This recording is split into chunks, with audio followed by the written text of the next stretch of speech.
cause they know they can never touch this.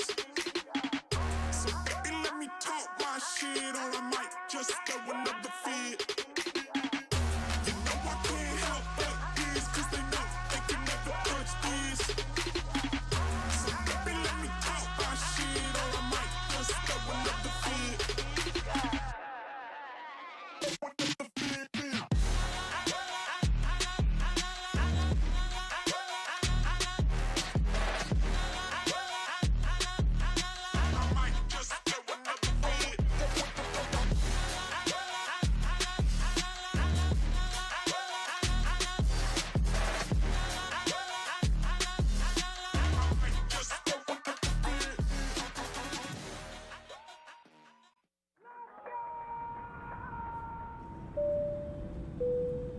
Good evening, ladies and gentlemen. We're landing in Riyadh, Saudi Arabia, for the World Esports Championship.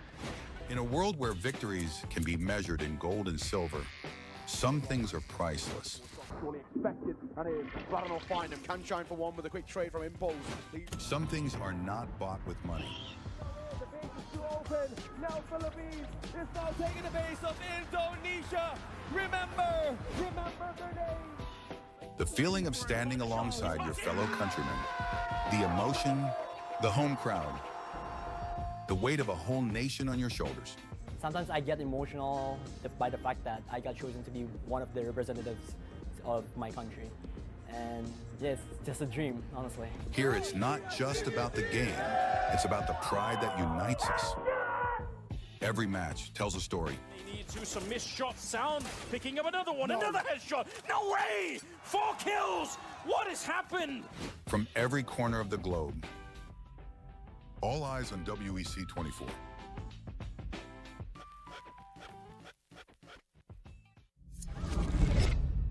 Early 1970s. The world was discovering the boundless possibilities of esports. While esports offered endless enjoyment and addictive allure, it lacked a certain depth and a sense of purpose. It needed something more, something larger than a trophy, something beyond individual gratification. That's when a vision emerged. A vision of uniting the world through esports. The International Esports Federation and the World Esports Championship were born. Its mission was clear: to create a stage where nations could unite and compete for the ultimate title, World Esports Champion. For these athletes and nations, the World Esports Championship was more than just a competition, more than just a game. A chance to make history, to leave a lasting legacy, to inspire a generation, and to represent their nation. Over the years, IESF started achieving greatness, year by year. Korea, Indonesia, Israel, Romania, worldwide. The World Esports capital changed, each year expanding significantly, getting bigger and bigger. Fast forward 15 years, IESF was determined to show the world the most valuable World Esports Championship. 140 nations gathered in Riyadh, Saudi Arabia. The WEC 24 story. 2024. Saudi Arabia prepares to host the 16th World Esports Championship after a spectacle made in Iași, Romania by IESF for WEC 23. New president, new challenges, and quite a bumpy road ahead. As the calendar turned to January, the national qualifiers took place, breaking dozens of records. In a wingspan of 3 months in every nation across the globe, athletes competed to get one step closer to the World Esports Championship and represent their nation on the global stage. However, as fate would have it, the road to WEC 24 was far from smooth. Things went south. 2 out of 3 offline regional qualifiers were forced to go online. Even though that barrier occurred, the online regional qualifiers shattered previous viewership records. The hype for WEC 24 was real. Meanwhile, Africa. IESF showed just how much potential is hidden in Africa. Over 180 athletes, 17 nations, and thousands of fans. All in one place for one specific reason: esports. The bumpy road came to an end. The slots for WEC 24 were secured and everyone was ready. The much anticipated 16th World Esports Championship set sails. WEC 24 Day 1.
problem. If you had a gun, shoot him in the head.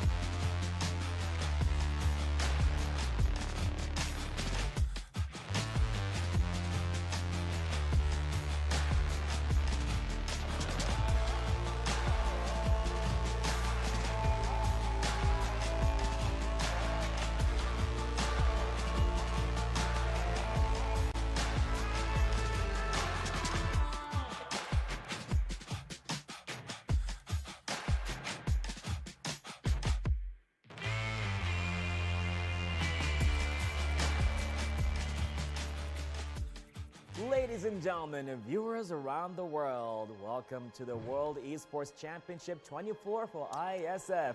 As the anticipation is building up for the playoff stage for Mobile Legends Bang Bang. So, let's start. So, over the past 2 days, we have 16 countries from across the globe, all right here in Riyadh, Kingdom of Saudi Arabia, divided into 4 groups, all battling it out to get their spot in the next round.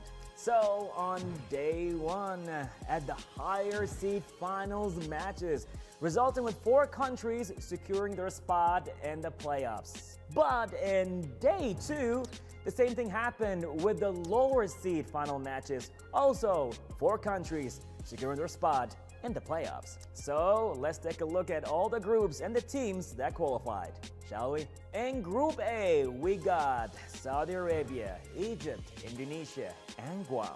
Saudi Arabia claimed their spot from the higher seed, while Indonesia advanced from the lower seed. In Group B, we got Philippines, USA, Malaysia, and Morocco. And we saw Philippines advancing as the higher seed winner, with Malaysia making it through the lower seed. As for Group C, we got Turkey, Argentina, Nepal, and Kazakhstan. After an impressive run, Turkey qualified as the higher seed, with Argentina following from the lower seed path. And for Group D, we got Colombia, Mongolia, Ukraine, and Bahrain. The higher seed round saw Mongolia advancing, and Ukraine made a strong showing to qualify from the lower seed. So, ladies and gentlemen, viewers around the world, we got 8 countries all advancing to the playoffs.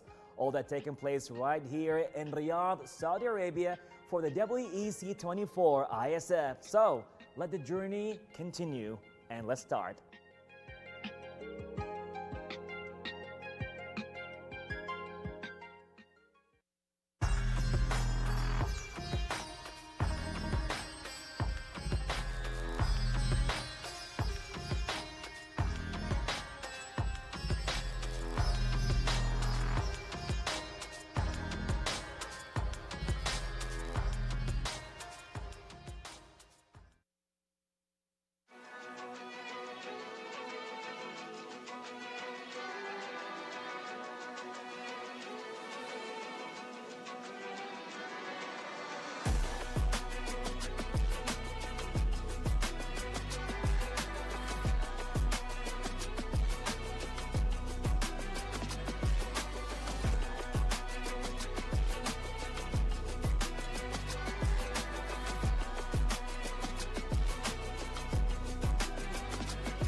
Lena's trying to serve up distraction to allow Miku to activate, but there is nothing.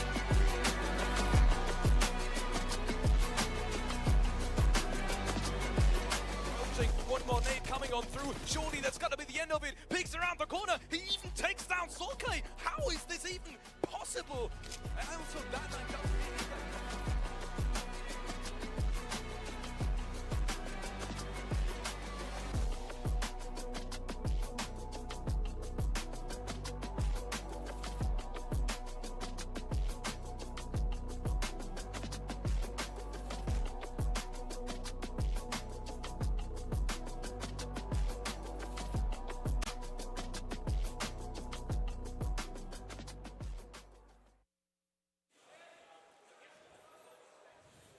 Ladies and gentlemen, boys and girls, welcome back to WEC ISF 2024 as we make it into the playoffs after a grueling group stage earlier on. We are going to have 3 amazing matches ahead of us, but once again, ladies and gentlemen, welcome because you are now watching the English broadcast for MLBB Men's. And I'll be your desk host for the day. My name is Eterna, and on the panel we have Reptar, Renmar? It's okay. It's a running joke of my career now where I can't decide what name to call as. But hey, I'm Renmar. What's up, guys? Yes, we have Renmar. Thank you. You're trying. You're trying. I keep trying, guys. Renmar as well as Leo. Welcome, guys. What's up? Glad to be at your service once again. Good to be back here in Riyadh, and I'm happy to see the top 8 in great shape as well. It's been a grueling couple of days of the groups, and now it's a best of 3 all the way to a best of 5 single eliminations. So we are going to talk about the brackets just a little bit, I think, later on, as we also will take a look at today's schedule. But just to remind you guys, ISF, there are going to be matches that are non-streamed, and there are going to be matches that we are going to be casting over. So if you guys want more updates on that, you guys can check it out on the official website, isf.gg, to keep yourself updated. But again, like I mentioned earlier on, there are going to be 3 matches ahead of us. We're going to start in the quarterfinals. That later we will be making our way into the semi-finals. So there's going to be a lot of drama, a lot of action today especially, and I think we are going to be taking a look at this right now. So coming into ISF for WEC in particular, we had 16 qualified regions that were able to qualify from their respective regions as well. After the 16 went up in the GSL format of the group stage, we are now down to our top 8. Yeah, Group A, surprisingly, it's Saudi Arabia coming out on top with a lot of mystery as to how exactly they were able to sweep Indonesia. But hey, Indonesia still made it to the next phase. They did end up going through as the 2nd seed. But yeah, the Saudi Arabians are looking great, especially since last year they did end as, if I'm not mistaken, the 3rd best team in the world. They are looking for their Saudi Arabia revenge tour here for this year's IESF. Call it the home court advantage. Group B, on the other hand, has Team Philippines coming through as the 1st seed. That's your defending champions from all the way last year as we held the finals in Romania. And 2nd seed would be Malaysia. It was in these very same grounds that Malaysia took home another major MLBB championship, and they took a rough road down in the lower seed, but that's the beauty of this GSL format. You just basically win 2 series, you're in. You lose 2, you're out. And it's going to be a little trickier as we get into the playoffs, right? Because it is going to be a single elimination. As we also take a look at Group C. So first feed, we had Turkey, and 2nd seed, we had Argentina. I'm a big fan of Turkey, man. Same. Turkey is bringing out the big guns. These are the same 5 dudes that they've sent out for every single major international event in the past 3 years. Yeah, that's why it's no surprise that Turkey was able to dominate Group C. But of course, Latin America is constantly a rising region, and Argentina will be representing Latin America well as the 2nd seed entering Group C. I'm excited to see how else they would have improved, considering that they will have to go up against Philippines later in the day. Ooh. Things are getting even spicier as we also take a look at Group D. Now talk to us about this. It's the same story as Turkey. Mongolia have the same, well, now 4. They did shake up a little bit of their roster. It's the same 4 dudes, better known as IHC in the other international outings for MLBB. But I have high hopes for this squad. We've always said Mongolia is a rising star. Mongolia is a real threat, like the dark horse of MLBB Esports in every sense of the word. And they're coming through Group D as the 1st seed alongside the 2nd seed in Ukraine, who I think just haven't been given enough opportunities. Yeah. yeah, not a lot of opportunities. And Ukraine, I mean, has been like constantly been like the top 2 teams in Europe. They've constantly gone up against Turkey in that region. 2023, they were able to defeat Europe in those finals. 2024, it was Turkey who got them back. So even though we don't think of them as an MLBB country, they are making a name in their own right. But yeah, lack of opportunities, as you mentioned. So we talked about the group stage earlier on, and now we're going to center focus back onto the playoffs. So once again, we do have 4 matches, all in the quarterfinals, and whoever is going to be able to their respective matches will move forward in the semi-finals. And I believe our first match of the day is quarter number 4, right at the bottom there. Indonesia versus Mongolia. But here it is, the official schedule, ladies and gentlemen. Once again, there are going to be 3 matches that aren't going to be on broadcast. So if you guys want updates on that, go ahead, once again, check out isf.gg to keep yourself in the loop. And meanwhile, we're going to now focus on to our first match of the day, our opening match of the day. Indonesia, one of the tournament favorites, going against the dark horse that you mentioned, Leo, Mongolia. It's interesting that these 2 teams, they're sharing a stage that they have shared in the past. Yeah. These are the best of the best when it comes to these 2 countries, Indonesia and Mongolia. And it's weird to say that, this is just my opinion, all right? Mongolia's looking better. Walking into the quarters, I think Mongolia just looks better. Is that a hot take? I think it is just a little bit of a spicy take. I think that's where we differ a little bit. Even though Indonesia did get surprised by the Kingdom of Saudi Arabia, there's those things that I'm seeing with the drafting decisions of Indonesia, how they're executing that. I still think that they are going to edge out over Mongolia in this one. But it's Mongolia. They've always been a region that's been synonymous with surprising opponents. As you mentioned, they're the dark horses. So I'm not surprised that you feel that way about Mongolia and that's your hot take with them. And at the bare minimum, all right, I'm throwing back to what the M5 World Championships last year. Was that last year? Yeah, it was last year in Manila. This squad, led by Ethan, all right, the Mongolians, they're known as the download team. They're happy with a best of 3. Happier in a best of 5.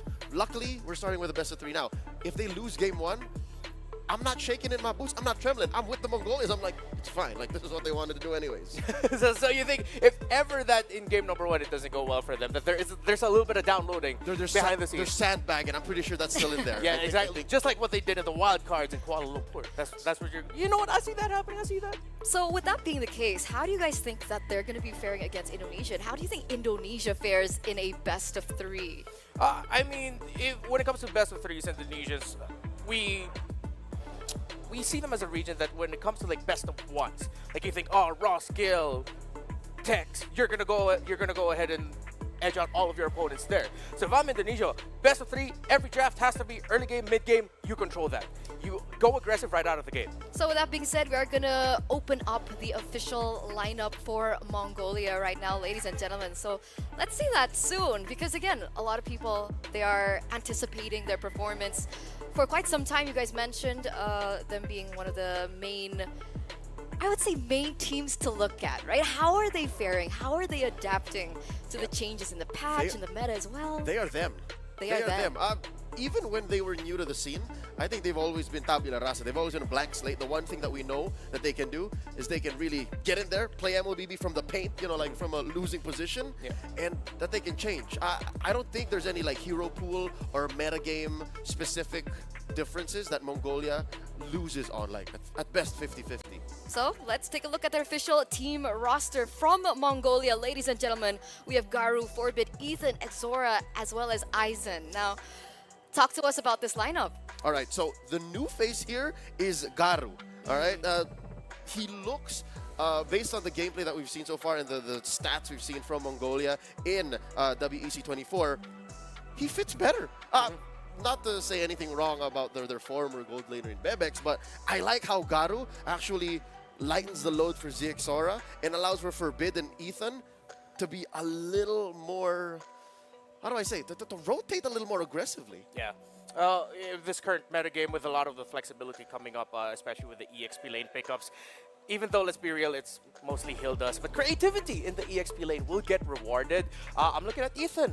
What other heroes in your pocket do you have that you're willing to show out here that could apply pressure in the opposing jungle? When you're going up against Indonesia, you cannot just play a slow game. You're gonna have to play pressure and apply pressure somewhere else in the map to pull the attention away of Keyboy and Sans. Are you saying you gotta play it like a brawl? Yeah, heck yeah, go ahead. Play it brawly. I mean, there's nothing wrong with that. You mentioned it already online that the brawly style is Indonesia style. Mongolia needs to stand with them on that, but it can't just be about the brawl. Again, it's not like you're applying pressure everywhere. Just, you know, pinpoint accuracy to find an opening in the Indonesian defensive formation. Speaking of Indonesia, we're going to take a look at their official team roster as well. Ladies and gentlemen, welcome Indonesia. We have Luke, Albert, Sans, Keyboy, and CW. So again, up until this point, we have not seen Rez play in the EXP lane. It still will be Luke. But Luke looks kind of different here, honestly. Is there... Keyboy looking a little bit different too. A little bit of a baby face going on. There's a little bit of a switch up, but we'll figure that out. Yeah, we'll figure it out. Fans know who they are. Yeah, y'all know who they are, of course. We did mention when it comes to a team like Indonesia, you have to apply pinpoint accuracy to break their formation. You have to get through the wall that is the pokes and the crowd control of Sans and Keyboy, the mid laner and roamer of Indonesia. Eating heart of the rotation of Indonesia begins there. How you apply pressure in the river, how you poke them down so that you can advance a little bit further into their jungle to apply pressure into Albert. That's what you're looking for if you're Mongolia. If you're Indonesia, just play your game, man. Come on, you're the Indonesians. There's a lot of expected from you, and you are expected to deliver, so deliver.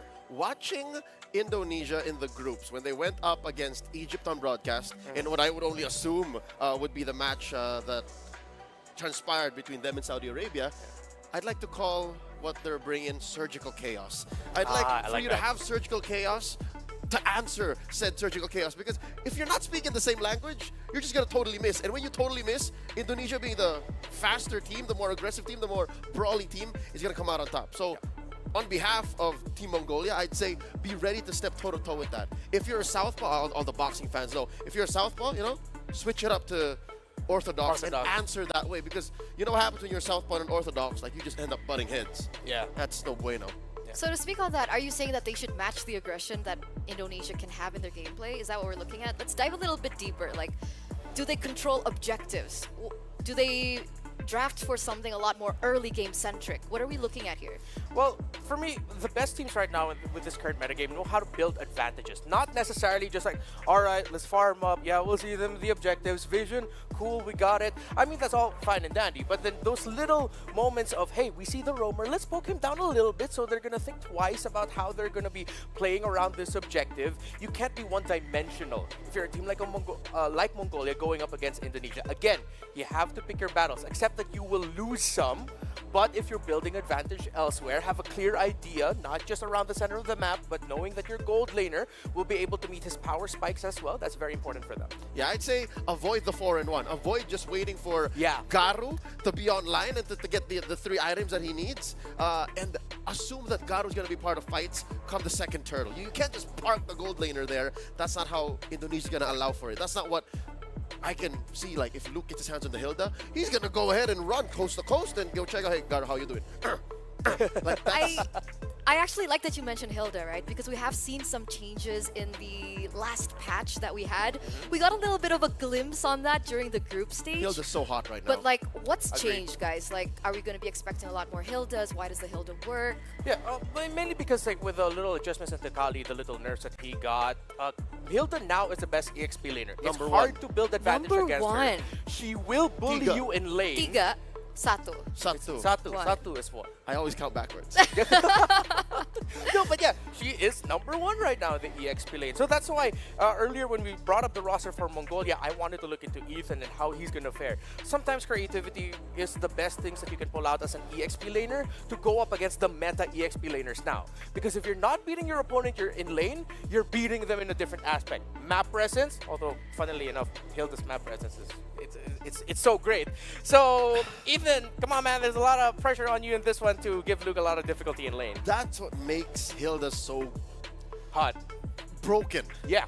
I think it's just a perfect situation of the game evolving and the hero just staying the way she is. She's beautiful the way she was. And then the game just wrapped itself around that package and like, oh look, Khalid is good. How about you find another hero that rotates just as quickly, is sustainable, has solid damage, but doesn't fall off as hard in the late game. So we've enforced the fact that Hilda is going to be a hot pick. Like you said she was hot, right? Yeah, she is. Hot So pick, hot. so hot in the EXP lane. Now, we're going to expect that the Hilda does get picked up, but the big question is, how do you counter the Hilda in the EXP lane? In terms of the counters right now, there's no clear-cut hero that has come up. You can just mitigate what she can do. Soft counters. Yeah, soft counters, rotating into the EXP lane, not to necessarily take her down, because with Revitalize and how she can just play with getting shields and the shrubs, so great healing as well, that it's hard to take her down, but what you can do is just push her out of the game, make her uncomfortable, or make it so that you're winning in the team fights or skirmishes where she wants to be, that by the time the Hilda gets there, there's not much that she can do. So what you can do is to pick up mid laners as well that has strong slows, strong pokes, something that even with an increased movement speed, it's hard for Hilda to close the gap. That's why we've seen Eve rock up in the meta. I was gonna say, she can't touch you when she's mid real world manipulation. Yeah. And you're just swiping away, and the Hilda has to think, all right, do I keep attacking this Eve, or do I go change my target, go swing at the gold laner, go swing at the jungler? I think that's the one way to take down the Hilda these days. Like, don't even think of countering her with a pick.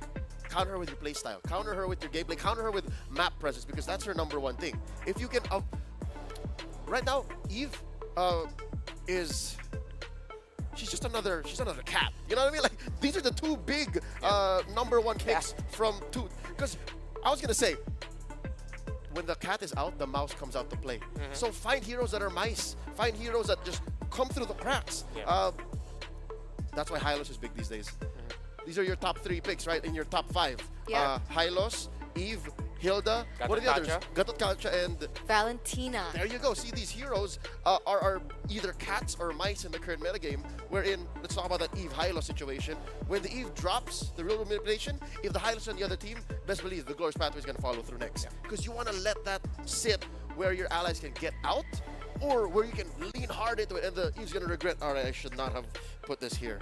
So speaking of the Valentina, do you think that Valentina is the number 2 most popular pick in WEC because she's able to replicate the real world manipulation from the Eve, or is there a different reason for that? Well, there's a lot of power ultimates available for the Valentina now. We have to acknowledge that Joy has come back to the meta.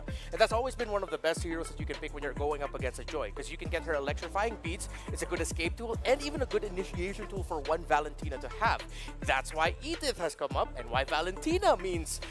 that means that Valentina has to come back in as well so you can get ultimates. There's so many great ultimates right now for the best heroes in the meta that a Valentina can just take. Cat and mouse, Tom and Jerry, right? When you say Tom and Jerry, like, who's the bad guy? Who's the good guy? No one. They're both, you know, you both root for them. Okay, Tom's just doing his job. Jerry's just a mouse. So I get it. Yeah, I get it. See? I mean, but doesn't Jerry usually, like, spark conflict? No? Jerry just wants cheese, man. That's true, actually. He's an agent of chaos. Team Tom all the way. Yeah, if you think about it, like, it's Tom's house. Like, he's the house cat. That's true. And that's why Hilda, I think, is the house cat, is because usually teams would not be afraid to pick her blue 1, right? Yeah. Like, that's a safe pick. Like, no one will ever punish you for blue 1. That's why when you give out the 2-pick swing on the red, that's where the real game starts. Because this is why I think it's so peculiar coming into WEC, because after our playoffs in our respective regions, these are heroes that kind of fell off. I mean, other than the Gatot Kacha, we've seen the Gatot Kacha find a lot of prominence, but Suyo? Why isn't Suyo a contested pick in this top 5? Suyo has slowly evolved to become not a... He's no longer just peanut butter. I talk about peanut butter. Wait, what? Peanut butter with everything. Think about it. Celery. Sure. Peanut butter and Suyo celery. used to be, especially before the hot fix. Folks, look at your client. They fixed Suyo recently. He deals less damage with a Sever, right? So think about that. Suyo used to just be good with everything. Now you have to consider, all right, if the opponent picks the Alpha, my Suyo is kind of whatevs. If the opponent picks an Angeling, my Suyo is also just whatevs. So that's why Suyo kind of like mellowed out, is because he became more of an actual tool now. Like, it's kind of just the all solution. So we'll get into that a little bit more later on, ladies and gentlemen, because I believe our teams are ready. So are you guys ready? Because I think we're going to throw it over to the stage, throw it over to our hosts. Bara, Jasmine, take it away.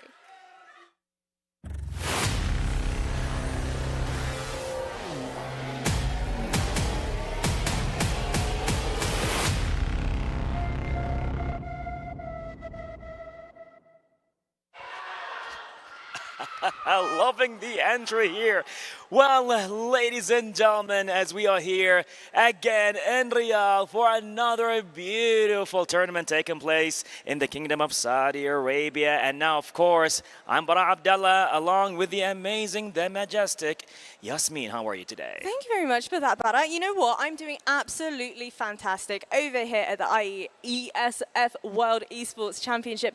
We've had action, we've had non-stop games, and we've had gamers from around the globe. Over 500 players joining us right here in the beauty that is Riyadh. And let me tell you now, Bara, yesterday concluding with PUBG Mobile, my oh my, Team Turkey walking away with a victory. And who knows, they might just be able to do it all over again in Mobile Legends Bang Bang. What do we think? You got that right. We'll see what's going to happen here, ladies and gentlemen, with MLBB Habibi right here in Riyadh. But it's time to bring on the first match. So, shall we calling for the first team? Go ahead, Bara. Let's do this. Let's go. So, ladies and gentlemen, make some noise for Team Mongolia.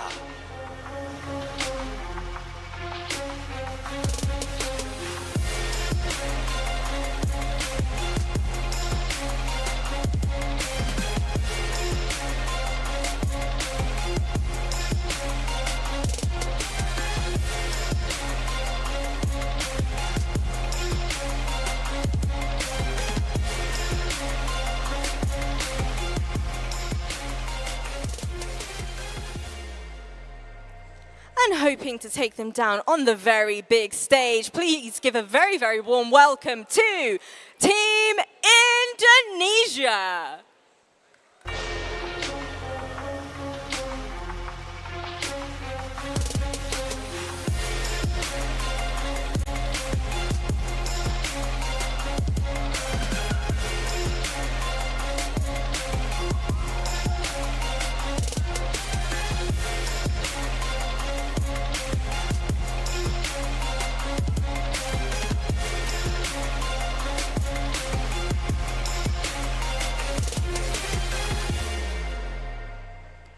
But $160,000 prize pool on the line here. From 16 teams down to now only 8. Our first 2 teams are ready to go head to head. And I'll tell you 2 other people that I know are ready. And that's our fantastic casters. Take it away. Let's go.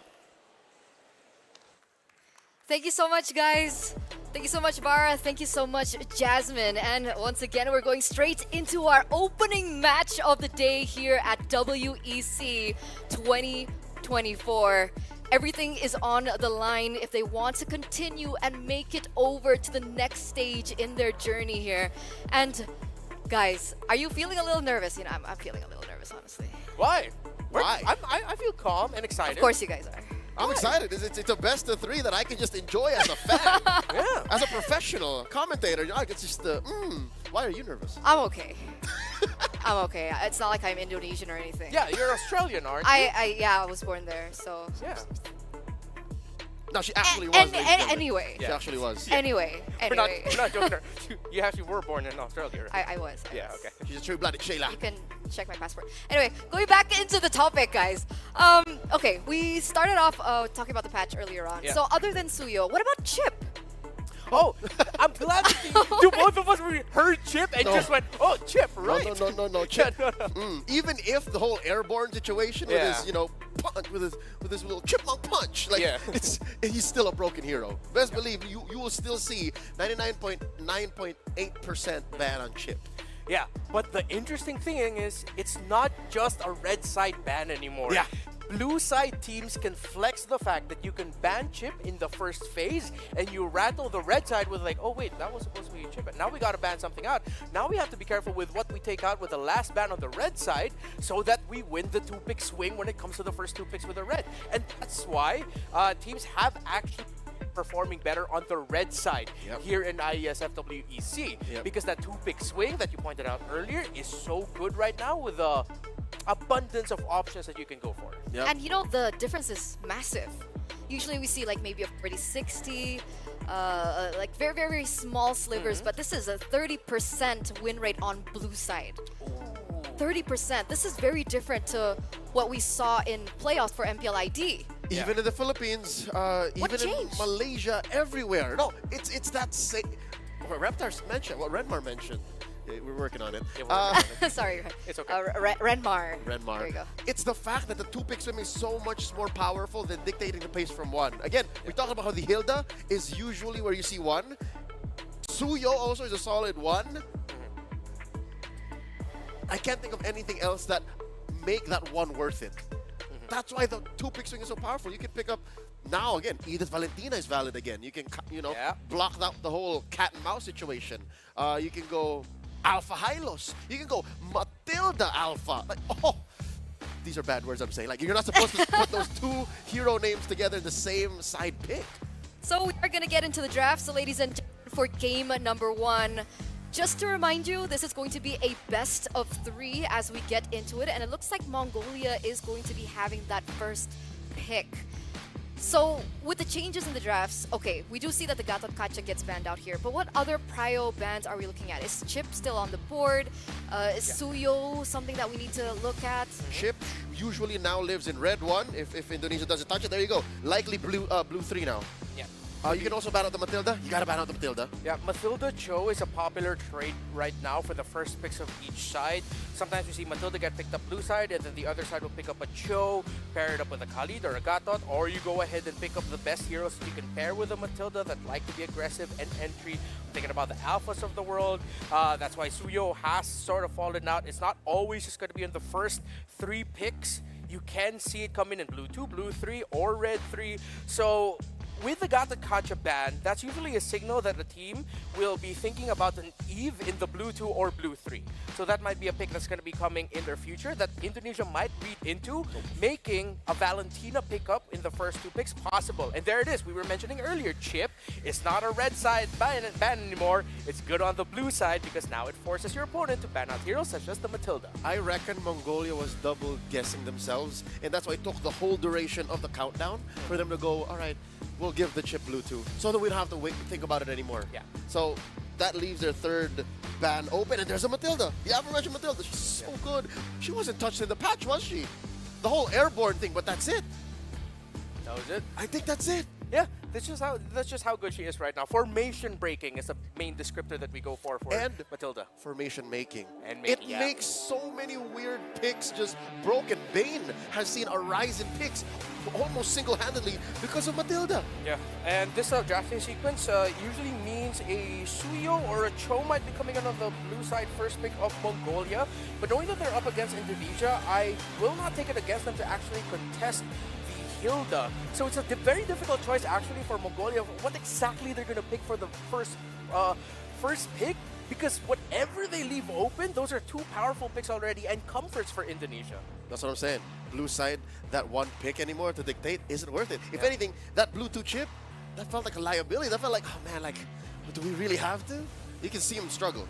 Oh, but we do have a Fanny banned out here by Indonesia in the last ban. Is this a respect ban Fanny for Mongolia? Yeah, and I'm actually surprised that they would. I think them taking out the Fanny was just them, number 1, respecting it. Number 2, they just make sure that let's just not go up against a Cho anymore. Yeah, and it's also a proactive ban. They don't have to allot a pick the hard lockdown.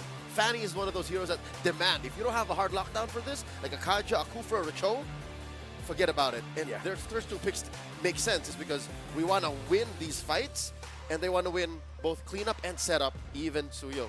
So good. Like, they can just build around this. So this is exactly what we were talking about even before the draft started, right? The Hilda coming through, we have the Suyo Eve takeaway, and now Mongolia respond with an Alpha as well as a Moskov here. So technically, what are we thinking about that mid lane presence, right? Because we were talking about the Valentina earlier on. Technically, as we get into the second phase, wait a second, that's a 1-1. Whoa. That's a trademark 1-1. Yeah, and CW had a stellar performance with the 1-1 when they went up against Egypt. Like, less than 5 deaths, more than 10 kills, even double digits in assists if I'm not mistaken. So right now, Indonesia's looking at it in a way that, all right, we pick up the 1-1, we know what are the best options to deal with it.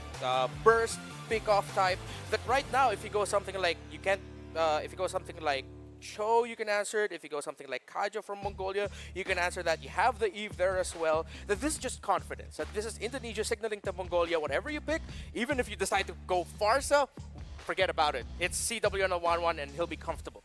Here's the thing though, if we're talking about comfortability, this is a 1-1 pick into a Moskov. Is this a lane that favors the 1-1 or the Moskov? I haven't played enough 1-1 myself, but I'd like to think that these two are going to leave it to the early game. Like, for sure, they're going to lane. And then eventually, CW is going to want to leave that lane and then leave it to Garu to wait for that perfect hit. Because that's what the Moscow buys for you. And I think that's why Mongolia wins the first phase. Say what you will about their confidence and how they got like these solid pickups and how that mid duo, the jungler and the mid laner, are super strong. But I think overall, like, you have a solid XP laner, a solid gold laner, and then Alpha who wins. Like, I think, am I weird to say this is the best jungler in the game right now? The Alpha? Yeah. It's contested, Okay, but because of those three, I think Mongolia are actually setting the pace. They found a way to win blue. Yeah.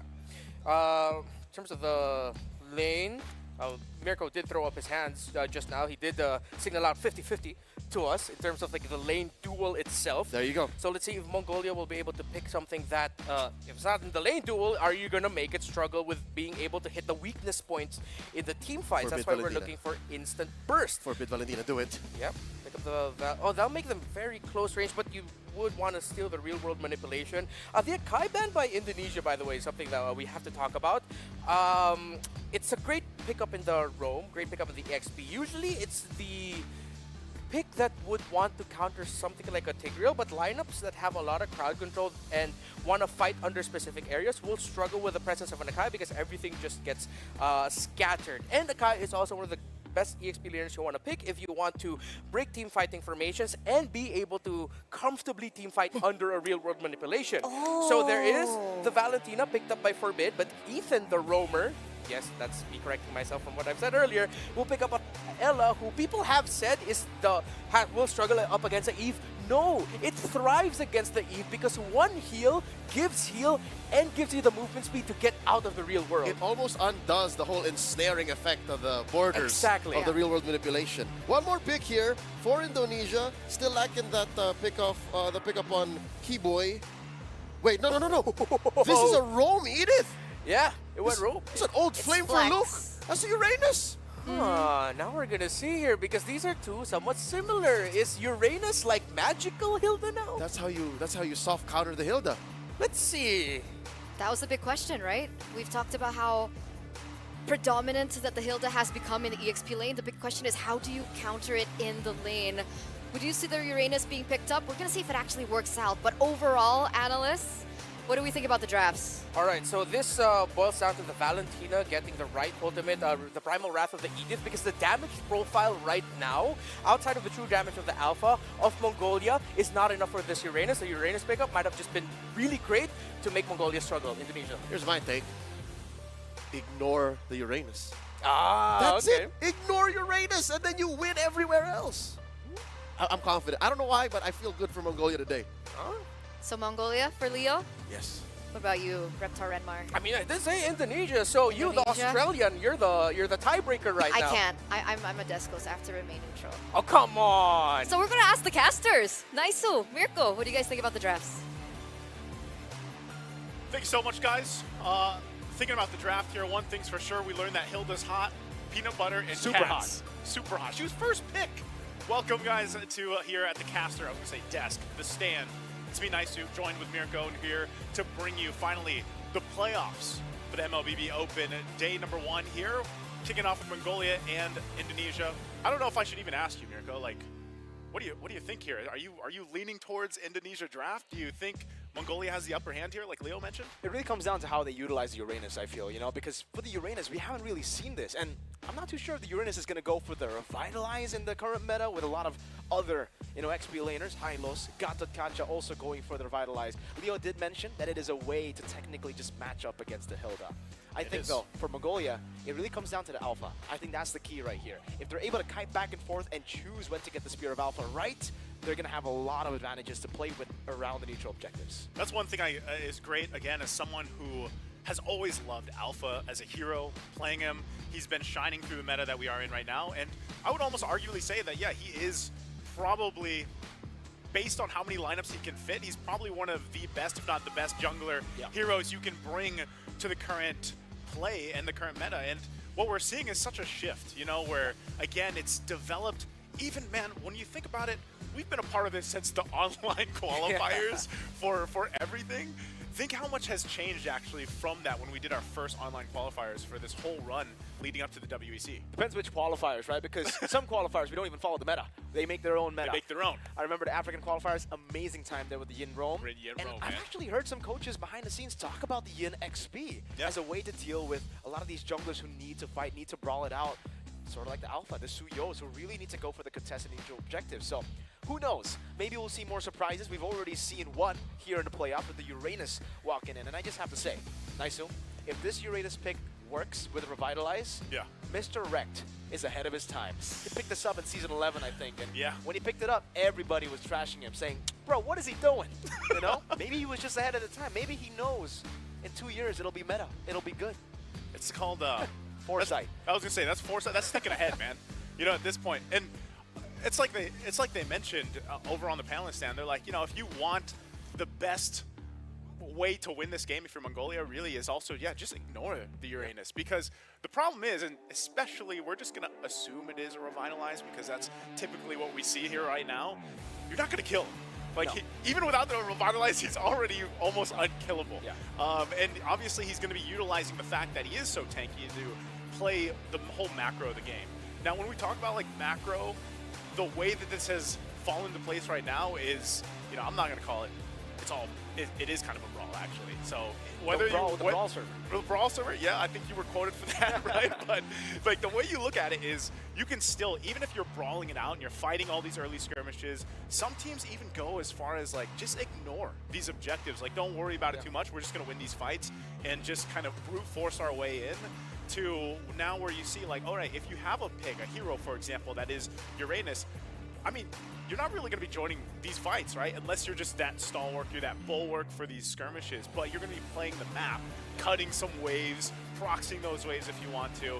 And then eventually, again, Revitalize alone is not only good for him, but once he does join the fights, that's good enough to go ahead and help things out. So, as you guys can see, we are going to be talking a little bit more about the matchup while they go ahead and get things situated for us. It is our first time also today that we have moved the players. Now we are on the main stage, I believe it is, which you guys saw the backdrop, of our panel area and everything else. So I can't wait to see this happen. I know there's other matches going on right now too, just like the panel mentioned. So again, if you guys want to stay up to date to everything, head over to IESF.gg.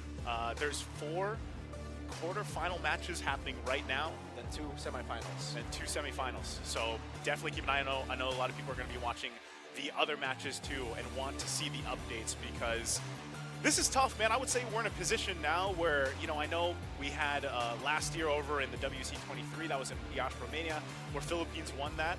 At this point, I'm not sure, because we spend so much time talking about meta, for example, and it's because it really does kind of paint the picture of what teams are going to shine. And I would say that there are definitely some teams, Mongolia even being one of them, like the panel mentioned, that can shine with the current state of the game. Sure, again, it's a very, very aggressive meta, so whoever gets control over the early to mid, usually they just end the game in, 12 minutes, 10 minutes? Before We've been seeing super fast games. And I'm not even just talking about, obviously, the games where you would favor one team over the other. I'm talking about the 50-50 games, too. A lot of these games go 10 minutes, 12 minutes. We don't get to see the Evolve Lord in a lot of these matches. So for Mongolia, that's kind of their style for the longest time. Yep, they do take quite a while to download their opponents, but once they get the download, they play in the early game so well.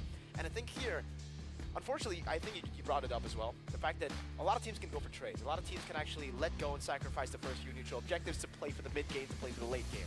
But knowing how both of these compositions were set up, Yeah. I find it hard to believe that they're going to actually look for trades. You know, both the compositions are really made to go for neutral objectives, to fight for neutral objectives. One is the out-sustain kind of deal with the Rafaela. They have crazy initiation with the Alpha, and a lot of damage with the Hilda in the early game. But yeah, like you mentioned, you want to try to ignore the Uranus. Now, my question is, I think it's easier said than done, is it not? For it is, Uranus to be ignored in the early game. Because he's just there. Like. Yeah, and the Valentina can't kill him, the Hilda can't kill him. The Alpha is the only one that can really shred through the Uranus. But again, like we mentioned, Mongolia's composition really depends on the Alpha. If the Alpha goes in, let's say Zixora pops in the Spear of Alpha to Uranus, Indonesia have already won that fight. Yeah, and you know, I know they're up against a formidable opponent here in Indonesia, but man, you and I have seen this squad of from Mongolia. Like they're, you know, under different banners. Lil Gun, when they were called HC. Exactly, and even back before when we first, I would say the world got their first preview of them back in the Asian Championships last year for IESF. And so I feel like if you've been watching competitive MLBB esports for a while and you've seen these names from Mongolia, you know that they have developed quite a bit, you know, from that first preview that a lot of people got last year from them. And even with the change that they've had, they can make things work for them. And again, they have to make it work against a team like Indonesia. So we did get word, guys, we are going to be taking a short break here while they go ahead and set things up for this first match. So sit tight. We'll be back after the break.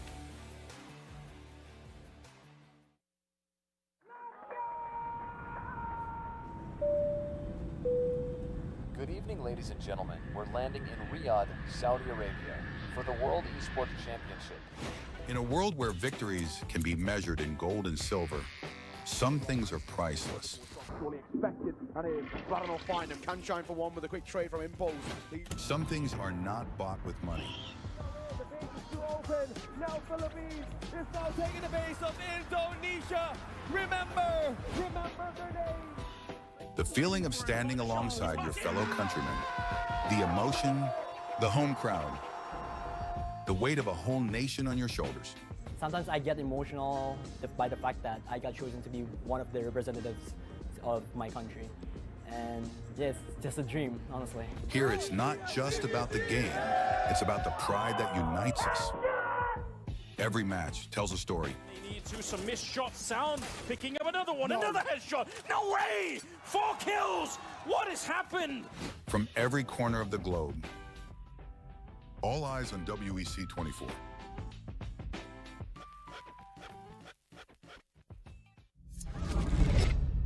Early 1970s.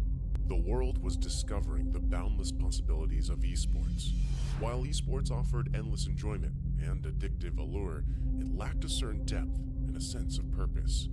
It needed something more, something larger than a trophy, something beyond individual gratification. That's when a vision emerged. A vision of uniting the world through esports. The International Esports Federation and the World Esports Championship were born. Its mission was clear: to create a stage where nations could unite and compete for the ultimate title, World Esports Champion. For these athletes and nations, the World Esports Championship was more than just a competition, more than just a game. A chance to make history, to leave a lasting legacy, to inspire a generation, and to represent their nation. Over the years, IESF started achieving greatness, year by year. Korea, Indonesia, Israel, Romania, worldwide. The World Esports capital changed, each year expanding significantly, getting bigger and bigger. Fast forward 15 years, IESF was determined to show the world the most valuable World Esports Championship. 140 nations gathered in Riyadh, Saudi Arabia. The WEC 24 story. 2024. Saudi Arabia prepares to host the 16th World Esports Championship after a spectacle made in Iași, Romania by IESF for WEC 23. New president, new challenges, and quite a bumpy road ahead. As the calendar turned to January, the national qualifiers took place, breaking dozens of records. In a wingspan of 3 months in every nation across the globe, athletes competed to get one step closer to the World Esports Championship and represent their nation on the global stage. However, as fate would have it, the road to WEC 24 was far from smooth. Things went south. 2 out of 3 offline regional qualifiers were forced to go online. Even though that barrier occurred, the online regional qualifiers shattered previous viewership records. The hype for WEC 24 was real. Meanwhile, Africa. IESF showed just how much potential is hidden in Africa. Over 180 athletes, 17 nations, and thousands of fans. All in one place for one specific reason: esports. The bumpy road came to an end. The slots for WEC 24 were secured and everyone was ready. The much anticipated 16th World Esports Championship set sails. WEC 24 Day 1.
Well, there's no problem. If you had a gun, shoot him in the head.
gun was loaded when he brave boys decided to go for the run. It's the fire. It's the fire.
This gun was loaded when he was brave boys decided to go for the run.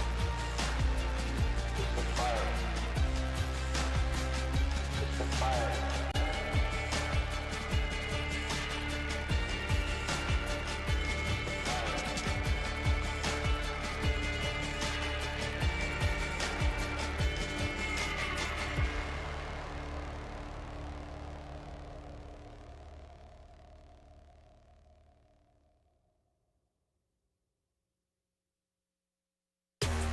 I can't help but this, cause they know they can never touch this.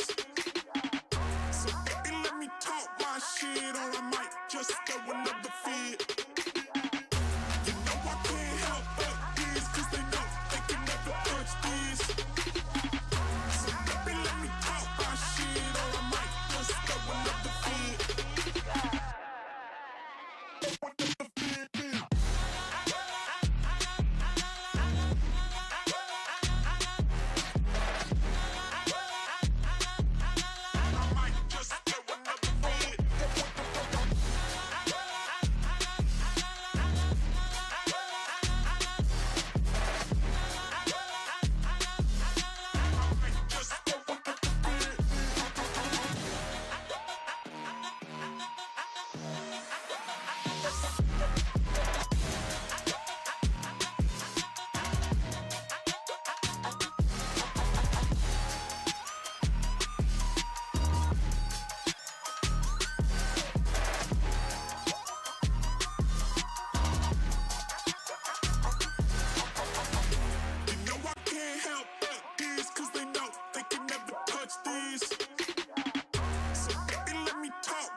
Well, there's no problem. If you had a gun, shoot him in the head.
Decide to go for the run. It's the fire. It's the fire.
Gun was loaded when he was ready for him. Decided to go for the run. It's the fire. It's the fire.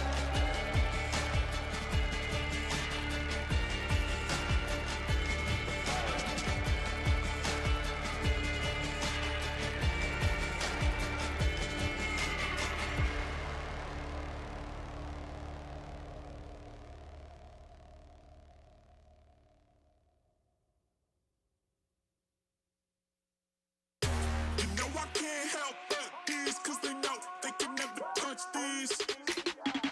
So baby, let me talk my shit, or I might just throw another fit. You know I can't help but these, cause they know they can never touch these. So baby, let me talk my shit, or I might just throw another fit.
And ladies and gentlemen, welcome back. Thank you for being patient with us here while we get this all sorted out. It's me, Naisu, once again, joined with Mirko, and we are waiting for game number 1 here in this best of 3 between Team Mongolia versus Indonesia. So hopefully everything got settled out here, Hopefully. so we can jump into the game now.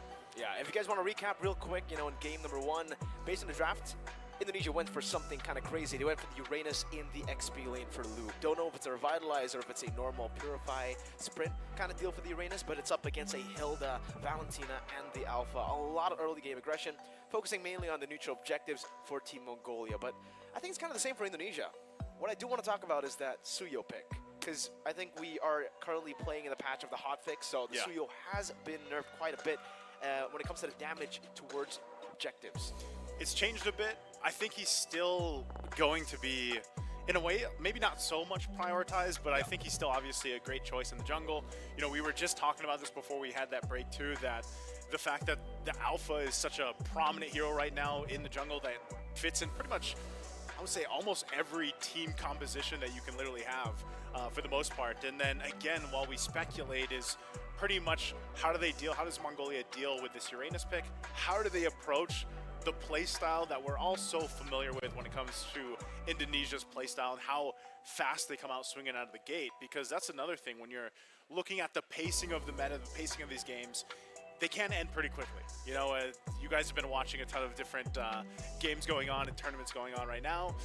Like we said, average game time right now is probably under the 15-minute mark, between the 10 to 13 in some cases. And even to the point where, again, like our panelists were mentioning earlier, sometimes it's like some teams they don't even care about the objectives. They won't care too much about them. They'll just go for the fights. They'll utilize the objectives just to bait their opponents, go for the team fights, and again, use the objectives to bait out the resources of the opponent. So a lot of teams who just are fully focused on neutral objectives, they actually have fallen and dropped a few games here and there. A lot of the brawly-ish metas have been rising here in the current meta. So I guess, again, we'll just have to see who gets control of the early to mid. The only games that we see actually go and become a comeback of the games with Natan. So I guess if we want to talk a little bit about how the game can turn around completely and how the late game power spike can hit, we have to bring in the question of whether Natan is prio, right? Because I think the main strategy is still early to mid game. If you can stop your opponents from even getting to that mid to late game power spike, you're going to be good. But a lot of teams are really good at just holding back. We've seen this many times, I think in MPL Indonesia as well. I think the term right now is geekable. Is it geekable? Geekable? Yeah, what GeekFam did to Onyx, they just held their ground with Eve plus Natan, kept on clearing the waves, and they didn't contest any objectives. They lost like 7 Lords, and they won the game with 1 Lord. I think how often that happens, like 7 Lords deep into a game, I think it's only how happened long was twice that game? I remember. It was like 50 minutes, dude. It was the longest game of MPLID. I was gonna say, when have you ever seen a game go in recent terms, like 50 plus minutes? Even 30 minutes, like 30 minutes. Even 30 is crazy. Even 30 is crazy, Lord, right? Yeah, and at that point, again, I think that's also why the Eve was talked about so much. I know Leo was mentioning, what was he saying? It was kind of like cat and mouse almost. Yep, cat and mouse. You have to have a pretty much set lineup to deal with it. And wait, what did he mention? Who were the mice? Like the Hylos? The Hylos was there. Mostly like the. Yeah. I was bringing Leo here to talk about the metaphors again, man. The Tom and Jerry and everything else, but. None of them are villains, apparently. None of them are. Tom just doing his job. Jerry just wants cheese. Just wants cheese. Shout out Leo, man. Shout out to Leo, Redmar the Reptar, and Eterna. We'll have them back on with us again. We're waiting to jump into the game here, guys. So, as we talk about the lineups too, the other thing is there's a Rafaela. Yeah. And that works. Yeah, that works pretty good against the Eve. I think Renmar pretty much said, like, for a lot of teams, they think the Rafaela is not a good choice against an Eve, but it actually turns out it works really well. Not only that, but you also get some good movement speed to help if you need to get out of that death box that we always talk about when it comes to the Eve. But also, I want to ask you, because you were signaling to the panel earlier, man. You were like, when they were talking about the gold lane matchup between the Wan for CW, and then for Garo, you have the Moskov. Yeah. You said the 50-50. I think it's 50-50, right? Against most of the marksmen who have blinks, 1-1 is a 50-50 kind of lane. It's very skill dependent. It's a skill matchup. 1-1 versus Moskov, 1-1 versus Claude, for example, as well. 1-1 versus Natan, maybe you could actually bully the Natan a bit earlier. Yeah. But for Claude and Moskov, it works a bit differently because they have ways to poke, they have ways to disengage, and most importantly, they have ways pre-level 4 to blink out of that weakness point behind them. So it really comes down to how CW plays the 1-1, how Gato plays the Moskov. That's why I sent over the 50-50 signal for that specifically, for that matchup. Because, again, when we're talking about 1-1 and Moskov, most of the time, it's just a weak side matchup. It's just both of them farming. They probably won't even go and trade a lot. You know, they'll walk up once, throw a Spear of Misery, one will throw skill 1 over. But for the most part, they're just farming. They're just waiting for the power spikes. And most of the fights are going to be happening towards the other side. Strong side XP. That's why we see Uranus. That's why we see Hilda. And I like how you brought up the Rafaela, because I think that's a big concern for Mongolia. The big concern for Mongolia with the Rafaela is the fact that they don't have any initiators except for the Alpha. You can call the Hilda an initiator, but she just goes in. Kind of just running for them. She doesn't really initiate for the team. She just goes in. So it's all on Spear of Alpha. It's all on Alpha's ultimate to get these picks, to get these massive initiations to open up the wars. So it comes down to how they can actually utilize the ult itself. They're going to have to be very, very calculative. Go back and forth, waste some of the abilities, bait some of the resources from Indonesia before they ultimately go for that big initiation tool. That's why this is like such a big test for Mongolia too, because again, you know, you're here and it's a single elimination, so you've got to be able to bring your best to game number 1, because it's a best of 3 that you have for you. And you know, when we talk about it, I think that's why it's also so important when we look at, you know, the mid lane trio pick that's going to be coming through for this game.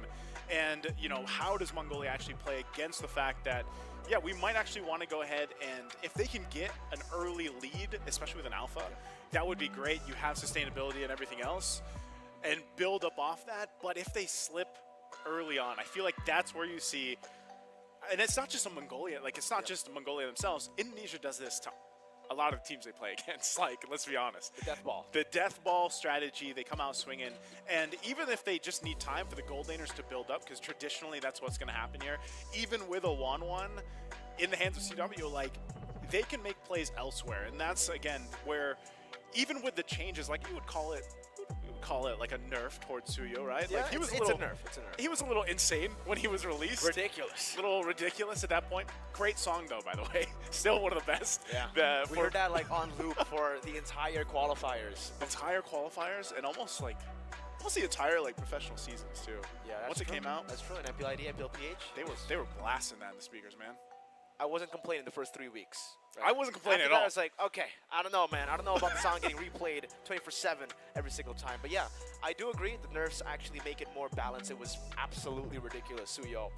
Not only are you good when it comes to clear, and the early game, your ganks are just insane. You have so much kill pressure, a lot of CC, a lot of sustain, and the execute. Yeah. That is just, it's too much. Even up against the opponents, it's too much, right? But the fact that now it's not as easy to go for the 50-50s, it's not 100-0 anymore, I would say. Yeah. There's a cap, and I believe the cap is at 500 for the damage towards objectives for the Soul Sever. That's the second skill. That's the execute tap button of the Suyo. But I think more nerfs are to come for sure after maybe the next patch when they're planning it, because this hero still seems busted despite the fact that the nerfs have come through for the objective damage. And it's funny that because again, even here, I believe just for IESF, it's a little bit different, where blue side has this like low win rate. You know, it's like, what, 30%? I think it's 30% right now for blue side, which is different from if you guys, you know, watching all the MPLs going on and everything, and even some of the qualifiers, we just had a dominant kind of blue side win rate for a lot of the teams. So that's changed too. And again, if you guys missed the draft, happened a bit ago, but Hilda was the first pick. It was the priority. Chip was banned on blue. And the chip was banned on blue. Like, even the bans have relatively changed, like in terms of like priorities, swaps, everything else. The Phobius was banned on blue. The chip was banned on blue. The Suyo wasn't first pick. Flip side, we have what? Fanny banned out by Indonesia. Banned out by red. That's still normal, right? That's red still side normal. Fanny.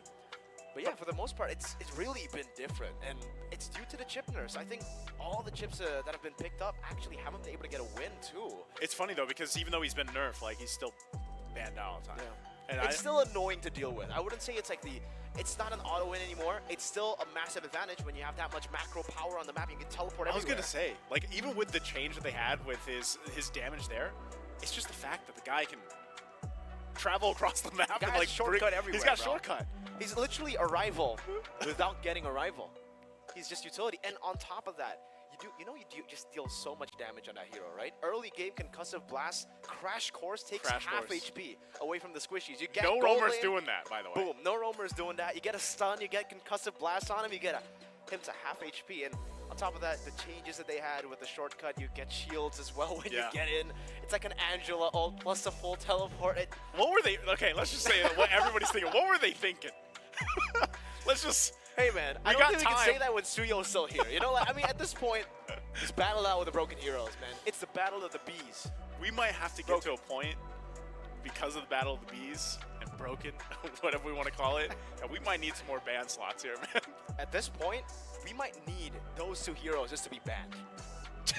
just take it out. On the list so that Take they it don't out. have to use one in the Just actual add ban. one more with Fanny, because I hate that hero. I know a lot of you guys like Fanny. It's very entertaining. I was gonna say the audience loves the hero. They love Fanny. But hey, do you guys like going up against a good Fanny? Exactly. So, have you seen big many deal. good Fannies?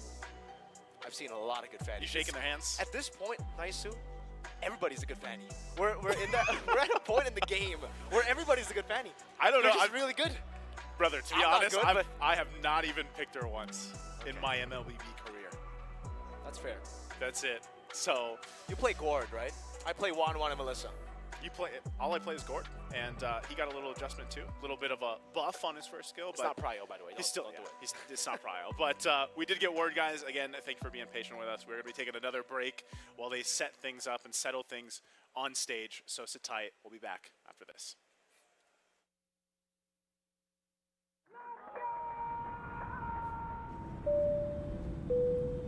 Good evening, ladies and gentlemen. We're landing in Riyadh, Saudi Arabia, for the World Esports Championship. In a world where victories can be measured in gold and silver, some things are priceless. Fully expected, and it is Baron will find him. Can shine for one with a quick trade from Impulse. Some things are not bought with money. The base is too open. Now Philippines is now taking the base of Indonesia. Remember their name. The feeling of standing alongside your fellow countrymen, the emotion, the home crowd, the weight of a whole nation on your shoulders. Sometimes I get emotional by the fact that I got chosen to be one of the representatives of my country. And yeah, it's just a dream, honestly. Here, it's not just about the game, it's about the pride that unites us. Every match tells a story. They need to some missed shots. Sound picking up another one, another headshot. No way! 4 kills! What has happened? From every corner of the globe. All eyes on WEC 24.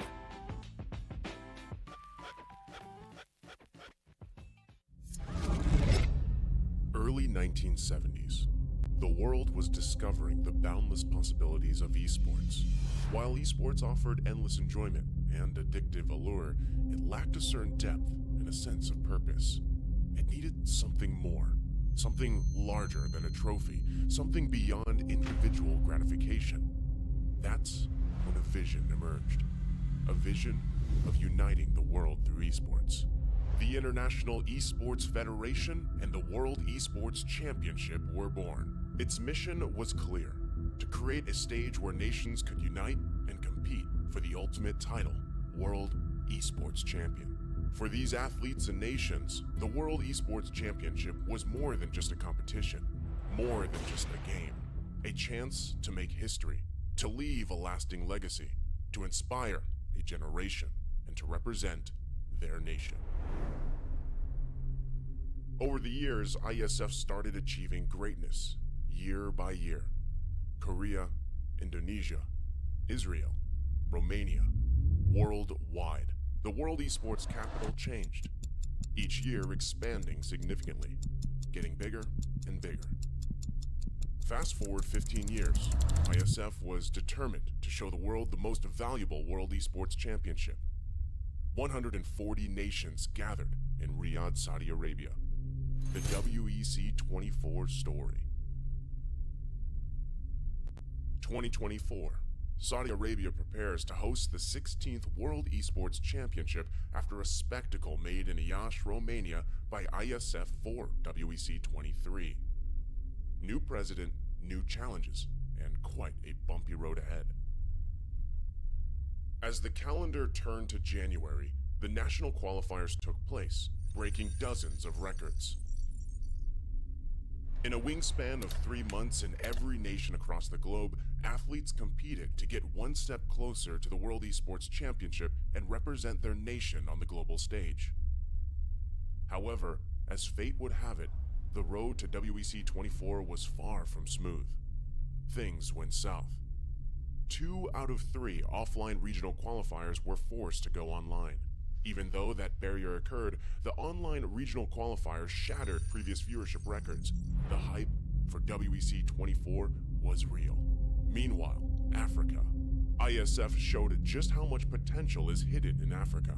Over 180 athletes, 17 nations, and thousands of fans. All in one place for one specific reason: esports. The bumpy road came to an end. The slots for WEC 24 were secured and everyone was ready. The much anticipated 16th World Esports Championship set sails. WEC 24 Day 1.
can't help but these, cause they know they can never touch these.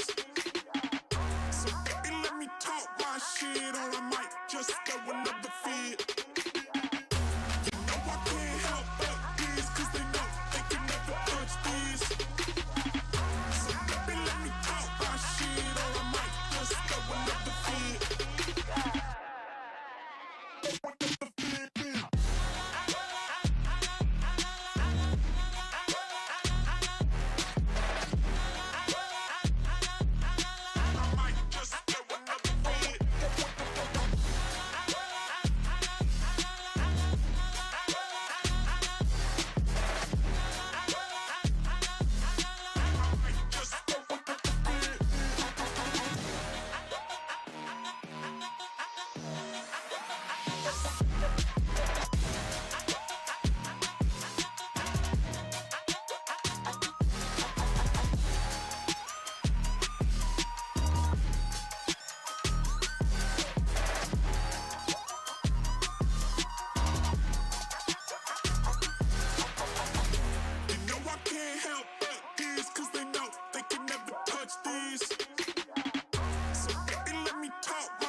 Alrighty, here we go, ready to jump into the Land of Dawn. Game number 1 here again in this best of 3, the first quarterfinal match. So we're gonna have, thought we were jumping in, but looks like we're gonna have to wait. We're gonna have to wait a little bit. Don't you worry, guys. Please be patient with us. Don't know what's going on here. Another technical pause, it seems. Hey, look, it's not a revitalize. It's Mr. not. Luke. Yeah, it's a purify. He's got to purify. It's a purify, and it's a sprint for Aizen. It isn't Hilda revitalize, so already a little bit different to what we are used to coming in for both these teams, for the XP lane at least. Usually it's just all about the revitalize meta, all about out-sustaining your opponents around the neutral objective battles. But it does seem like at this point, maybe they're looking to just outmaneuver them, right? The purify, the sprint as well. Trying to bait out those resources like we spoke of. Yeah, I guess so. And even that said, I'm just going to look at the emblems real quick. Yeah, so we still have, you know, this is a Rafaela with a focusing mark. Oh, there we go. Now we gotta look at all the tier 1, tier 2s. So we got the focusing mark, Rafaela here. Okay. Yeah, you got the common emblem over here on Luke for the Uranus pick. Even with that Brave Smite like we talked about. What do you think about the Wan? Yeah, very aggressive emblem build here. Pull yourself together to get Inspire cooldown to a, you know, just decrease the cooldown of the Inspire just a bit more so you can actually have more pressure in the lane itself. So actually, I won't be too surprised if Indonesia try to play around the strong side in the gold lane if they lose out on the first few neutral objectives and start to bully the Moscow to give CW on the 1-1 a good road ahead. Yeah, and even with that, again, we're going to have to see if this Rafaela ends up playing its part, playing its role.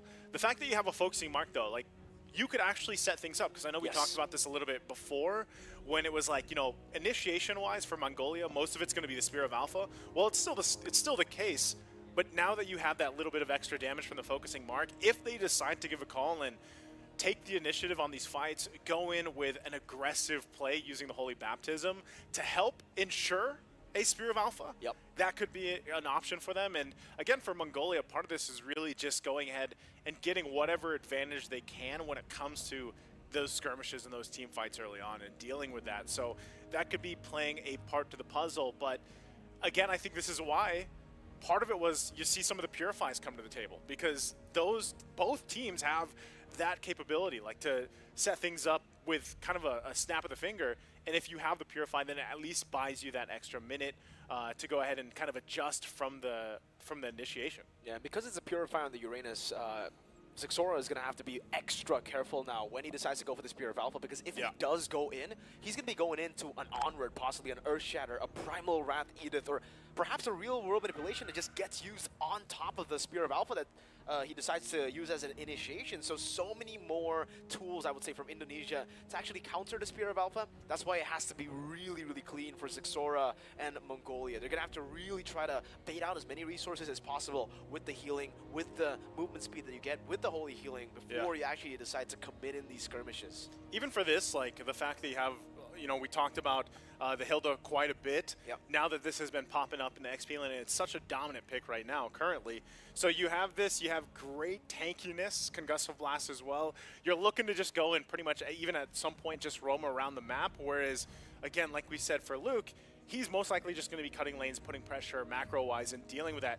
And even so, like, having a Tenacity emblem there makes him even that much harder to kill and deal with. So we've discussed, we've theory craft. It looks like we're jumping back into the game here. So finally able to kick it off once again. Best of 3, quarterfinal match number 4. And a little update to throw it to our viewers as well. Some of the games that are going on right now. We did get word, I believe, you know, some of the 1-0s are happening. Some of the first games are done, so they should be into their second matches.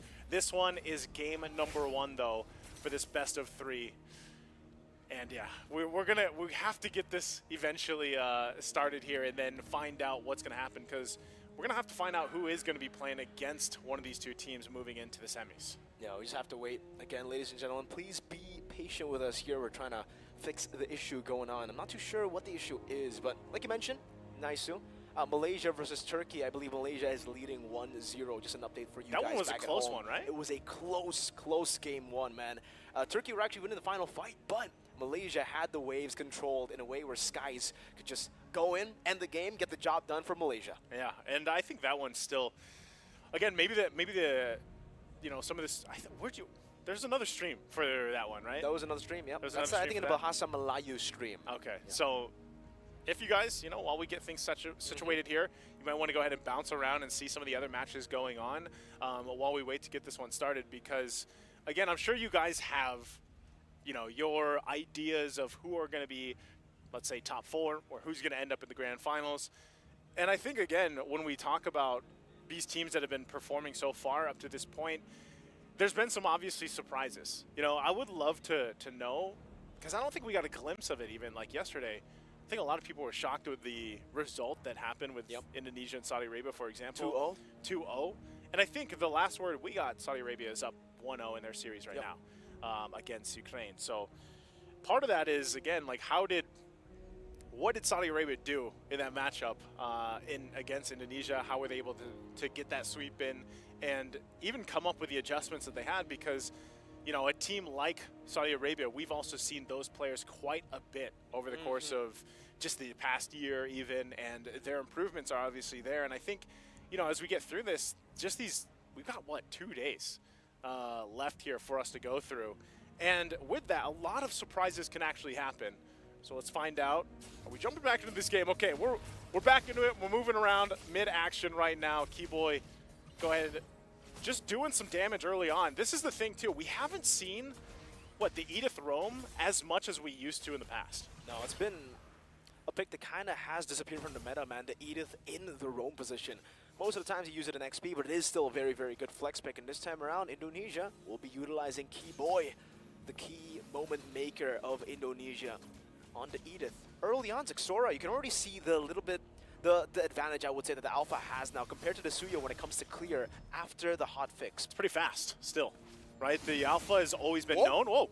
Okay, mid-action. Earthshatter and the Flicker earlier there with Albert as well. A little bit of a miscommunication and a misinput, it seems, for Indonesia early on. Yeah, to start things up, if they can get that first blood, either of these teams, like you said, is going to be very momentum-based. This matchup, more so in the XP lane, kind of a dead matchup. You're not going to really see anyone go down or too much happen between the Hilda and the Uranus unless there's some support through one of the jungles to come up. And it looks like, you know, you at least have Albert on that top side. But eventually that first objective comes up, and that's where you see, you know, who's got these level 4s available, who's got these ultimates that they can actually utilize for the fight. And when it does come through, again, you're looking at the sustainability that a Rafaela provides to this lineup for Mongolia.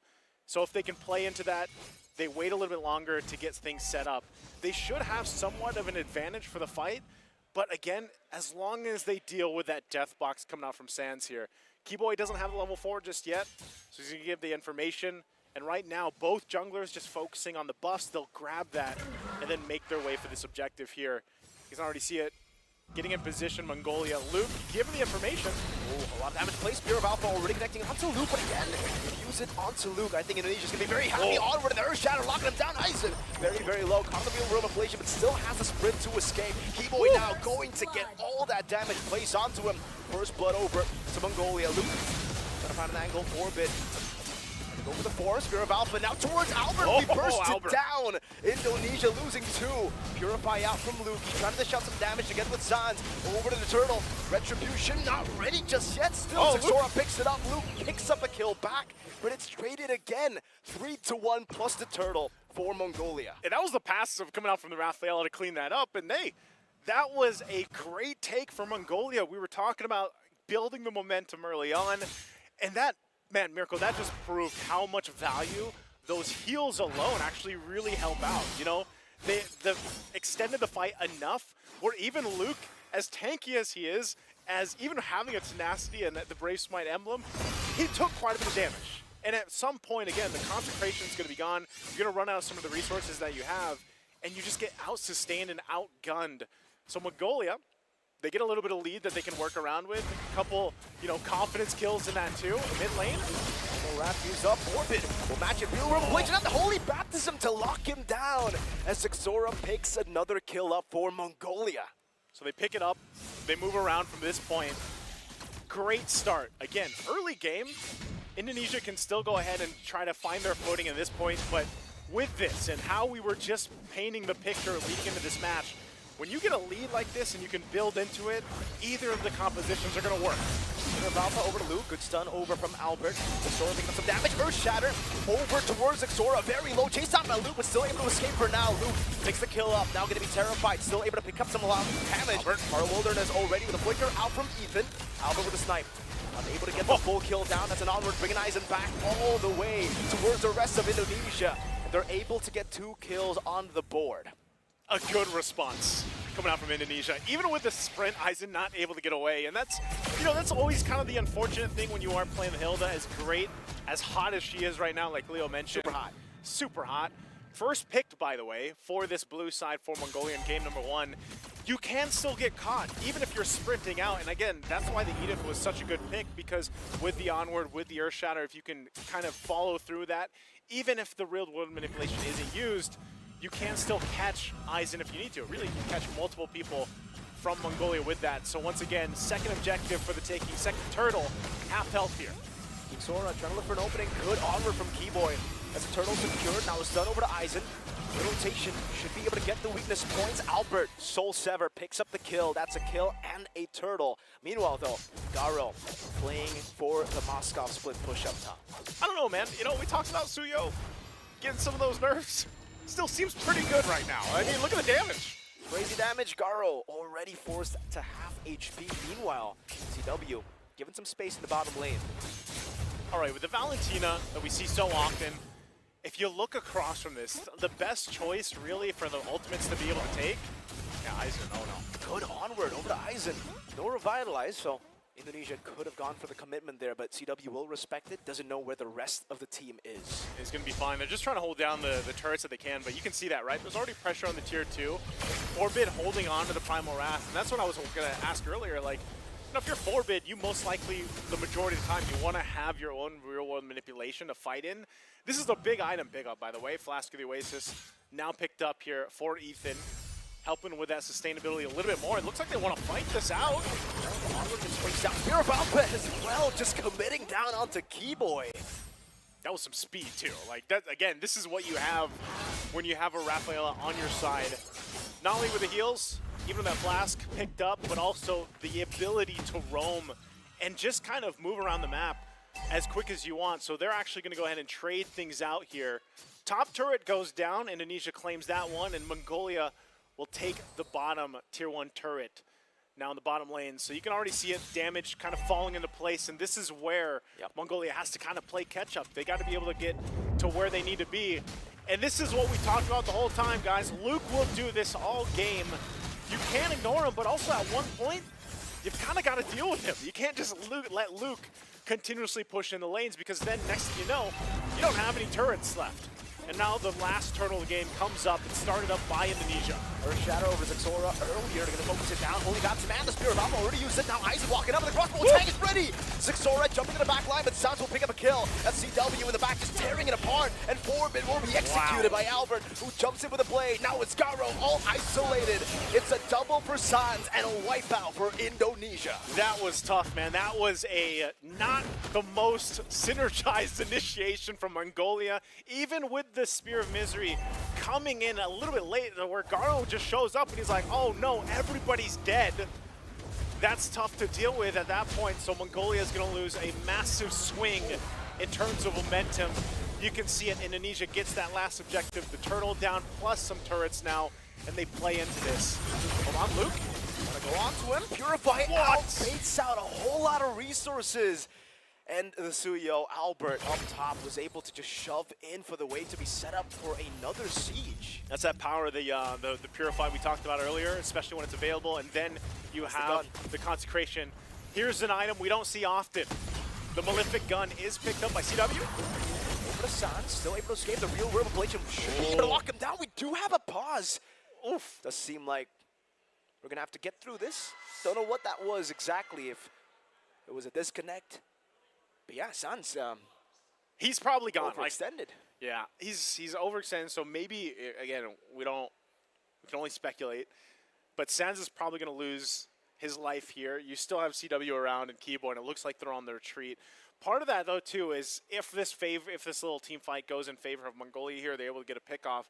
again, it's still a big swing that they have to bring back. You're talking about, 4,000 or 5,000 gold lead right now for Indonesia, and this all happened on pretty much that last turtle fight we saw earlier. Like, it was a wipeout, an objective in the hands of Indonesia, and then they go and put pressure on these tier 2s. That's all to open up the opportunity for Indonesia then to take the Lord, and with the lineup that they have, they're able to box out Mongolia. And so I think when you're really looking at Mongolia's chances to go and contest, this Lord that's going to be coming up here in a bit, it's how do we fight into that objective box? Because that's exactly what it is, and that's why Eve is picked up so much. Do you think that this is enough? Like, because we've seen little catch-outs now from Mongolia where they're able to catch Luke or at least someone. They catch Sans here, by the way, with a little overextension. But does Mongolia, are they in actually position to go ahead and contest in this first Lord? I don't know. If they get Sans, I don't really think the death timer will be that long to punish over to the Lord, right? There's 81 seconds on the Lord. So it actually gives Indonesia still a lot of leeway. Despite making that mistake, despite making that overextension, they should still be able to recover very, very easily here with the death of Sans. And we'll get through into the game again. 4-bit picks up the kill over to Sans with a stolen RWM. And again, yeah, there's not really much they can do. Maybe put pressure on the mid lane turret, but that's it, right? No neutral objective to be taken here. Well, I mean, when you're looking at the lineup, right, and every time you're up against the Eve, that was what the panel even talked about. Do you have enough to play that cat and mouse game? Do you have enough to go ahead and fight for these objectives? And for Mongolia, when you look at them across the board, as long as they approach those fights, that Lord fight that does come up in under a minute here, as a cat and mouse game where you're trying to just hunt for that right moment, trying to, swivel your way through that real-world manipulation, that might be the chance.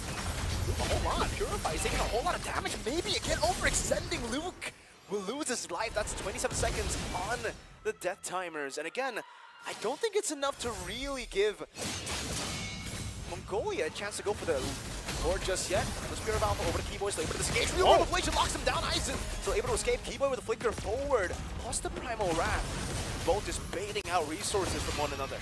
Mongolia really wants to fight, man. That's what I'm noticing. They just want to go ahead and duke it out, brawl it out with Indonesia. It doesn't matter if they were behind, 5,000 gold earlier on. They managed to pick up a couple kills now off of Sans, off of Luke earlier. So it gives them a little more leeway to work with. The Lord is up now. And this is where we have to see how do they play that macro game too. They're going to send Garu up to deal with that top wave, but they're just going to give it a go on the Lord. Yeah, he's getting blitzed now by Sixora. That's the power of the Alpha when it comes to the Lord clear. Luke in the midst of it all. Now, it's going to be a knockoff from the Lord. Ethan is able to escape for a bit. The Spirit of Destruction will land as well, but Sixora picks it up, winning the retreat battle. Aizen very low. Sans still looking for an angle to go for the poke. Primal Wrath from Orbit. CW re-engaging. Luke walking up. CW with a killing spree. Now on the chase on to Ethan. Sixora will be able to get the holy healing from Ethan to disengage, and that's a Lord for Mongolia. A great pickup objectively for Mongolia to play into. Even to the point where Garu didn't have to follow through with the SOD. Like, he just landed and he's got the call. Like, we got this under control. Go ahead and farm up and do what you need to do. And that's, again, what they have to do for this game and how they decide to take these fights. I'm surprised with how decisive Mongolia was to be like, you know what, let's just start up this Lord, take it down as fast as we can, and then win that fight. And so they're going to play into this. This is what they've needed for the past few minutes, right? They might still be down in gold, but you can see how you got to respect what this lineup can do against the lineup that Indonesia has. Tier 1 in the mid finally goes down. C. Albert also picked up by CW to help with some of that sustainability, that healing coming out from Ethan. Crucial items here too picked up, and even to the sense, like, we haven't seen a huge crossbow of tank just yet. That could change some of these later fights that we get to this. And you might see them kind of set things up here. The thing about the Wan here in the current meta, Naisu, is you actually fall off, right? You think about the crossbow of tank, it's a big ultimate, it can be game-changing. But in the later stage, 11 minutes onwards, we're going to see a lot more Winter Crowns, and we already see it for Sixora. He's already picked up the Winter Crown. It's going to be a good way to actually neutralize the crossbow of tank threat. That Winter Crown, it deals with the Wan so well, and I think part of that too is, like, if you can just get them, that might be part of the game plan, for Indonesia and for CW alone, is just get that crossbow of Tang off so you can proc, like force the proc with the Winter of Crowns, force Mongolia to use it, and then you follow through after that. So at this point, Boy was in concealed, not going to connect, but the turret does go down. With an Earth Shatter early, now the time around the spell, good Spear of Alpha on the 2. Sora still now going to be caught, pops into the crown. Luke purifies out of there, good bait from Luke. Now it's going to be Garo taking a whole lot of damage. CW just picks him up, for the flick forward. CW will be able to survive, getting the shielding, I believe, from the Rose Gold Meteor. He's got Rose Gold, dog. He's got Rose Gold, he's got everything, he's got the 4 kills. He didn't even have to crossbow of Tang off. He's just doing enough damage at this point too. And so with that, again, Indonesia will go in the swing, now knocking the base turrets of Mongolia in this game 1. They're looking to possibly finish it here. Another wave just trying to help Mongolia. Here, Aizen, I don't know if he can clear it up just with a Rafaela. 7 seconds on Garo, that's 2 for Zixora. That's 2 base turrets taken down for Indonesia. They must disengage now. They should be happy with that. Okay. 14 seconds for the enhanced lord to spawn in the game. They buy themselves some more time into the game. Look at this big gap, even between the junglers.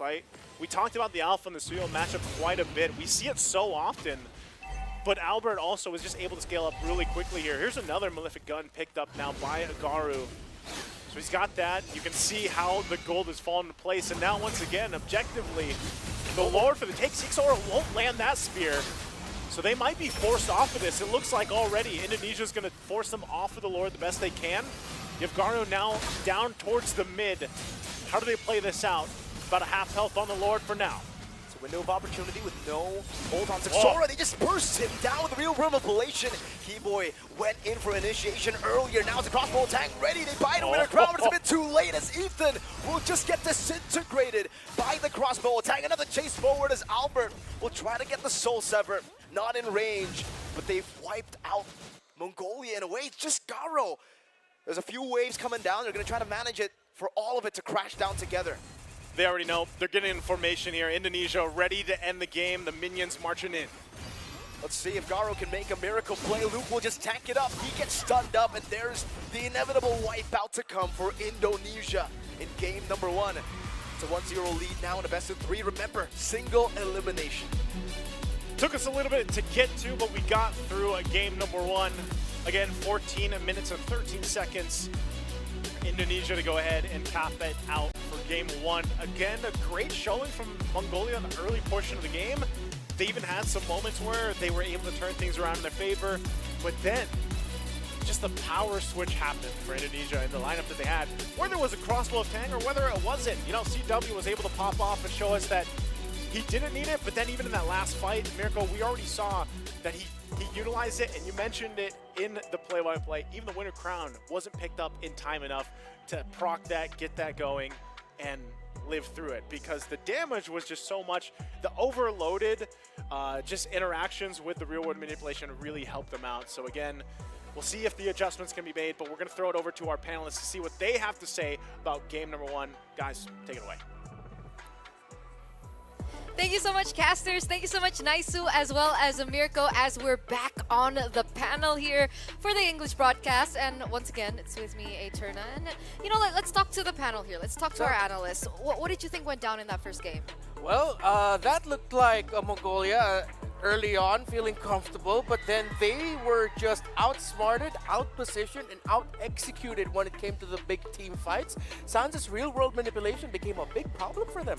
And the aforementioned big dog of the current metagame, the Hilda, suddenly looked like a little scaredy cat.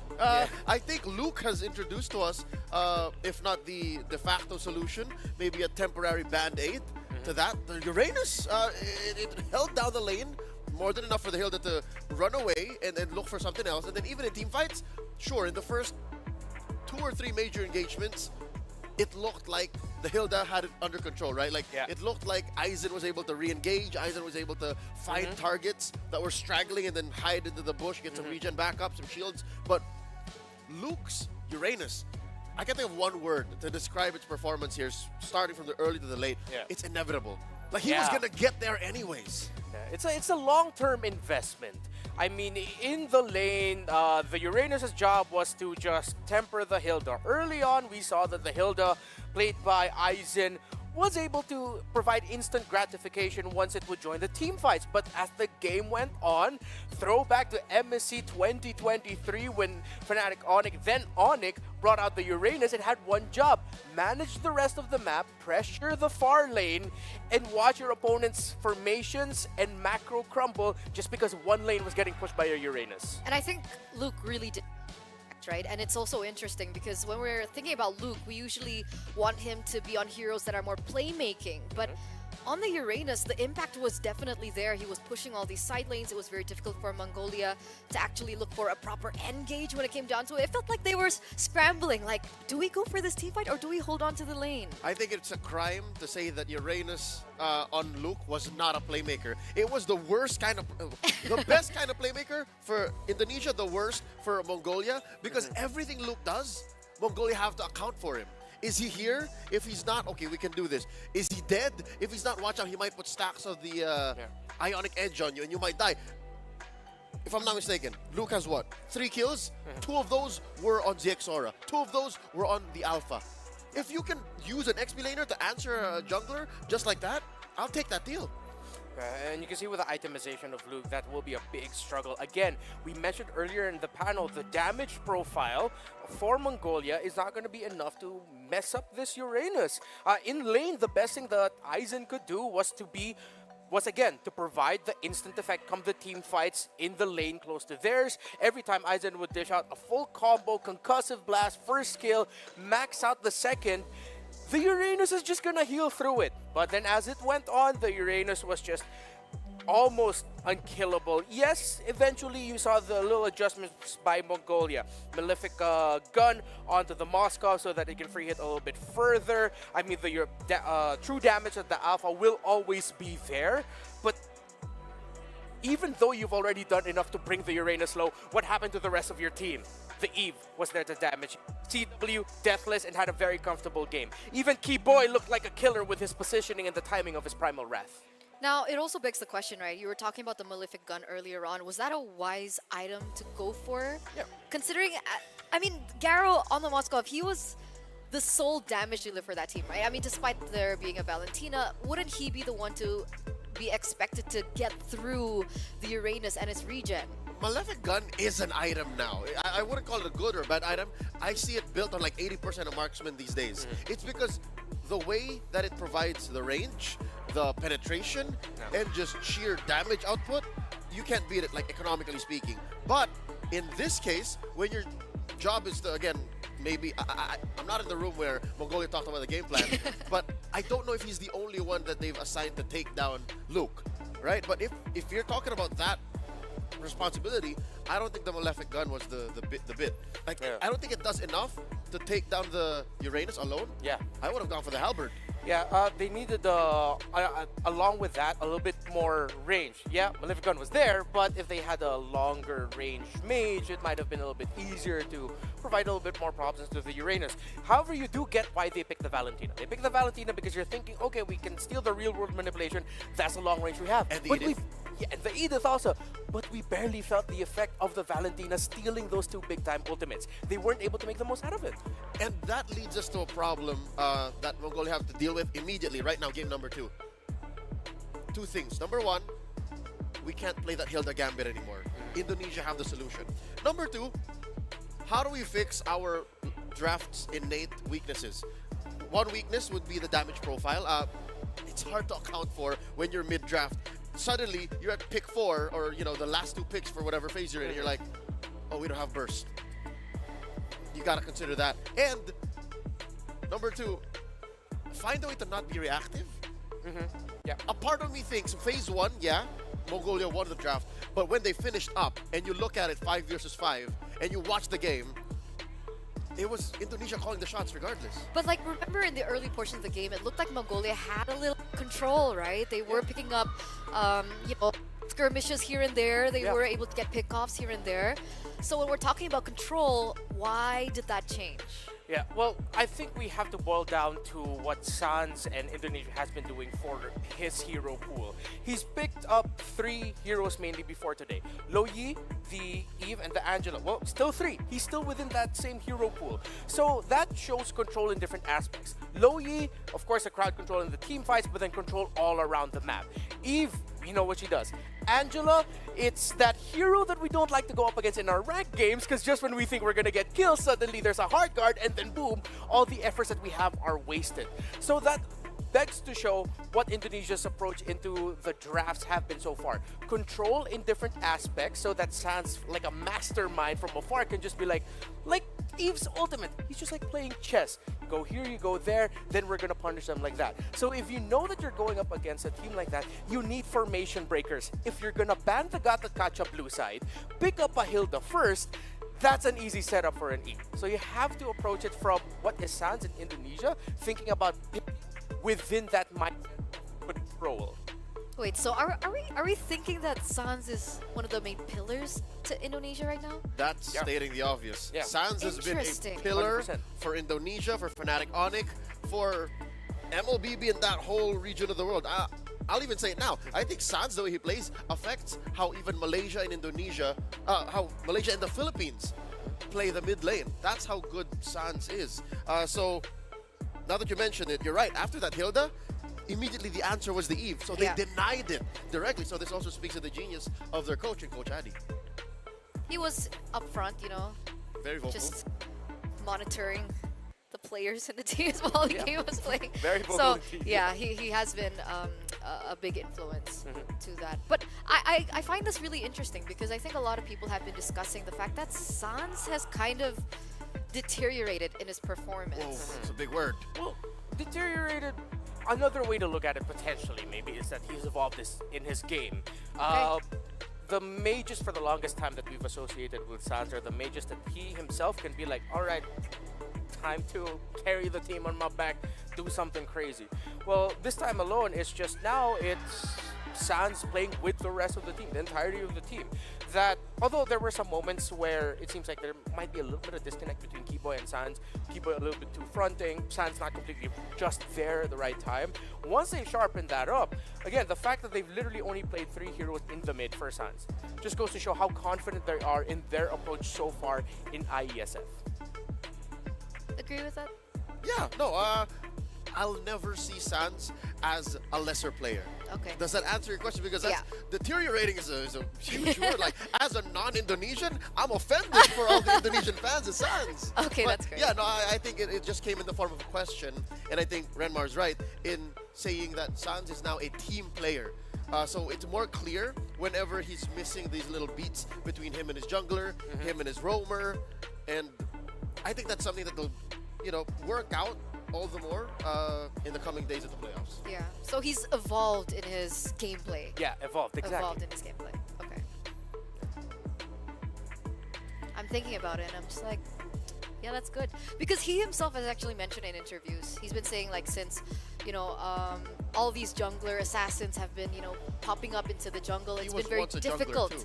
Exactly. So he wanted to be able to hold on to that killer instinct in the mid lane, but things have gotten a little bit harder for him since the assassins came back. So now that we're shifting kind of back into the fighters in the jungle, I don't know. I would have expected him to go maybe a little bit more aggressive this time.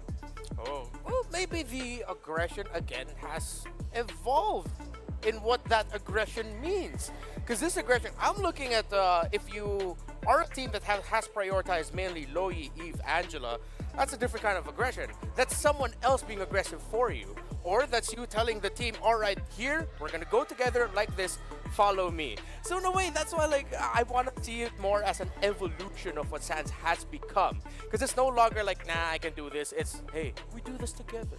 It's a little kumbaya moment for the star mid laner of Indonesia. All right, and it looks like we are ready for game number 2. Ladies and gentlemen, as we're going to break it down once again for the drafts. Now, are we expecting both of these teams to opt for the same sides later on? But before that, it looks like, a little bit of an update for you guys. We did mention that there are going to be games that are not streamed out there. So this is the score that we're getting. Turkey 1-1 against Malaysia right now in that best of 3. Saudi Arabia actually won it 2-0, so Ukraine is out That's right. of playoff contention. GG well played to Team Ukraine as well as to Argentina. They got swept by Team Philippines. Wow. It looks like we're getting a little bit closer and closer to what our brackets in the playoffs looked like last year in Romania. It was Saudi Arabia and the Philippines who faced off in the semifinals before the grand finals. Again, this could be the potential revenge of Saudi Arabia because Philippines sent them to the lower bracket last year, but now there's no lower bracket. They send you to the 3rd place if ever you lose. You can't climb up. You can't climb Your up. cap is 3rd place. Yeah.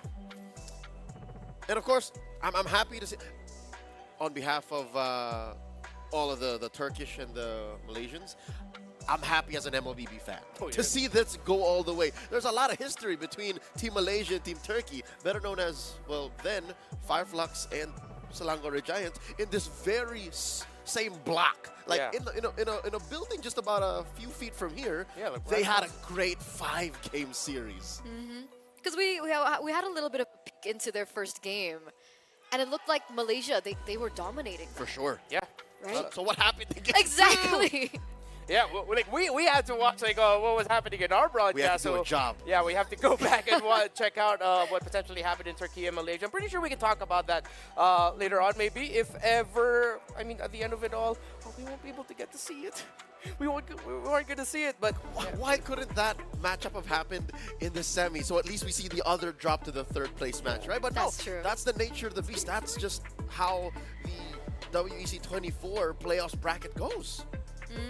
And you know they're going all out. Remember the prize pool, 160K USD, guys. Yeah, it's country. It's pride for your country. I mean, of course we have our club championships in the MLBB space. This is our country world championship. You know, it's country pride.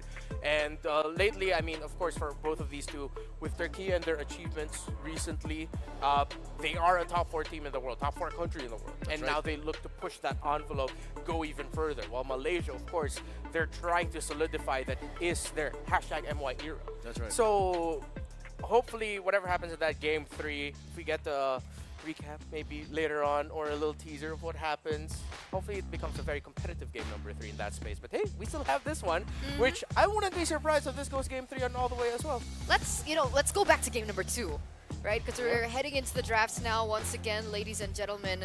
Mongolia versus Indonesia, and it looks like, yeah, they're on the same side again. So Suyo, Hilda, going to be the choice of ban here from Mongolia. Jushin and Matilda. So the big change here, the big plot twist here, is the Hilda ban. That's right. The Uranus only came out from Luke because of the Hilda. If you put any other XP later there, it wouldn't make sense to put a Uranus planted against this pick that Eisen will be picking up. So now the chip is still at large. The chip is still at large. Where's it going to show up? Red 3 or blue 3? There's no way it's coming through. Unless, I mean, it has shown in the past before that even if the chip would be completely open, teams would still say, yeah, we don't need to. But Mongolia decides to ban it on their side. It's a good call up against a team like Indonesia. And see, this is what I mean about Indonesia's, again, going back to the idea of playing around like sounds and that kind of play style. The heroes that we mentioned will struggle up against Jushins and Matilda. The Jush will make it hard for Keyboy to get into position and find the right timing for Sans to poke and provide vision. The Matilda is built to break formations, get past the front lines, which means you make Keyboy react and you make Indonesia struggle, you take out the Fanny. So Mongolia will go ahead and pick up the Phoveus on their side. And if ever Keyboy would want to pick up the Cho, that's totally fine. You get the vision, you get to be aggressive. They will still rush the Eve though, which still makes sense and is perfect for what Indonesia wants to do with their playstyle. And the Alpha, the instant response to the Phoveus. So right now, this Phoveus pick is not happy. What do you think? It wasn't worth it. It What wasn't about worth it. Gatot here, guys? The Gatot is open, that's right. Yeah, that's a great Hylos pickup. too. There's so many rogue picks that, here's the thing, Indonesia don't care about. They're going to save this red 5 for Luke again. Yeah. And that's dangerous. I think the fights that Mongolia have chosen to pick against Indonesia partially might be the wrong one. And here's a breakout jungler for WEC 24. Yeah. We've seen maybe 2 or 3 X-Borgs a day Yeah, out of groups. So back in the day, Export was a really good counter towards Alpha in the jungle. You know, a really good counter towards heroes that are very sustainable. How does it fare in this meta right now? Well, yeah, because of the rise of more beefier lineups, high defense lineups, the X-Borg, because of the poke damage that it can deal with, has become the main answer to that. Now, there's an interesting relationship between the X-Borg and the Eve. Some people would argue that the Eve will be able to take down the Faraga armor quickly. Some people would argue that the X-Borg actually makes it sad for the Eve to team fight, because you bring down the box, that's an easy target for the X-Borg to go, hey, I know where to put down my last insanity. Right there. I don't care to fight under your ultimate, because you will still eat my ultimate. That'll be a big trade. You force the Eve low, and then that's a chance to go. But the problem right now is that you're up against the 1-1. And if Indonesia decides to pick a tankier frontliner here, yeah, it might be able to take some damage, but it supplements it well enough that the X-Borg might actually not be that big of a deal. Again, I'm going back to the idea of around the Eve right now, that Mongolia in game number 1 didn't fight well around it. Now, Tigreal's open. Edith banned out, Luo Yi banned out as well in the second phase. What are we looking at for the mid laner for Mongolia here? Luo Yi's gone. Valentina's Jushin's still gone. open. Valentina. Valentina's Do still they open, want to but do that again? It's proven that it's tough. It's proven. The Edith has been banned out, so there's less of a reason for the Valentina to want to be picked up here. Exactly. So something tells me it's not the Valentina anymore. What are we looking at? Vixana, maybe? Vixana Aurora. Yeah, somewhere along those lines. If this is a slow frontliner, and if they want to provide it even more problems, they might even opt to go for a Lilia. And with the Lilia presence, that might mean that the 1-1 has a lot of things to deal with. So, you pick up the Gatot Kacha here at 4th, because if you decide to go for a backline mage, the formation of Mongolia, with how scrappy their team fight already is with the X-Borg and Phoveus, the backliner mage will not have a good time. Yep. It still might end up becoming the Aurora and Vixanas of the world that you mentioned, but I would like Mongolia to really highly consider the Lilia here. And what makes it more interesting Yeah. is this Gatot doesn't show where it goes. You still don't know. It could flex. be Kiboy, it could be Luke. And that's what I said, right? You leave that red 5 for Luke, because Luke is the wild card. Yeah. Luke is the X factor in Team Indonesia. Anything he does and any play he makes affects everything on the map. Yeah, that's been the template that Indonesia has been drafting with, right? Using that flexibility between Kiboy as well as Luke as we get into the final 2 picks from Mongolia. And that's going to be a Lunox as well as a Khalid. Very interesting. We've seen one more Lunox mid in the groups. I'm not so sure if I would say I support it. Yeah. I mean, technically, if we're talking about heroes that can kind of fend for themselves in the mid lane, like a Lilia, a Lunox does have that, especially at level 4.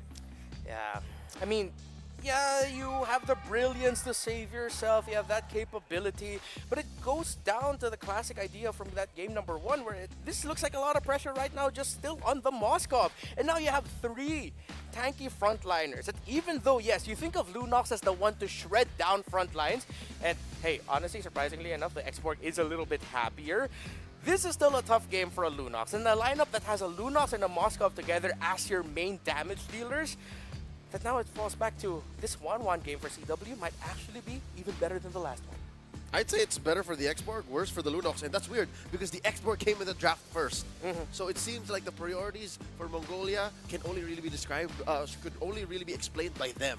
Us from a spectator standpoint can only assume what they're thinking of when they picked up this Lunox, because I'll tell you now, it's very dangerous. It's sure gonna save itself via the brilliance. Sure, it's gonna shred down the good, the front liners good, but if you don't get there, what happens? What happens? I guess we're going to have to wait and see, ladies and gentlemen, as we throw it over for game number 2 towards the casters. Naisu, Mirko, take it away.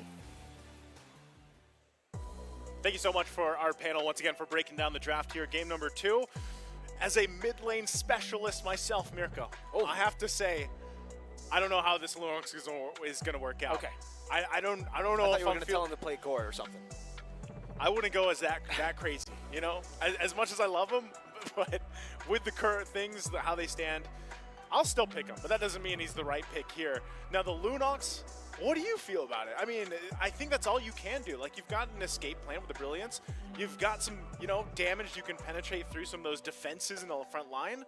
But even then, I think then you just kind of fall off after that. I think I understand the idea behind the Lunox though, right? The fact that for Indonesia, they just have multiple frontliners to deal with Mongolia's draft, they needed someone to actually shred one of the frontliners as well. Because if you take a look at the Xborg and the Moskov, you shred down these frontliners, but it's not an instant kind of delete button, right? For the Lunox, I would say you kind of have that instant delete button, especially in the mid to late game. Like you got one job. You got one job. When a Terizla goes in or the Gatakacha, you target him down, he's super shredded. By the time the guy is dead, everybody would already be kind of chunk low by the Xborg, would have full stacks, and the Moskov would just be chunking them out. Well, we're going to find out if they can chunk it out or not. Jumping into the Land of Dawn again, game number 2 in this best of 3. Can Mongolia go ahead and even out this series? Again, it's a single elimination, so if this is a sweep by Indonesia, Mongolia will have to dip out of here for the WEC 2024 for IESF. And similar things, you know, you're going to see this kind of fall into place in the early portion of the game, and I think once again, that is always going to have to be what we look to see if Mongolia can do. Can they get their footing early on? And even if they do that, like they did in the previous game, they've got a whole lot to deal with. And this time around, it is a Gatakacha, which we have seen do so much for teams that draft this hero in, and with the Revitalize. So we could see a fight breaking out here this early on already, but it looks like they just post up. Mongolia will go ahead and get that Lethal Wanderer and set things up again. It's just a battle for the Lethal Wanderer. Bit of an advantage now over towards Xborg. Sans getting quite low. Good taunt over to Forbid. Albert's moving over. Ethan putting some damage back on Sans again. Albert not level 4 just yet. Ethan will flicker out, respecting the possible instant level 4 that Albert can get. Yeah, that's troublesome because, again, you saw there, if Albert wanted to go ahead and Spear of Alpha, he probably could have caught him, but they decided to be a little bit more disciplined, take things in their favor where they can. And the fact that Ethan doesn't have a flicker right now, you know, it puts him in a kind of precarious situation even with this. So look at this, they're trying to go for Sans. Last Insanity, flicker out from Sans. They bait out a big resource before Turtle 1 spawns in the game. All right, again, objectively, the team that usually gets this first objective does kind of have that upper hand in the early game. They build through it. You could see both teams kind of going and trying to make the plays if they can. Mongolia has been the aggressor, I would say, throughout the series. A lot of the times, they've been trying to get the early advantage going on, but they've just got to go ahead and respond now. So Albert, he'll start up the Turtle. Ethan gives the information. This could just be a situation where Mongolia maybe gives this away. Ethan not level 40 yet, so half health from the Turtle. They reset it. Kibo is so far away. Good penalty zone from Luke to stop him. Sans will be the one to pick up the Turtle. Now as Ethan goes in for the healing Forbid. Jumps into the back line, but first blood will be claimed by Sans as Albert deals with Sixora, who did not have the Faraga armor. Now it's Aizen, all isolated. Has a demonic force. Brox to go for the Infernal Pursuit, but will be bursted down before he can even get this next one. Forbid in the mid lane now zoned away. And Indonesia pick up 3 free kills and a Turtle. Mirko, I know you saw it, the flicker forward coming out from Forbid, and then there was, you're waiting for the damage to come through, and then you're like, oh wait, it's not there. It's not there. It's not there for the Lunox, even against Sans trying to pull through. And even with that, they just got a whole lot in the hands of Indonesia off that first objective plus these kills. And this is what we always talk about. When this team, when Indonesia, their players get the advantage, they will not let up. Mongolia has shown us that they like to fight even when they're down. So they could still come out with a response from this, and that might mean that, hey, Ethan, now that he's got that level 4 available, he might be the one to start things up with the Raging Sandstorm. He had to burn his flicker earlier on, so they didn't really have many tools to be approaching that first objective. And once again, it's all about scaling. They're scaling. Exactly. We already got a preview of the damage. It's not there right now. It really isn't. And that was the big concern, I guess, for Mongolia, right? Even though we know, we see what they were going to do, what they can do with the composition, it relies heavily on mid to late. Luke, penalty zone in the bottom lane, unable to connect onto Aizen. Good spacing there. But back to the point, it's all about getting to mid to late, and I honestly feel like after losing its first Turtle, they should try to respect Indonesia here. Second Turtle onward, maybe look to go for some trades around the map, because if you just go and brawl it out against Indonesia with this big of a lead early on, it'll be very, very tough. You can already see Ethan put some damage down onto Albert, who wants to fight it out. He's an alpha who's a level ahead of the enemy jungle. How do we feel right now about Khalid Rome? Is it only working for certain teams, certain players? I don't know. I don't know about Khalid Rome, man. It's literally just an initiation tool, and you want to buy a little bit more time too, technically, with the pick. But there's so much CC for Indonesia. When you heal up, you can't even heal. And this is going to be a free Turtle over to Indonesia. No steal for Mongolia. They're just going to have to concede this, but there's no trades being made on the map by Mongolia. Indonesia are just doing what they want. Avatar the Guardian connecting now. Even Purify, the layering from Luke as he goes to the penalty zone in the back line, but Zixora plus 4 bits damage will be enough to deal with FCW. Pops in the Inspire, gets out. And Zixora will just have to burn out the last Insanity. They only lose Luke out for that. They only lose Luke, but I'm also, you know, at least Mongolia punishes that, because that's a very aggressive play. Under the tier 2, under 5 minutes in, but they do this because they want this objective. No Purify Garo, they were setting up for that, and now it all becomes worth it, losing Luke to burn out the Purify for them to dive and get a tier 1. Almost there. Come on. Okay. Okay, they want to save it. They delayed a little bit. Eventually, that's going to go down. But yeah, it's all part of the plan, Mirko. Like, again, they initiated under the tier 2. They forced out some resources. They stay. They hang around, and then they capitalize it after that. So what ended up being, you know, not such a bad situation for Mongolia ended up being actually pretty bad. There's the turret going down as well. And so, as we were saying, you know, Indonesia will go ahead and continue to put pressure where they are able to find it. And right now, it's kind of all across the map. The next thing they're looking for here is the mid lane. If they can get the 3 for 3 on the Turtles, Mongolia is in a position where do they have to think, do we have enough damage to actually fight this through? Can we win a team fight against Indonesia for that next Turtle, or do we just let it go? We've seen teams do that before too, where they don't go and they're not able to get any of the Turtles, because the biggest obstacle in front of Mongolia right now is that zone that Indonesia is setting up. Yeah. And I'm not even talking about Sans. Like, just the fact that you have a Gatakacha and a Tarizla alone in the front line is why, again, they picked up, while we thought they picked up the Lunox to hopefully, you know, burst down one of these tanky guys, and they should be able to, but later on. I don't think they're quite there yet. But it looks like Mongolia, flicker burned. Look at the targeting from Sans, always putting the Void Blast onto Zixora. Now, RWM, last incentive to be used, but he's going to be very, very low. Keyboy jumps into the Avatar, and again, it's CW, who's just wreaking havoc. Zixora backed away by Keyboy. He's the one who's zoning the Exborg. This is the pick to counter the Gatakacha, but Zixora, I don't know where he can go. Sans will be rotating as well. Keyboy will be the one to get the kill. Though it is traded, it is definitely worth it for Indonesia, 4-1. Again, as I was asking before that broke out, is this the right moment that Mongolia wants to fight, to contest? No, it wasn't. That was not the fight you wanted to take, and now you get further into the hole that Indonesia has been building up. And you're going to find himself, even Albert, confident enough.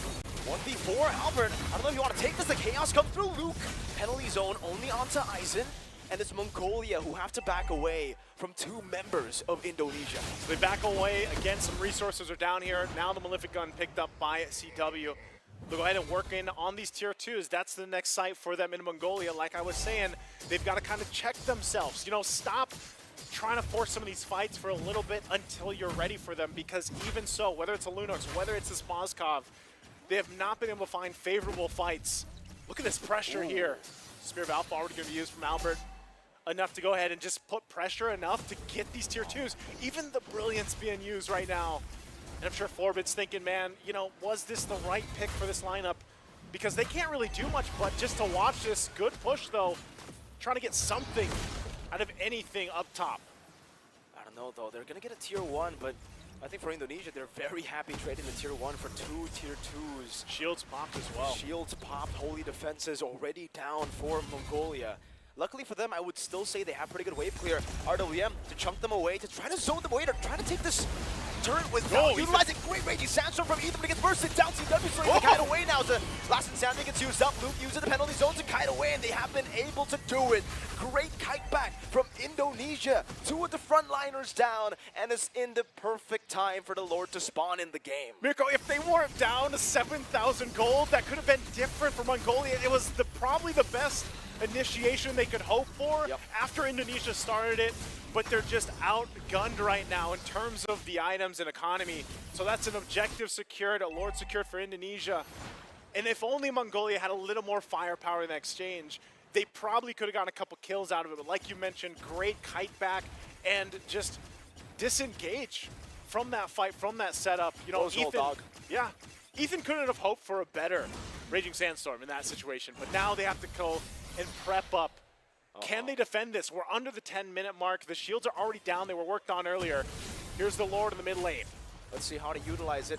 Lord of the mid lane going to be able to charge into the base. CW getting rid of the Holy Defense up top, as that's going to be a Spirit of Alpha over to Xora, taking the Faraga armor away. Also an RWM, interestingly, already used up. CW unable to get the turret in the mid lane, but it is already very, very low. The look towards the second empowered waves to try to get this turret down. Again, from Mongolia, they have pretty good wave clip. Penalty zone. Luke catching Ethan. Now the Avatar of the Guardian. They all just crash down onto Mongolia. It's still a lot of damage placed down. That's a shutdown. CW taking out, but look at Albert on this Alpha, who's an absolute monster at this point. A snowballing Spear of Alpha. As he goes in, Xora, even with the Faraga armor, will not be able to survive. Sounds of the poke, still trying to zone Garo away. 2 more base turrets to deal with. 2 base turrets left. They got a couple waves pushing in. 4 members right now. Indonesia, Luke picking up a Winter's Crown. They could possibly still look to push this in. They're going to have to clear the waves out. Rest of the members from Mongolia do come up, so right now they hold on into this game at number 2. They don't want to get swept here, making Indonesia work for this win. Once again, Mongolia trying to just hold things together. It's slipping out of their hands, though. 10,000 gold behind at this point. Really looking to see where this Lunox plays its part, plays its role. Yes, they defended. Yes, they're still in their base. They got 1 base turret. But is this the time? We're 11 minutes in. We already talked about that mid to late game for this lineup from Mongolia. But when you have a 10,000 gold deficit to work for, it gets even more grim. So the fight's here into the jungle. Oh, CW still able to cut away now. Oh, the Demonic Force connects. CW will be chased down. Crossbow Tang from CW to turn it around again. And the translation over from the Crossbow Tang over to Eisen as he goes in for the Infernal Pursuit. It'll be Albert in the mid lane together with Luke escorting this 1 melee minion. That's a penalty zone to bait out the Purify. Now the Spirit of Alpha as they go for the shred onto Garo. So many turret shots tanked away by Indonesia. But it's a given for this full tanky lineup. Now a taunt to take Forbid down. He will go for the Brilliance, but Mongolia will be knocked out from the IESF playoffs of MLBB. Indonesia move forward. Indonesia, quick work here. Now game number 2, 12-minute mark, just under it. Able to close things out. And again, the panel talked about the draft, and I think that's really what showed the weak point here for Mongolia. They just weren't able to utilize the game plan that they came in here with. They lacked the damage, they lacked the ability to just respond to how much initiation came from the fact that you have a Trizla and of course a Gatacontra starting things up. Again, fist bumps all around. These players are getting very familiar with themselves, by the way, for all the times they faced against each other internationally for the different MLBB tournaments. But again, Indonesia is always that team that teams look to aspire to beat, I would say. One of the top teams, of course, just internationally for MLBB at this time around. Again, Mongolia not able to get over that massive obstacle that is Indonesia. And for Indonesia, their next matchup will either be Malaysia or Turkey. We're going to have to wait for the results on that matchup, whether Malaysia has got it done or if it's Turkey who was able to get that win. Oh, Malaysia won. We got that information earlier, just right there. Malaysia won? Malaysia won 2-1 in game number 3. So Indonesia versus Malaysia will be our semi-final match. And then I think we also have Saudi Arabia versus Philippines. Saudi Arabia versus Philippines. That's going to be a fun one, man. Either way, like, again, we're getting to the point where, this happens pretty quickly. If you guys have been watching, trying to watch and pay attention to all the streams for the MLBB Open, we've only got 2 days. So it's today and it's tomorrow. We find out who the champion is going to be tomorrow. But right now, we still got 2 matches that should be on the live stream today. And I don't know. It's looking like Indonesia's ready to go to the grand final the way that they played this one. If they can get there, again, formidable opponent ahead of them. And this is where, we start to see some of these powerhouse teams that might have had, a little bit of a different roster because we're talking about IESF than what you're used to seeing them play under their own organization banners and everything else. But ultimately, the play style is pretty much the same. Indonesia, we already talked about it. They're going to come in swinging, coming in hot, getting the advantage if they can, and that's exactly what they did here against Mongolia. And I still got to say, respect to the fact that Mongolia hasn't changed too much in the fact that they like to fight, man. Even if they're down, and sometimes it's not in their favor, they'll fight. Like that third turtle take, that fight that they just got Second one demolished. even. That was tough, man. You know, that was tough to deal with. So It's definitely really, really tough for Mongolia, but I believe for Indonesia, we have a few words for some of the players there with an interview. yeah, I think we're gonna go ahead and throw it over to the stage over there with CW. Let's go ahead and throw it over to the stage to hear what CW has to say. CW, congratulations on the 2-0 victory. I gotta ask you though, you boys have certainly bounced back. You lost 0-2 against Saudi Arabia. Talk to me, after that match, did that affect your confidence at all continuing throughout the rest of the tournament? I think it's not affected our confidence. So we have another match, right? So yeah. Well, you won against Egypt, right? So talk to me, heading into that Egypt map, were you kind of feeling a little bit worried about that series? No, I think we just play, enjoy, and yeah, trust each other. And are you feeling any pressure coming into this tournament? Because previous Indonesian players at IESF, WEC 2022 on home soil, they walked away with a victory. Then 2023, they came second. Now 2024, are you and the team feeling any sort of pressure? I think we are not feeling any pressure because yeah, it give us more boost confidence. Yeah. Knowing that players before you have done it, so that means you can as well. I like that. And finally, you're going to be facing Malaysia. How are you feeling about that? Pretty confident? Yep. What's going to make you guys win over them? Maybe we are better. Just better. I like it. Quick, easy, and simple. CW, congratulations again. And it's back over to the desk. Thank you so much, Jasmine. Thank you so much, CW, for that quick interview. Very, very short, very nice as well, and very confident. Calvin for you. I have not seen CW that confident before, guys. He's chill. Really? Is he more of like the meek and He's usually chill like, kinda guy? yeah, we were lucky. Yeah. Hoki bude, you know, that's the common term in Indonesian. Like, we were just lucky bude. Yeah. Bude is the host in ID. In Indonesia, yeah. But he was like, yeah, we're going to win against Malaysia because we're confident. We're better. We're better. His exact words were, I think we win. We are better. In some ways, I hate to say this, I'll agree, because what we saw here in Indonesia versus Mongolia is a far cry from Indonesia versus Egypt. I like how Jasmine threw back to that last match they had in the groups. You'll see here, highlights were playing out. Sands, always so amazing on the setup. Like, it just defines where and how far Mongolia can take their fights. Not to mention how Reptar were just, Renmar was off broadcast saying, why would they pick the Phobius into a team that plays E? Yeah, I mean, there's not much the Phobius can do up against a team that likes to play and prioritize it. You already know that. I mean, it is a common idea that Phobius is one of the best EXP laners that you can pick now in this meta. They know that they're going up against a 1-1, so they're thinking of the cooldown reduction because of the little dashes that you get from that hero. But you already know the biggest problem again was the Eve that was causing issues for you in your team fightings and your execution. That one simple real-world manipulation exposed the fact that in terms of the team fighting, your positioning heading into the objectives, heading into the team fights, weren't just up to par with what Indonesia are known to play against in the region. That's one way to put it.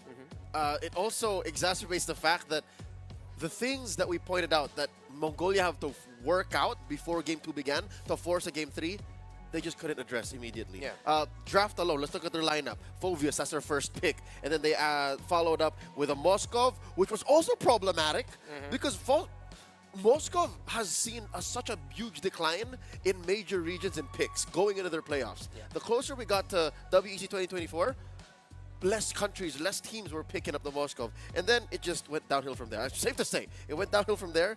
The X-Borg, reactive. They were expecting more frontliners. The Khalid, they were looking at their line like, yeah, that's not enough map control. Let's get a map control pick.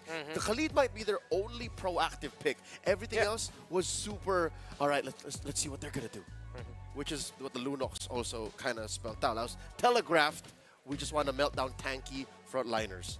But even like from game number 1, I felt like Mongolia didn't have enough tools that they could work with in these particular skirmishes or even in these team fights for them to be able to regain the control that they wanted against a team like Indonesia. And talking about control, we were talking about Luke and his performance on the Uranus. Luke. And it was bad enough that he was performing on something, I would say, as passive in team fights as a Uranus. And they took it up a notch and put it on something that was super playmaking, like the Terizla. And we saw what he was able to do on the Terizla. He was second top kill participation. Yeah. The rotations that they had, you saw at some point it was the Alpha and the Terizla playing together. Then they switched it up as the Gatakacha and the Terizla. It's there's a lot of dynamic elements in the drafting of Indonesia that for the draft of Mongolia, I'll credit them this. The fact that they rushed the Expork early, I would commend that. Expork, I feel like, is a pick in this current metagame right now that you can leverage because of its flex nature. But then you already showed that it was going to be in the jungle. That's them proactively thinking they're probably going to end up with a very tanky lineup. So I get that. So that's one thing that I would credit Mongolia for. But then it boils down to, it just seemed like in the draft, Indonesia was always one step ahead. But it got to the point where even though you saw Mongolia and their thought process with how they wanted to draft up against Indonesia, it boiled down to the idea that you mentioned, they just lacked the tools to deal with the lineup of Indonesia. I think the tools extend not just from the draft, but even gameplay-wise. From a much smaller MLBB region like Mongolia, compared to, I'd say, the mecca of MLBB Esports in Indonesia, strategies, utility, and metas just evolve so much faster in Indonesia. So already you have that large gap between the two teams. And here in Game 2, more specifically Game 2 compared to Game 1, it shows. Yeah, under 12 minutes, I believe. 11 minutes and 55 seconds. I mean, very different to game number 1. I think it was, 14, there you go. 14 minutes and 13 seconds. There was a little bit of a give and take in Game 1. Like, the early game belonged clearly to Mongolia.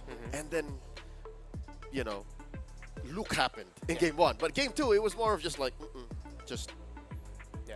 Here they just, like, ran away with it. I think it then boils back into one of the main ideas that not just here in WEC, in the leagues heading into IESF, we did mention how important it is. The tandem of the Roman mid, how well they control the river, how well they control the map. Up against a tandem, if you are rocking the Lunox and the Khalid, you thinking of aggression. All right, we'll give them that. That's aggressive. You can punish, you can poke. That's what they were doing in the center of the map. There were times where the members of Indonesia would be thinking, you see the hesitation, the back and forth, but then you look, because there is an Eve on the other side, a little bit safer, a little bit more in the distance, where it's like, no, it's cool. Hey, Kibo, you're low, that's fine. We can poke them from afar. And then once we saw that early flicker forced out from Ethan in the mid, it just goes to show that, yeah, that was a struggle for the Khalid and Lunox to control the center of the map. But it also goes to show, as we all mentioned, we've been mentioning, Indonesia look ready so far, and they look very strong. That's 2 straight series now where they've scored sweeps, they've looked dominant, and I think Malaysia is going to have a run for their money later. And we're going to get what we wanted. We're going to get I'm not going to say anything. A good matchup between these two teams because you started against Mongolia this way. You started Mongolia Indonesia this way. Yeah. Why can't you be why can't you be more confident? Yeah, it's not that I'm not confident. It's that there's like this thing with Indo-casters, when they're confident, something goes wrong. So you're doing this for your country. You don't want to curse them. I don't want to curse it, no. You don't want to be confident. Which is it? The latent curse or the fact that you're Descos, you need to be neutral? Pick a side. Kill 2 birds with 1 stone. All right. You know, that's fair. That's fair. She got us with that. She's efficient. Work smart, not hard. But once again, congratulations to Indonesia for moving forward in the first day of the playoffs as they will be making their way into the semifinals. Once again, I think the casters did touch on that a little bit, going against Malaysia, I believe, Philippines, and Saudi Arabia as well. Do you guys know when these matches are going to be happening? Today. Very soon today. It's going to be today. Yeah. Wait, we're getting confirmation. The next match will be the Saudi Philippines and Saudi. Oh, guys. The defending champions versus the hometown heroes. Now I get to relax for this next match. Now it's up to you guys. Are you sure? Yeah. Is your anxiety not through the roof because your country's playing off stream? We're casting over it, right? We are casting over it. From what I know, match I know, 3. Yeah. We get 3 best of 3s. We called it earlier, 3 best of 3s. Yeah, we're casting it. So you get to take a break. Like you yeah, get to I get to chill and for then this match. you suddenly choke out. Yeah. Okay. So what do you guys think about this? Saudi Arabia and Philippines. Well, okay, I'll say it as early as now. because with the result that Saudi Arabia was able to get with them sweeping Indonesia, that goes to show that, again, this is why I mentioned the Saudi Arabian Revenge Tour. It's almost the same story as last season. Now it's if Saudi Arabia will get knocked down to the third place match, or will they shock the world and go into the grand finals by taking down the defending champions. It's a very different Saudi Arabia. It's a very different team. Yeah. So I think they're coming in well prepared to face off against Philippines. And we're all excited for it, ladies and gentlemen, but we are going to head over to a short break before we get into match number 2 of the day. So with that, stay tuned. Don't go anywhere. We'll be right back.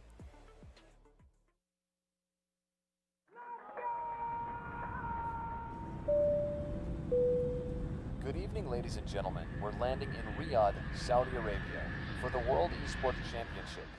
In a world where victories can be measured in gold and silver, some things are priceless.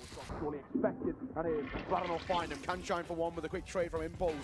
Some things are not bought with money. The base is too open.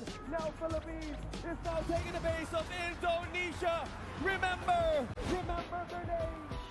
The feeling of standing alongside your fellow countrymen, the emotion, the home crowd, the weight of a whole nation on your shoulders.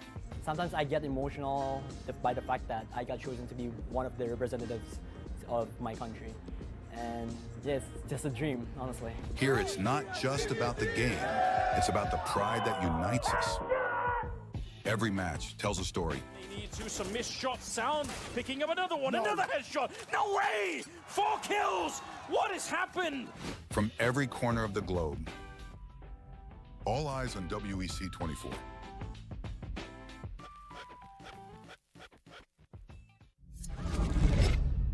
Early 1970s. The world was discovering the boundless possibilities of esports. While esports offered endless enjoyment and addictive allure, it lacked a certain depth and a sense of purpose. It needed something more, something larger than a trophy, something beyond individual gratification. That's when a vision emerged. A vision of uniting the world through esports. The International Esports Federation and the World Esports Championship were born. Its mission was clear: to create a stage where nations could unite and compete for the ultimate title, World Esports Champion. For these athletes and nations, the World Esports Championship was more than just a competition, more than just a game. A chance to make history, to leave a lasting legacy, to inspire a generation, and to represent their nation. Over the years, IESF started achieving greatness, year by year. Korea, Indonesia, Israel, Romania, worldwide. The World Esports capital changed, each year expanding significantly, getting bigger and bigger. Fast forward 15 years, IESF was determined to show the world the most valuable World Esports Championship. 140 nations gathered in Riyadh, Saudi Arabia. The WEC 24 story. 2024. Saudi Arabia prepares to host the 16th World Esports Championship after a spectacle made in Iași, Romania by IESF for WEC 23. New president, new challenges, and quite a bumpy road ahead. As the calendar turned to January, the national qualifiers took place, breaking dozens of records. In a wingspan of 3 months in every nation across the globe, athletes competed to get one step closer to the World Esports Championship and represent their nation on the global stage. However, as fate would have it, the road to WEC 24 was far from smooth. Things went south. 2 out of 3 offline regional qualifiers were forced to go online. Even though that barrier occurred, the online regional qualifiers shattered previous viewership records. The hype for WEC 24 was real. Meanwhile, Africa. IESF showed just how much potential is hidden in Africa. Over 180 athletes, 17 nations, and thousands of fans. All in one place for one specific reason: esports. The bumpy road came to an end. The slots for WEC 24 were secured and everyone was ready. The much-anticipated 16th World Esports Championship set sails. WEC 24 Day 1.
And we're back, ladies and gentlemen, to WEC 2024 ISF MLBB Men's Playoff Stage. And we did have one match done and dusted earlier on, with Indonesia moving forward against Mongolia in a 2-0 fashion.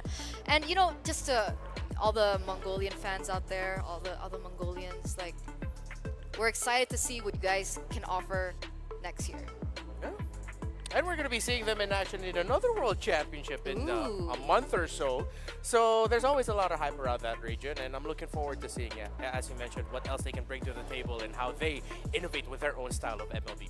We would like to also hand out a GG plate and see you very soon to Argentina and to Ukraine. They were knocked out by Saudi Arabia and the Philippines respectively. That's why we're witnessing Saudi versus the Philippines coming up very soon. And as well to Turkey. This was a match that happened in a different broadcast, and how I still wish that we had the time to watch that alongside the match that we were casting just recently. Yeah. We were backstage, and I think one of you guys mentioned it could be Turkey. It could be Turkey. Yeah. At the end of the day, it was still Malaysia. Wow. Yeah. And it was a surprising outcome for that series because it was just a trade of dominating performances. Game 1, Malaysia dominated. Game 2, Turkey dominated. Then in Game 3 was Malaysia that dominated. So it was just both teams trading early game domination translated into full game domination. Which I was hoping it was a trading of a different sort. I was hoping that these two teams would take it very long and trade in like a 20-minute bout. But apparently it was just domination for domination. And sadly, it was a best of 3, and all it took was just 2 games. Brawl meta. Is that what's happening? That's all I'm going to say. Brawl meta. But I'm also going to say this. It looks like the official roster for Saudi Arabia is ready. So we are going to take a look at it right now, as we are going to be welcoming Sano, Troll, Cuffin, Tarzan, as well as Sanji. Yeah. There are 2, well, one of them is an actual doctor now, and then another doctor in the making, and an engineer in this lineup. Wow. Yep, the brothers Troll and Tarzan, and Sanji here. And of course, some would argue who would be the best gold laner in MPL MENA is Sano, and Cuffin, who is just MLBB extraordinaire. Like, did you know that Cuffin in his World Championship debut, if I was like a year ago, played in gold? Oh. That was him. Oh, yeah, you're right. Yeah, remember. So that just goes to show how flexible this roster is. And again, we can go to their storyline a little bit later on, because there's this very interesting story around Saudi Arabia, but it's time to learn more about the defending champions. Yeah, so let's welcome the Philippines and their official team lineup. We have Fernandez, Galante, Sison, Gomez, and Torres. These are players that I have not seen except for just yet, except for him. Yeah, like I'm sure you've casted and analyzed for a fair few amount of games for Sison in the jungle, commonly known as Kyle TZ in the world, but he is with the members of RRQ Kaito, who at the time where they qualified as the representatives of the Philippines for global esports as Team Cebol, they were the champions. They were the reigning MDL champions as well. Yeah. And they qualified. In Season 4, though, their story shifted. They lost in the best of 7 grand finals. They had a jungler shift up, seemingly because of the shift of the meta with more assassins coming in. So now that they have Sison with them, an experienced assassin, a world championship assassin jungler, well, it's going to be interesting to see what this RRQ Kaito, now Cebol lineup brings to the table. I have a question for you guys. Yes. All around the world, people are still referring to the Philippines as the powerhouse of Mobile Legends. They're not wrong. Time after time, year after year, season after season, it seems like PH is always still on top. Now, in this next upcoming match, we are going to see an MDL team go head-to-head against an MPL team. The champions of the MPL, by the way. Exactly. Yeah. How do you think they're going to fare? Are you confident? I'm confident that this Cebol squad, Team Philippines squad, is respecting what the Saudi Arabia squad can bring to the table. Because if you look down on them, if you don't think that there are any draft surprises that won't come out, if you think that they're not going to match you blow for blow, then you are going to get surprised by what the Saudi Arabia roster can bring to the table. However, that doesn't mean that they shouldn't play with confidence. They still have Sison with them. The RQ Kaito lineup, those members are very, they have a long playing chemistry together. So just respect what Saudi Arabia brings to the table, but don't be afraid to show why you were champions of MDL Philippines. I'd like to think that their confidence is through the roof, given that they're coming in as the defending champions. They have Kyle Teasy with them, who gets to extend the world tour. But if you watched if you got to pick up what you can from the 3-game series against Malaysia to be able to qualify as the upper seed out of groups, you will know that it's not all a cakewalk. It's not a nice day in the park for Team Philippines. Like, this is a very different Team Philippines that we've seen from the recent years of the World Esports Championship. So I'm going to say now, against Saudi Arabia, and this is because of what Saudi Arabia has proven in the group stage and how they're looking like now,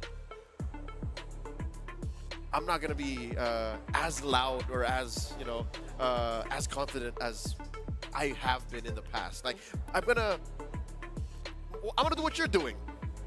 I'm gonna say let's have a good time here. You're gonna be a little bit more conservative with it. Yeah.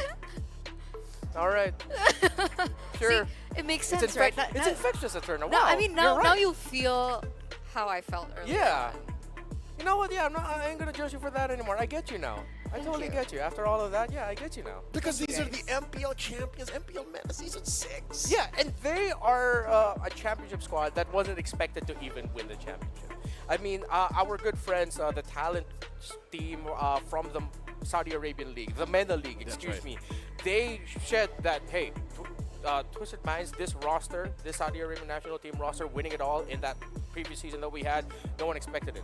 They are the champions that no one expected them to be the champions. They've gone from being the loud, brash counterparts from the previous season, the villains, to now the unexpected heroes. Now potentially to even include a World Championship bout for your country in that regard. So the evolution of the Saudi Arabian squad, which is why we mentioned earlier, their story is so interesting. Now that they're going up against a Team Philippines that has a completely different story from what they're used to. This, in the drama, in the storyline alone, is such an interesting matchup. So, could we be facing an upset today? Is that possible? I mean, technically right now, because we are in a single elimination system coming into the playoffs, we won't be eliminating anyone per se, but it is going to be a fight for third, fourth place, right? In the semifinals. You get capped at 3rd and 4th if you do drop from this best of 3 coming up. So with that said, I think Saudi Arabia has it all now in the bag. Like, they have everything that they need, and this is their best chance, their best shot at vengeance. From what happened last year, from what's been happening in all of the other major international events in the MLBB space. Like, this is it, like right here on home soil, when it's a best of 3, and when you just came from they also just swept their opponents. They also swept Ukraine. So like they're Exactly. They're just larger than life right now. I think you could pass off as a member of the Saudi Arabian squad. I see it. I see the semblance just a little bit with Tarzan and Troll. I see it just a little bit. I'm like the older brother to the. Yeah, you're the older brother of them. Yeah. Who did follow? Who wasn't a doctor? Yeah, who wasn't a doctor and an esports pro and champion. Yeah. Hey, I'm not trying to glaze up Saudi Arabia just cause, right? I'm just saying, like, this is a real match. Like, you look at Philippines versus Saudi Arabia in any other league, and with a different kind of build-up, we wouldn't be talking as much. Yeah. But now I think you really have to, the devil's in the details. You really have to see and make sure that everything in the draft goes right. The chemistry between the non-RRQ Kaito member and the rest of RRQ are on point, and that nothing else out of the game goes wrong. Because I think we were talking about this off broadcast while the matches were going on, while we were waiting for Mongolia and Indonesia to unfold. Champions are made not just in game. Yeah. Champions are made from your training, persevering with your difficulties. All the things that come with travel, and that's what I'm looking at. Yeah, they need to be ready. Yeah. They need to be ready, like they are right now. Ladies and gentlemen, it looks like the players, the teams are ready to, hop up on stage. So with that, we're going to throw it over to the stage with Bara as well as Jasmine. Take it away.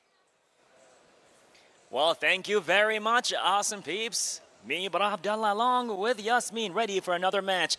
But just to let you know, I just came from the CS2 scene.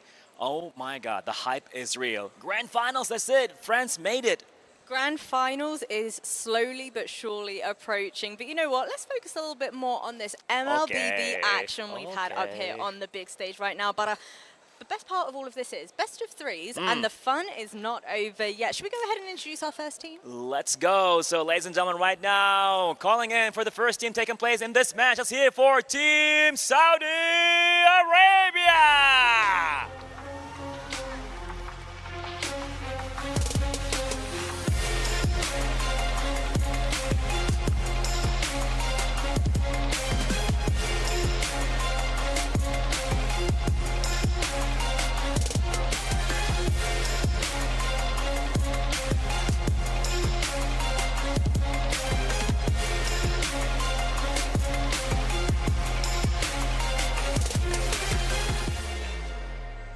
And the 2023 champions, hoping to take them down a peg or two. Please give a very warm welcome to Team Philippines.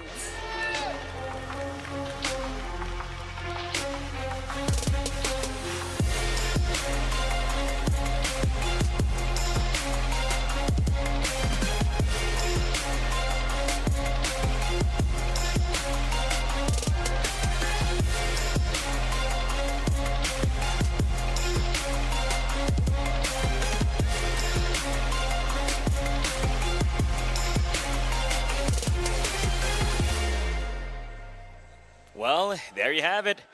Team Saudi Arabia, Mamlaka Al-Arabiya Saudiya against Team Philippines. You know, I've seen what's going on over there with the talents. They don't want to do their prediction. So how about we take off that kind of stress out of them? You know what? I'm going to go ahead and go first. I'm Tell seeing me. the energy from the crowd. I've seen the energy from the boys as Okay, well. okay. My prediction is Team Philippines is going to walk away with a win. What do you think? Well, maybe Team Saudi Arabia. You know what? On I'm that so note, we sorry. should go ahead and find out what the rest of our analyst desk thinks. You've got to make a prediction at some point. Thank you, Bar. Thank you, Jasmine. Man, they're really putting us on the spot here. Yeah, they're really putting us on. I can't believe that we have the Philippines 2-0. 2-1. I'm more conservative. I'll lean more towards a little bit towards 2-1 here. I'll say Philippines 2-0. All right. Then. Okay, I'll go for Saudi Arabia then. I'm confident that they're going to be able to win this. 2-1. Are you not Wait, what? Southeast Did Asian? you just say, I'm confident they're going to win this 2-1? What was that? Hey, sometimes teams take some time to adapt to one another. That's true. And going up against the, defending champs. That's right. 2-1. Yeah, and I think we talked a lot about the story of the Saudi Arabian team right now. They are champions. That you can't exactly look at this Philippine squad as underdogs. They've done a lot. They pushed Malaysia to the limit, or they were also pushed to the limit by Malaysia, but showed that they are still within their right to be one of the top teams in the world right now. They are the defending champions. There's a lot of pride in the Philippines when it comes to this squad. They knew the weight of responsibility that comes to being the national team of the Philippines, to be Team Siwon. And yet, Leo touched on it just a little bit before we went into the player walkouts, right? It takes more than just in-game to be able to win a championship this big.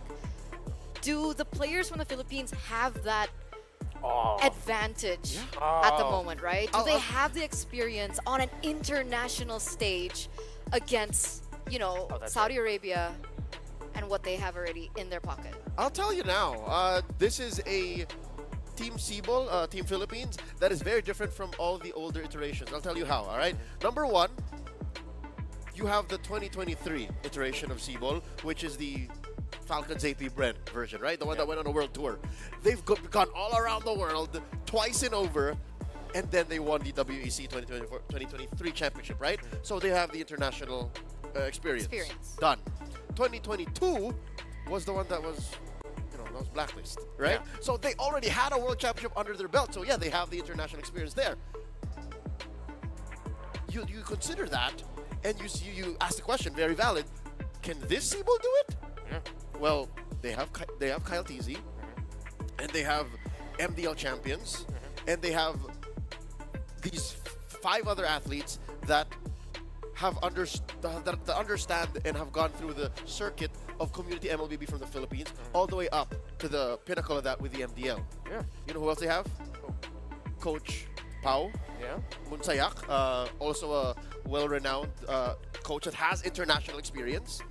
Coach Ducky is also amongst the ranks. Yeah. And Glindro, yes. And Leather Goods.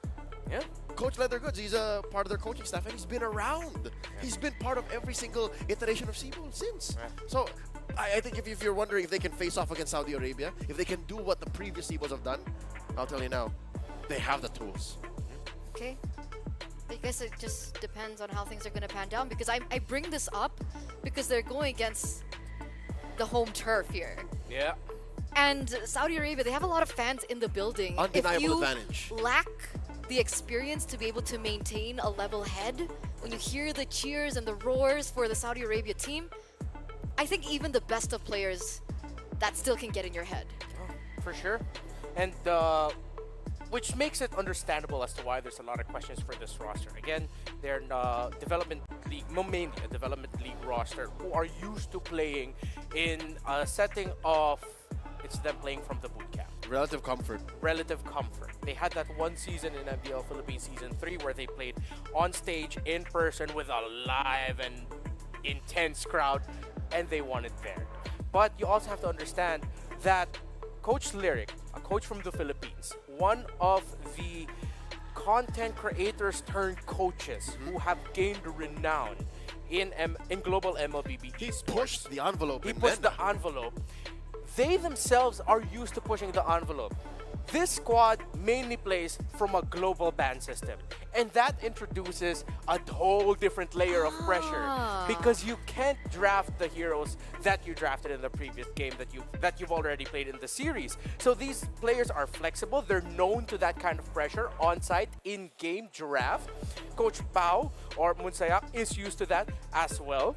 So every time there's a question that rises about this Philippines roster, there's an answer that you can dish out that just makes you go, well, that's a good point. I mean, that's a possibility that it actually won't bother them. And it's not even an answer that boils down to, oh, it's because it's a Filipino team. Yeah. It's a factor that no one has ever considered, or it's a combination of answers and experiences that make for such a unique and distinct style of play from Team Philippines. And not to mention, how often is it that it's the world champion, Saison, that's out of his element? Like, these four other dudes can play global ban pick. I have my pool, and I'm used to my coach opening up picks for me, and now suddenly they're like, what about this, what about this? I'm pretty sure that's a conversation that's popped up. So what are we expecting here? Because we're moments away from the drafts now for our second match of the day here in the semifinals. What are we expecting in the drafts? I'm expecting crazy picks out of Team Philippines. Yeah. Crazy picks. Yeah, because the whole global ban pick system, the experience that RQ Kaito, this iteration of Cebu have come through, is going to allow for old favorites like Arlot in the XP lane. We don't see that as often anymore. But yeah, Fernandez, an Arlot specialist in there. CY, Filipino Torres. He's a 1-1 specialist, much like a CW in the previous series. But I know that he also plays a mean Brody, Claude, Nathan, right? So there's almost infinite amount of picks. Yeah, and there's one pick on the side of Team Philippines that they showed up in their series up against Malaysia that just goes to show that they have an understanding of the meta right now and how it's currently evolving. They can play Jawhead in the role. And that applies a whole load of different pressure, whether it's because of the damage over the Jawhead can dish out, that the poking phase of the mid lane duel in the first 3 minutes might not be as clear-cut for Saudi Arabia. But for the Saudi Arabian squad as well, they have some surprises, if I'm not mistaken. One thing that I liked about the drafts that they've shown up is that they're not afraid to play the Bruno. That sometimes gets overlooked, but actually does really well with some specific lineups. They have a wide pool for Tarzan, who's played Xborg, Suyo, Nolan, and Alpha. That's 4 different heroes already played by him. And they're one of the few teams that got to actually play the chip in the roam. So as we now talk about the flexibility and the unique hero pool of Team Philippines, Saudi Arabia now also has their own clan back. So the more we talk about them, their stories, and now that we're evolving into discussions about what they can potentially show out in game, it's like I'm starting to nerd out. All the possibilities in my head are sort of going crazy right now. They're kindred spirits. Yeah. And a part of me hates the fact that only one of them can move on to become the champion. And the other has to be happy with the fact that we can reach at best third. Yeah. Because there's a potential for Saudi Arabia to suddenly, like here at this moment, play their minds out and show us a form of them that we've never seen before, short of the M6 World Championship, right? And to do it on home soil against Team Philippines, would that not be a treat? That's different. That's a different level of feeling, man. Yeah. It looks like once again both of these teams are still getting ready. We see, serious faces coming in from Team Saudi Arabia as well, as they're, getting accustomed and adapting towards their battle stations right now. So we talked about storyline, we talked about possible picks that we might expecting. What about this? It feels like right now the meta is shifting in a way that whoever is able to pick up that early lead is usually the one to be able to win the game. Oh, for sure. Comebacks are so rare, you're right. Yeah, that's why you see the rise of the comeback specialists, not in terms of like the teams, but in terms of the heroes.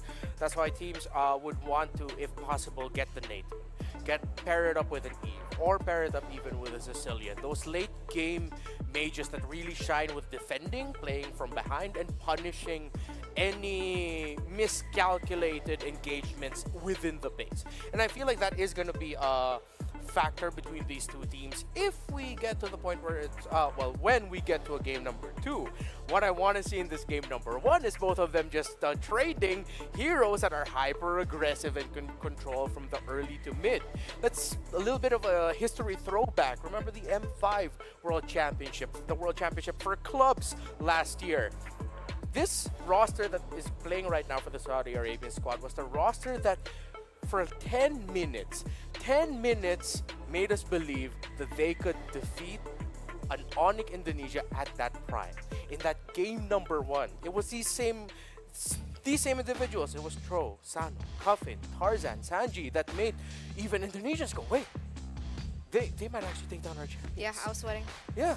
Hey, you were sweating there. I remember I was on the desk with Mirko then, and we were really going like, even with Yasu from Mena, where we were like, oh, wait a minute, what? So I feel like that spirit is still strong with the Saudi Arabian squad.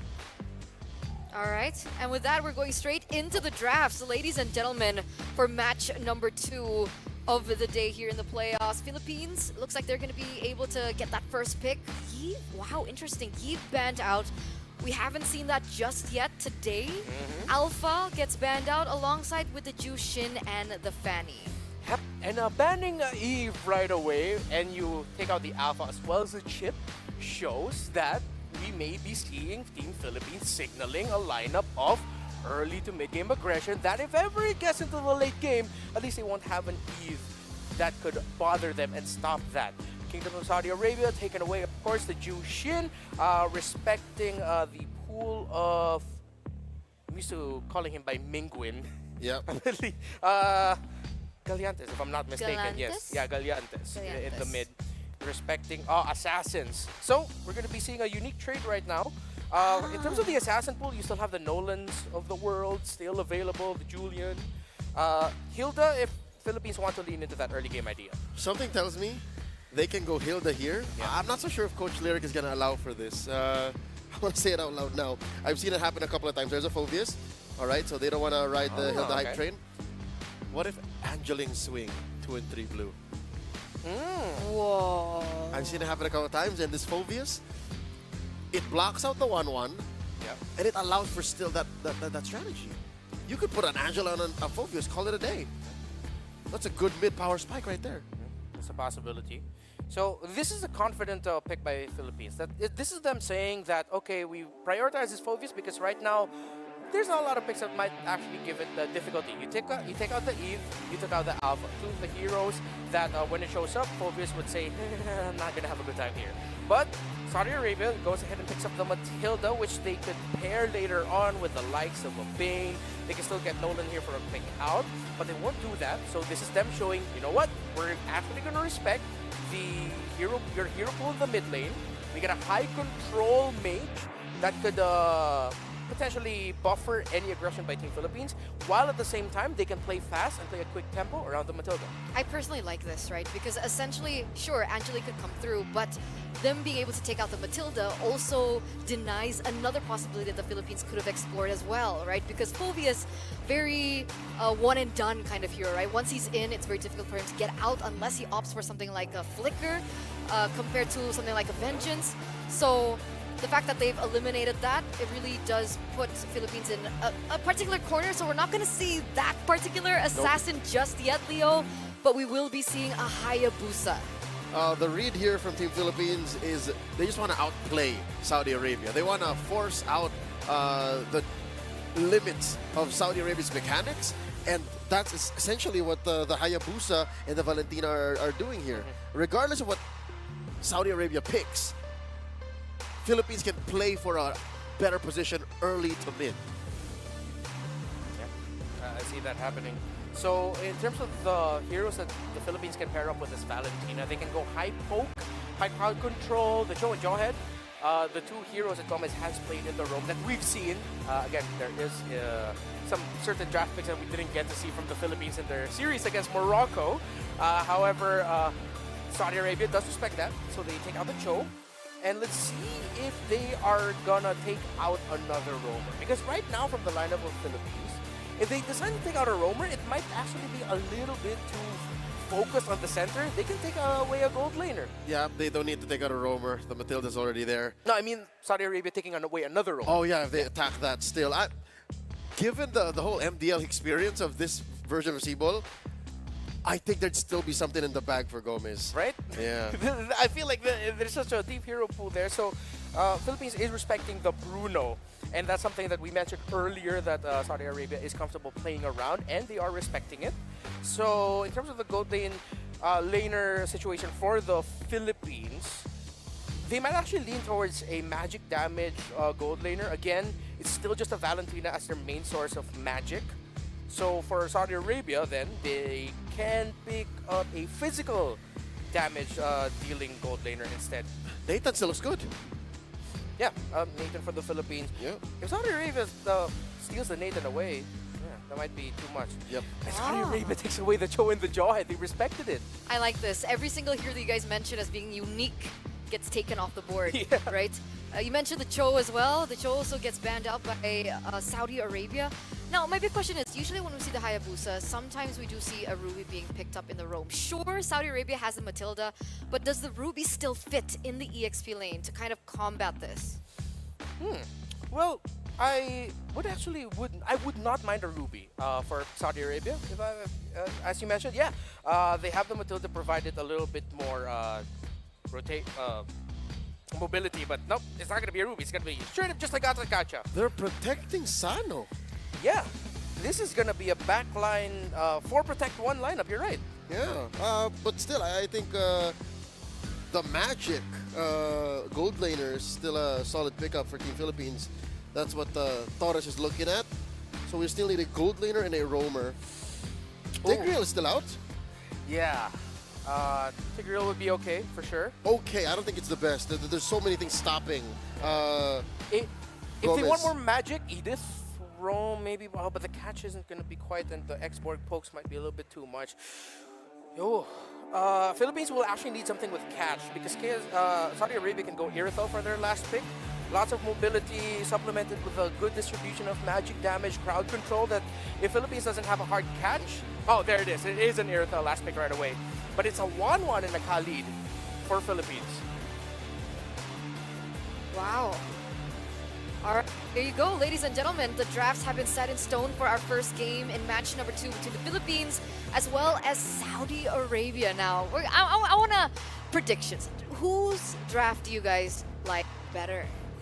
You know, the play style for Team Philippines will be there, But there's something about the Saudi Arabia lineup, and maybe it's because I got to predict a good amount of the picks that I'm leaning towards them more here. Okay. I don't think it's enough to do 4-1 against the Philippines. You're really asking to go for that comeback. And against this version of Team Philippines, I don't think it's going to happen. They're very proactive. They're very capable in the early to mid. Up Team Philippines here. So you've heard from the analysts on the panel stand, ladies and gentlemen. We're going to ask the casters now as we throw it over them to game number 1. Mirko Naisu, take it away. Thank you so much for the throw. Eterna, Renmar. We just have to figure that out. And Leo Manjaro, thank you so much, man. Oh, nice. We got a crazy draft there. Towards the end, I think we were already expecting the Natan to come out. Saudi Arabia were looking to go for a very protect Mr. President kind of composition. Full peel for the gold laner. But then they saw the 1-1. They immediately improvised with the Irithel pick. And man, if they were talking already about the Moscow pick against 1-1, that matchup being 50-50, this is a very, very heavily favored matchup for the Irithel. So, hey, so I'm a you're. 1-1 I was player. gonna say. So are you? Are I you hate saying Irithel. You hate Irithel? I hate Irithel as a 1-1 player. I have to answer the question the panel asked us. I'm gonna say Philippines. All right, well, there you go. Because you go Philippines, I'll go Saudi Arabia. Ladies and gentlemen, welcome to game number 1 in the semi-finals. Winner here goes to the grand finals, and the loser will be forced to play a third-place match tomorrow. So we can see that once again, too, with things falling into place. I love how the panel just kind of went through the history of the fact that, you know, most teams or most people are looking at Indonesia and the Philippines. Like all the international teams, you know, or international tournaments, that's usually what's the eyes are set on here.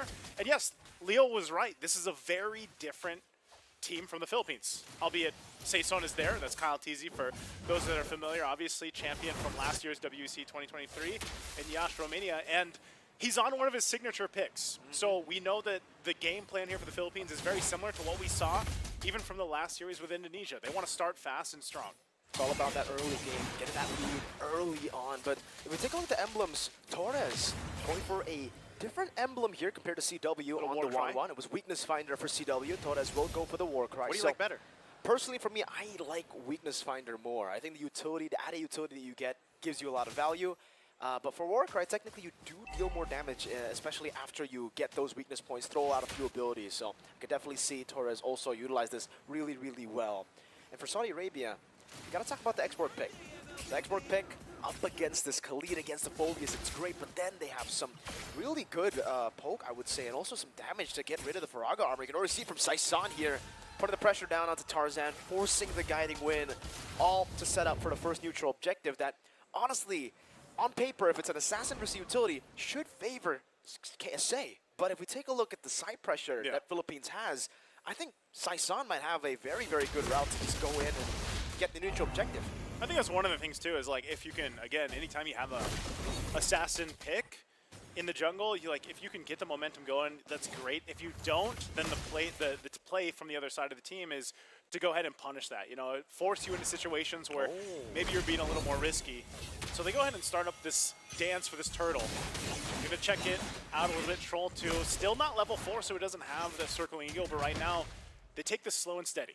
Really, really good rotation here from the Philippines. Look at the orange. We were talking about, again, the Khalid roam, right? When does it work? And honestly, if you can get pressure around the map like this and you have an assassin jungle to capitalize on the pressure that you can assert in the map, you can have the Hayabusa go across the map, get a lot of different farms, and now he's rotating up top. That's a trade, I think. Kill pressure up top for the 1-1. Oh, look, Saison's going under the turret on the top side.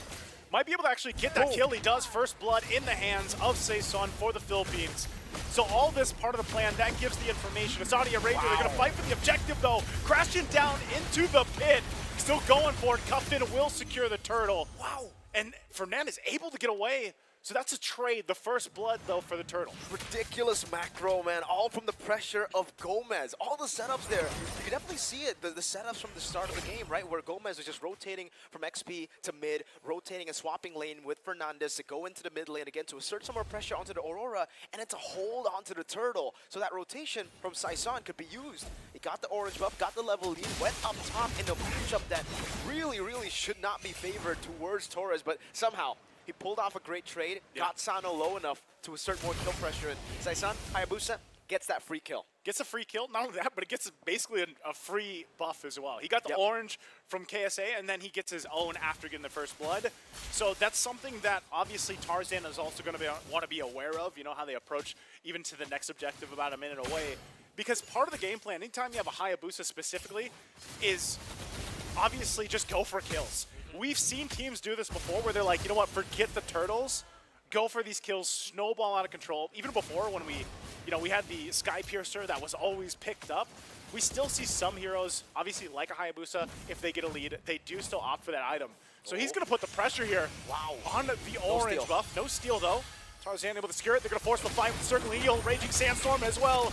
Crashing into the jungle they go. Sayson finally goes down. Last Insanity though, pumping out the damage. Now Cuffin trying to be able to get away. Has the passive there, but will eventually go down. A big trade again. The 1 for 3 favored for Philippines. Great turnaround again from the Philippines. Saudi Arabia, they saw an angle. Saisan had already committed the quad shadow in to go for the red tree steal on the orange buff. They saw that angle, went in, but unfortunately, they didn't account for the shadow kill that was still ready. They could buy so much time, and when he popped in the shadow kill, no kill pressure all around. They could steal out of the big ultimate. Galantes, amazing usage of the IMU. Didn't go for the Frigid Glacier, actually stayed back, took Tarzan's ult, taking that last Insanity to finish off the rest of Saudi Arabia. Now, Saudi Arabia are going to be very, very desperate to look for something on the map. They have lost control over the winning side of the lane, which is up top. Again, the Earth versus 1-1 matchup. So they're going to have to put all their marbles on the neutral objective, or they just hold out until that mid-power spike hits.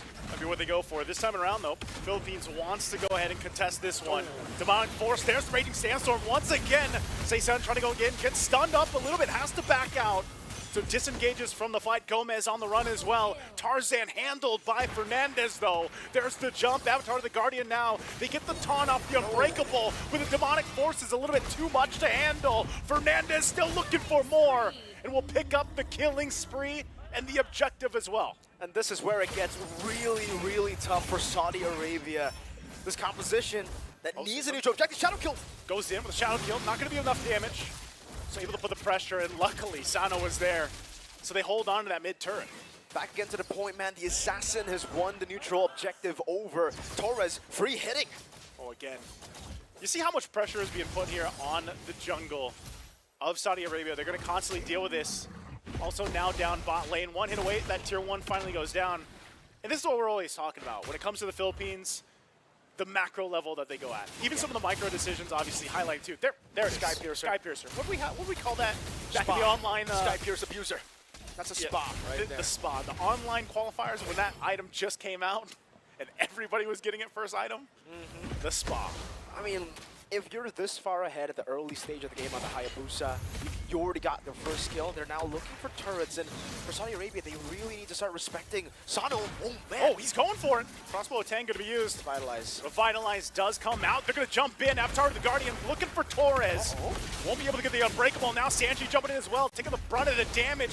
Cut off from the team. Will be able to Guiding Wind out. What an escape, though, utilizing Troll, but look at the push. Sayson once again now, even that tier 2 worked on. So it looks like they're still going to be going Philippines happy to go ahead and cut these waves in and take control of this side of the jungle. Really, really good usage. Again, again, Sayson again. Jumping in. Shadow kill going to be used. Doesn't get the kill. 1 HP left alone. And there's a forced out once again. Last Insanity taken by Galantes. So this is what we're seeing. They're trying to catch up. They're trying to catch their breath, man. Philippines are truly just suffocating Saudi Arabia here. They're not able to leave their base. Once they step into their own jungle, there's Sayson who walks in. And remember, the fact that he can actually dish out that much damage while you have a Mathilda is some crazy stuff. And again, due to all that pressure they have taken into the enemy jungle of Saudi Arabia, this is going to be another free turtle. 2 of the last turtles taken for free. A Belfic gun already for Torres. As now, I think he's kind of already outscaled that winning matchup for the Irith, though, right? For Sano, he's so far behind that even if they go 1v1, I think Torres will have enough attack speed to get close, to gap close, and then to just follow the motorcycle, man. Just outsprint the motorcycle. Follow that Ducati. The Ducati. You know, at this point, I have to say, like, because we've seen this now a couple times, you pick up the Melfic gun when you play your 1-1? Yes, especially because for me, you know, Eman is my idol. Yeah. Picked up Melfic gun first, before even the nerfs or the changes to the Melfic gun in MPL ID. So yeah, I go for Melfic gun. It seems like Torres loves the Melfic gun as well, especially to the changes that have been made to the Melfic gun. Now, I think most marksmen just prefer that over the Melfic roar. You get a bit more range. Get a bit more range. Great penetration too. That's a bottom lane tier 2 for free. And now this is a problem for Sano. Yeah. He has a Ducati. He can ask you, what color is your Ducati? But Torres can just dash away from the Ducati, man. And look at them. They're full pressure all around. Purple buff, red tree forced out, and then you see Hayabusa walk up top, taking control again of the enemy jungle. I don't know, man. Personal life, I'd love to have that problem. You know, having a Ducati. What color is your Ducati? What color is it? And at this point, this is the tough point for Saudi Arabia because it's almost just like, you know, you've tried to like stop the bleeding from happening even back in the early game, the mid game, and it's just it hasn't stopped. It's actually gotten worse, and you're trying to catch up with that, keep things under control. But with this happening, even when it comes down to just your own buffs, you're having this hard of a time. It's tough, and then look at this. Torres picking up the win in nature now. Yeah, that's where it gets real tough now. That's why it's an orange buff steal as well, I believe. I think Tarzan, did he get it? Oh, Tarzan might have gotten it. No retribution used up. I think they were baiting out, trying to get the retribution. But Tarzan will still be able to pick it up. Now, that was the problem. Nice, Sue. Yeah. Yes, not really a problem if you have a Ducati, but now the Ducati does no damage, right? The girl with a crossbow has the win in nature now. You won't be able to put any kill pressure on Torres. He can walk up, and all the poke that KSA can throw at them doesn't really matter at this point. That's a free Lord. Lord number 1 taken by Philippines. And I think at this whole point, like the past 5 minutes or so, it's like everything's on discount. Everything's free, almost 100% discount. Bargain Hunter. Everybody has Bargain Hunter. Bargain Hunter at this point for Philippines, they've gotten everything nearly for free. And it's up to Saudi Arabia to be like, you know, we got to stop this. We got to be able to do something. So, and that's probably going to happen in their base. Now, if we think about it, like defensive-wise, do they have the lineup that can actually stall this game out from this first Lord push? Most likely so. Their clear is actually not bad. They can also lock down, you know, that push. Just the fact that they have an Aurora on their side in the composition here, but it's still going to be tough, even with this first Lord, because of, again, the glaring difference. Yeah. We got like 10,000 gold deficit we're talking about here. I get you, man. For Saudi Arabia, they can definitely look to still clear it out, but what are they going to do if Philippines just try to run down on them, right? The fact that it's a 10,000 gold lead, they can actually afford to do things like that. Saison can walk up, pop a shadow kill, zone everybody away from the turret, and then they'll take it slowly but surely. Look at the way that they're actually managing waves right now. It's a slow push in the bottom lane. They're going to use 2 waves to crash down. First, Lord push with the wave will get the Holy Defense, and the next wave should be the turret take. All right, so they work on the Lord here. It's going to be worked on pretty quickly, but the shields are going to pop. That might be what Philippines is just looking for. Berserker's Fury also picked up now. Saison once again. Look at the damage with a shadow kill alone, and this is what we're talking about. Oh, man. With that lead, that hurts. That stings. As he picks up the next item, it's the Endless Battle. And if you guys were confused why we call it a spa, it's because, yeah, it's a Sky Piercer abuser, man. Kaltizi Saison is an absolute Sky Piercer abuser. You saw that? He saw it. No stacks, by the way. 0 stacks, so he finally got 1 stack. He has something now, he can go for another dive. Seal going to be used. Saison on the top side, they want these base turrets. Every turret being worked on. Bottom base turret finally goes down. Looks like KSA will be able to hold on to the 2 top and mid for now, but still scratching, you know, with their backs against the wall, trying to claw back into this game. And really when, you know, you're Rome with, you know, stacks or not, and you get deleted that quickly, how are you able to utilize the utility you have in this lineup? It's going to be real tough, man. Even all your initiations here, there's so many ways for Philippines to just outmaneuver you. You pop into Avatar, there's a built-in Purify in 1-1. Galantes will probably just steal the last Insanity again and get through the frontliners again, dive in towards the backline and dismantle this front to back before it even starts. For Philippines, I guess, getting the turret in the bottom lane, they definitely wanted to get the far lane, right? But it's still a win, man. They have a Hayabusa. Meanwhile, for Saudi Arabia, they're really kind of forced to just group up together every single time, and you can see the retribution faded out again from Tarzan right as the Lord is going to spawn in the game. And this is going to be the 13th minute Lord. It is an enhanced Lord that Team Philippines can take and probably utilize to end the game. If not end the game, at least 2 more base turrets. So more advantages. They'll play it slow, go for another Lord, and this should still be Bargain Hunter. It's another Bargain Hunter. It's another one right there. Bargain Hunter, it's pull yourself together. It's all the cooldown, man. It's all the cooldown that you need. And with that, so Lord's coming up, and this is where you have to wonder. I mean, we've all been in this situation Oh no, well, there's a flicker in. They want to force the fight. Sandwich in, last insanity going to be used already. Troll's still going to be alive. Luckily, Tarzan was there to help him. But that is some key ultimates, but also battle spells used up that they might need for this defense here as it's making its way down the bottom. So this is going to be a push into the base, and Philippines definitely wants to end it on this one. Let's see how they utilize it. In terms of items here, after the nature, he's actually gone for the Malefic Roar too. So it's a Malefic gun plus Malefic Roar for Torres. 2 ways crashing down into the base turrets. Again, they're going to try to hold it together here. Lord still has to be worked on. Saison picks up a little bit more damage. Conceal going to be used as well. They swing around the corner on the bottom side. Sanji fronting it all on this Gatakacha with the base turret. Last one still going to be worked on. They hold it so far together. Galantis still holding on to that last insanity. Last turret being worked on. Winter's Crown picked up by Fernandez as well. And Divine Glaive, there's the push in with a Raging Sandstorm. The jump in, trying to clear the waves the best they can. Gomez pops the Immortality. He's trying to disengage. And right now it looks like Saudi Arabia is going to be able to successfully defend against that push despite being majorly down. They hold again, but the gold lead is just absolutely ridiculous. Take a look at it. It's a 13,000 gold lead from Team Philippines now, and it's still building up. They have so many advantages around the map. Sano has only now in the 15-minute collected the win in nature, so now you can kind of say that he should be able to survive a lot of these skirmishes, but even that I don't know, right? Because they have so many more layers to put on you. Let's say Saison goes in, you pop into Win of Nature, what are you going to do against Torres, against Gomez, against Fernandez, and obviously Galantes, who is still just going to deal magic damage, will bypass that Win of Nature like it's no problem. And as expected, after Enhanced Lord, they'll take the last 2 base turrets. Now they have the far lane control, they have everything. Saudi Arabia's jungle is now Philippines' jungle. Yeah, it's pretty much Philippines. And they'll just continue to suffocate Saudi Arabia, wait for the next Lord, no rush whatsoever, and try to end after the Lord spawns. I'm trying to think of this, like, we're like, even if you're down this much, I mean, we've all been in that situation where you're down, like, massively. You know, even you and your teammates are, like, surprised, like, wow, we actually are still in this game. And it's like, how many times can they continue to do that with the lineup that they have? You know, and then possibly turn a fight around where, like, then the death timers are so long that they're able to swing in. And mind you, they don't have any turrets. Yeah. So let's say one more successful defense for Saudi Arabia. If Philippines gets a little overzealous on the way they approach that fight, and they lose that fight, it's going to be a good swing in the favor of Saudi Arabia, especially when it comes to map presence. Because right now, you have no choice but to just go ahead and park up in your base and watch your buffs mostly get taken, unless you're able to get that too.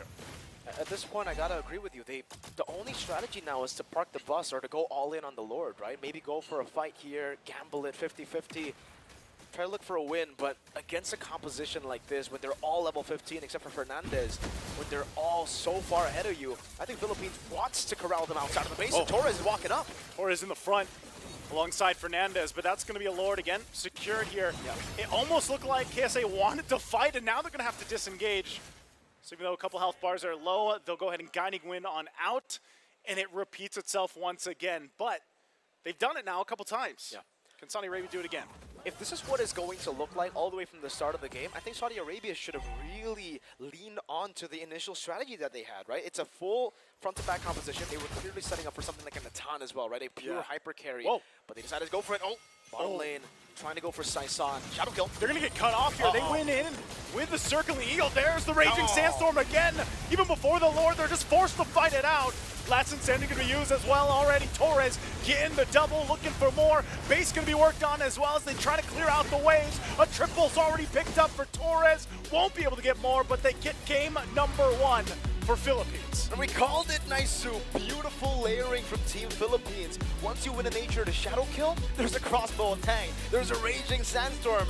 There's so many angles of attack the Philippines can put on you when they have that big of a lead. And now for Saudi Arabia, it's back to the drawing board. For Philippines, if it ain't broke, don't fix it. Continue what they are doing already. They're just so creative with how they tackle around these early game neutral objectives. Phenomenal performance from Team Philippines. That was almost like a last-ditch effort coming out from Saudi Arabia there. Like, you saw it happen. The Circling Eagle was used.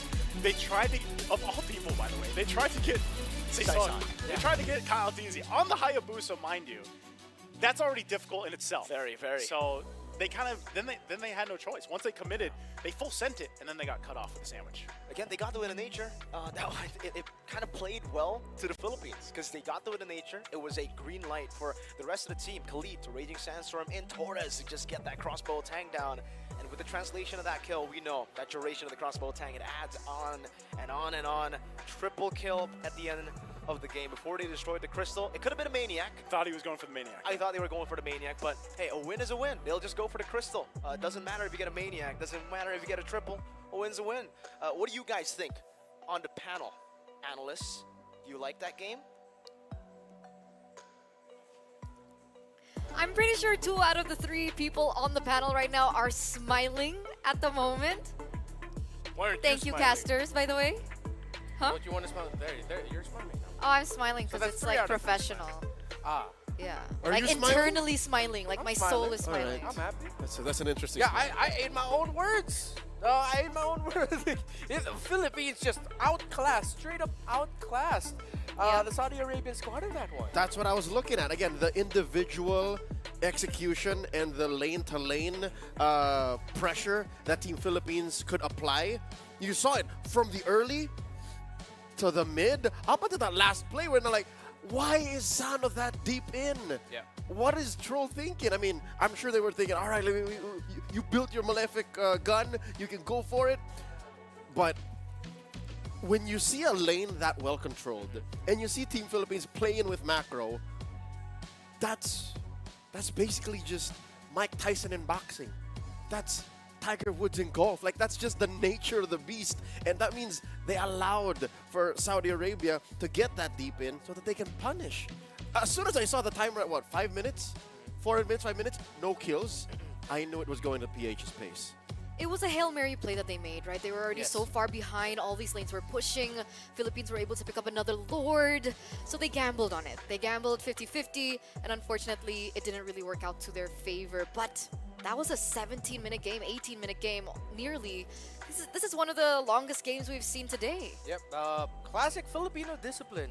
When they weren't able to get Saudi Arabia down, once they were able to take down all the turrets and they were able to survive the dive coming in from Team Philippines, well, Saudi Arabia had more time to work with.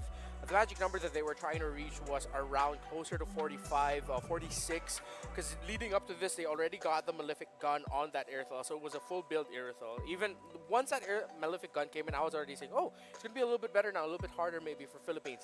However, it would have been difficult for the Philippines if the Airthal wasn't in that deep.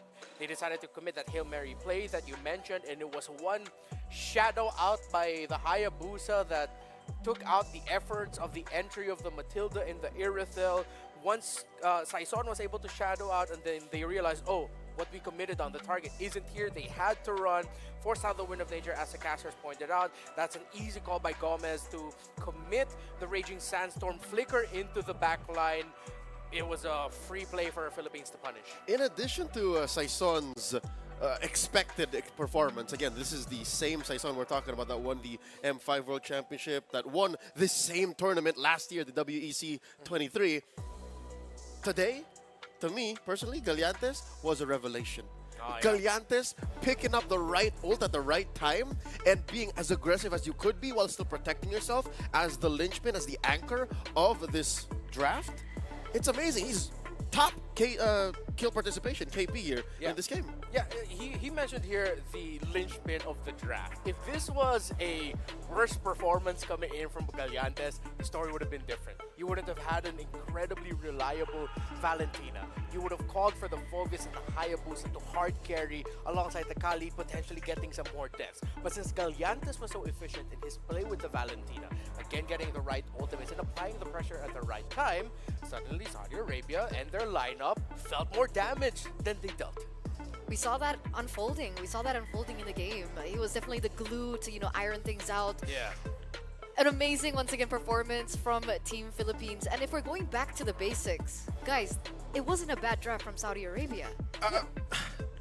Asterisk, it wasn't a bad draft in the grander scale of the metagame. But when you're looking at their play style and what they want to do against Team Philippines, it might not have been the right draft. because it was a very 4-1. We can agree on that. It's all on Sano. Sano is the one who's going to carry the game. That's number one. Number two is maybe there wasn't enough proactivity in the jungle, because it looked like Team Philippines wanted to invade, right? Like they had the Khalid, they had the Hayabusa, they had the Valentina. But even then, they weren't invading as hard, even into the 10th minute of the game. So they gave a lot of leeway to Tarzan. So was that draft or was that execution? I think it's execution. Execution, right? Yeah, so it's a draft that is good on paper. Yeah. But maybe Team Saudi Arabia could have done more with it. Yeah. Exactly. It's hard to say or find the universe wherein you'd say the X-Borg would out-rotate the Hayabusa in terms of jungling speed. But then again, that's why you pair it up with the Matilda, so that it can rotate the map better, a little bit quicker, reposition in better angles to throw off the opponents. It's just that, yeah, it seems like there was I wouldn't call it a disconnect. Maybe a hint of discomfort, again, going back to that idea, a hint of discomfort with the playstyle around the Matilda, Aurora, and the Hayabusa. All right, Red Mario, now that we're talking about it, it's come to me. It's not disconnect. It's Sano, or no, rather, no. It's Troll getting overloaded. Troll has to do so many things, right, on the Matilda. When you're a hero as awesome and as high prio as a Matilda, you're thinking, all right, we need to get the X-Borg where it needs to be so it can pressure Kyle TZ, pressure Saison, pressure the Hayabusa, win fights when it's a big turtle fight, right? Also, you have to protect Coffin, right? Make sure that after the Frigid Glacier, you're able to reposition, because that extra life, the Pride of Ice, isn't free. And then you also have to protect Sano, because Sano isn't ready up until the, what, 5th, 6th item. Yeah. So I think it's also a huge factor that Troll was... You know what I mean? That was Troll. That was Troll, and it was evident in the... What was that? The 9th or 10th minute, where even our casters were like, how was a roamer popped like that by a Hayabusa with a Sky Piercer with no stacks? Yeah. Right? Frederick Erickson and Joseph Charles, they were baffled. Like, that's a Matilda roaming to see vision so that the Irithel could farm. And then he pays the price for it. So I think, you know, the Matilda situation also played a big role in Saudi Arabia's performance in Game 1. Okay, so I guess Saudi Arabia, they need to go back to the drawing board. They need to reset, because remember, it is a best of 3. There is still room for them to come back in the second game. And because, you know, when I took a look at the drafts, it made sense, right? They wanted mid-prio. They were able to pick up an Aurora against the Valentina. They were able to pick up a really good gold laner against the 1-1 as well. I mean, an Irithel is an answer towards the 1-1 in the lane. It just so happens that the rotations that were coming through from the Philippines were just a lot more quicker and a lot more clean. I think Saudi Arabia got so much in the draft, but some things went through the cracks. Yeah. And that's where Team Philippines attacked. Yeah, and in the very first pick, a big elephant got through a crack, turned it into a massive hole in the wall. It was the Phobius that, in the long run, wasn't bothered. It was an unbothered performance by Fernandez. Ferdy Fernandez. Who early on, I think around before the 9th minute, he was already 3-0. That's already a good signal that this Phobius had a really good time. In the team fights, the Phobius would just be jumping up on people. There aren't maybe that many dashers that would activate. Maybe you get the guiding wind dash from the second skill of the Matilda. If ever the Irithos around and uses the heavy crossbow, that activates it. Gaton's enhanced. But essentially, it was just Fernandez being proactive with the Phobius, making the most of the crowd control already built in the kit of the Phobius that was also easy to dish out.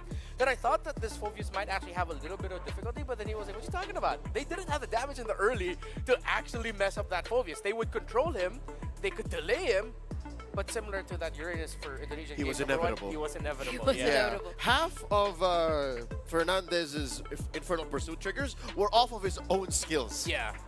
And I watched the game, he was triggering them himself, just... Exactly.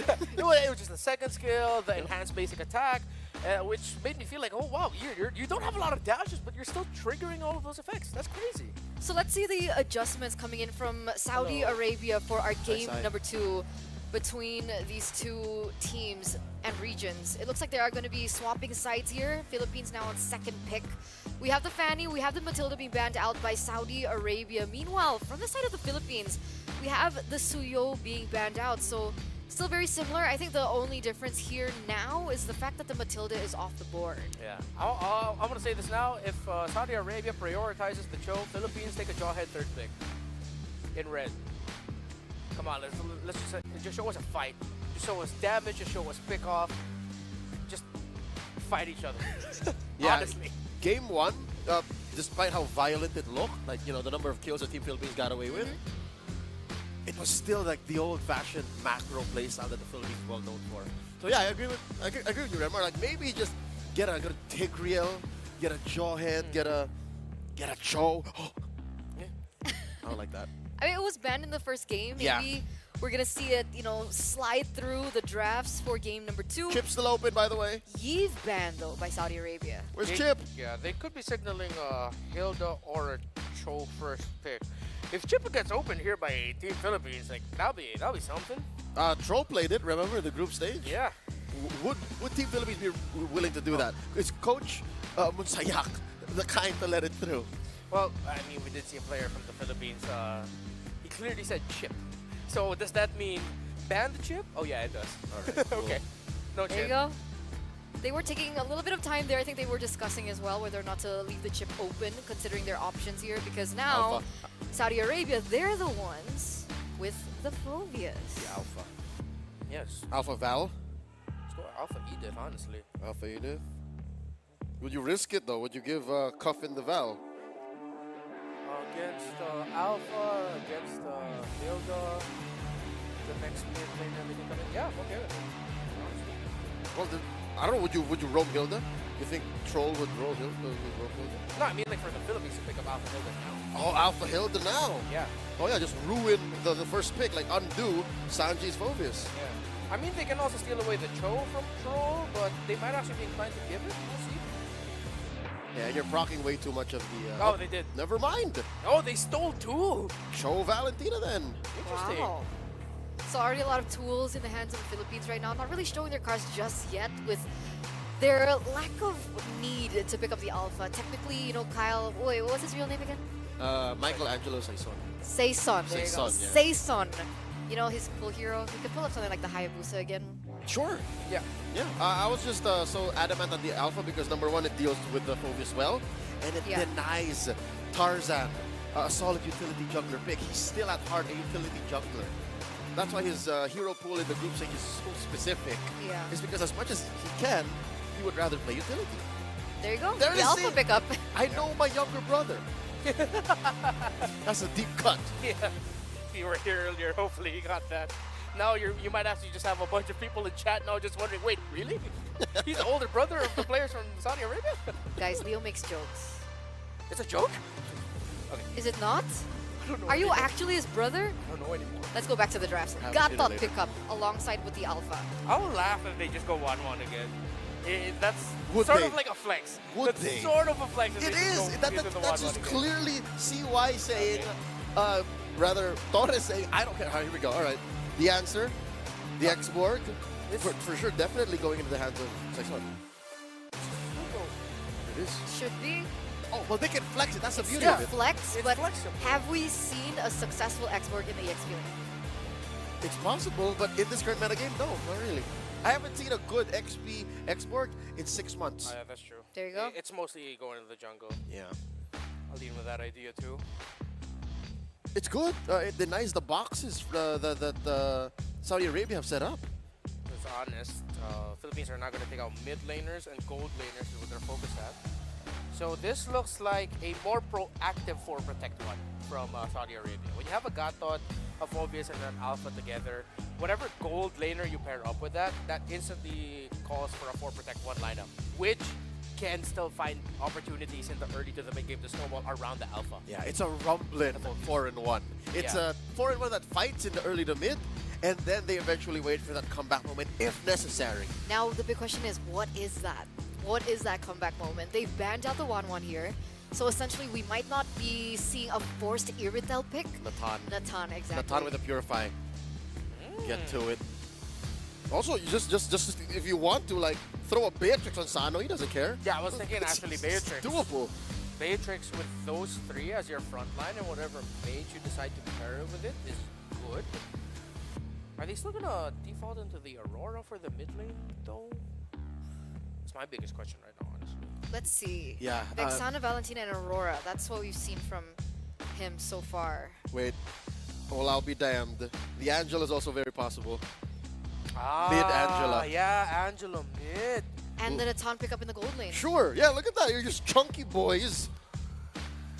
And you just keep fighting. You just force fights. It also supplements the lack of damage if you do want to go for the mid Angela. Yeah, the only problem is your wave clear is rubbish. Yeah, which means that they need to pick up a Beatrix along those lines. If they want to go full aggro, then they go Harith. If they want something with a little bit of better wave clear, you go Angela Beatrix at the end. Nathan does a trick too. And the Nathan. But to me, it's like, I'm already okay with their magic damage output if they have the Angela and Gacha. You need harder raw damage. Yeah, but Nathan protects himself better than the Beatrix. That's just me. Well, that's true. With the Purify, that might help them out a little bit better. Oh, Philippines goes Harith. Another go Claude. They can go Angela Claude too. All right, Claude instead. But if they want to put more stuff on the floor for the Harith to avoid, to deal with, then yeah, I'm okay with that. So we do see a signature pick coming through from Saudi Arabia. The Claude does get picked up, but how is the Claude right now in the meta game? He's like tier 2. Yeah. He's Against good. a Harith in lane. Yeah, he's good at double laning. Like, he'll double lane better than the Harith. Yeah. But when it comes down to coming online, he got faster and then slower. Yeah. Is that just me? Like, after the whole mana removal, like, he just got slower again. Not to me, he's still quite fast. Oh! Oh, I wish I said it. I mean, we were talking about insurance into the late game. We were talking about magic damage. That's why we thought about Natan, but essentially the Sicilian does have that same role. It's the same effect. Yeah. You know, it's a well-rounded lineup by Saudi Arabia. The first 3 picks is like, oh, they can go early, mid, bruiser. Suddenly, Saudi Arabia with the last 2 picks goes, let's go like, they go mid to late game and they go Hylos. Hylos, X-Borg, Harith. Yeah, very clear. Philippines wants to play fast and early. Saudi Arabia swerve to, hey, let's potentially turn it around in mid to late. Coffin's not gonna have a good time. At all. Coffin has to rock a At Purify. all. I'm gonna say it now. And then he doesn't have an escape tool if he goes for the Purify. Nope. And yeah, essentially you do have Bat Feast, but it's just... Are you saying you can give him a flicker? I think he'll die just as quickly, even with. It's tough. I mean, there's an option of sprint for Sicilian, technically. Yeah. But against a Hylos? The Sicilian bias and me kind of likes the Sicilian thing, but I get why you guys would say it's struggle. Yeah. Let's ask the casters. Let's ask Miracle, let's ask Naisu how they think and what they think about the Sicilian pick as we get into game number 2. Boys, take it away. Thank you so much to the panel. Once again, Leo, Renmar, you got it right this time. And Eterna, thank you so much. It's me and Naisu back again on the casting stand here. What do we think about the draft, man? Sicilian. I'm actually a big fan of the Sicilian pick. I would say I like it better than what we saw earlier with like a Lunox pick. Like, Okay. I think this could still work. Now, I do agree with the panel here, Mirko, that he's a little susceptible. Very. Depending on also there's so many battle spells he could take, but even so, whether it's going to be a flicker, whether it's going to be any of that, like the main thing is there's so much options and utility to go ahead and just get rid of him. Now, the big thing there is they're playing for the long game. Yeah. If they're in a similar situation with what they had in game 1, the Sicilian shines. You turtle up in your base, you get stacks on stacks, you're popping off damage, But I just feel like with this lineup here, specifically Mirko, that it's going to be a little bit harder to get to that extended late game, especially with those last picks that came up from Philippines. Yeah, I agree. It's definitely going to be confusing here to choose what battle spell to go for, right? You want to go for the flicker, but there's a Joe. You might want to go for Purify. Whoa. But if you go Purify, there's a whole lot of slows, and there's a Hylos that can chase you down. Ladies and gentlemen, game number 2. We're at match point for Philippines. Saudi Arabia, if they lose here, they will be eliminated.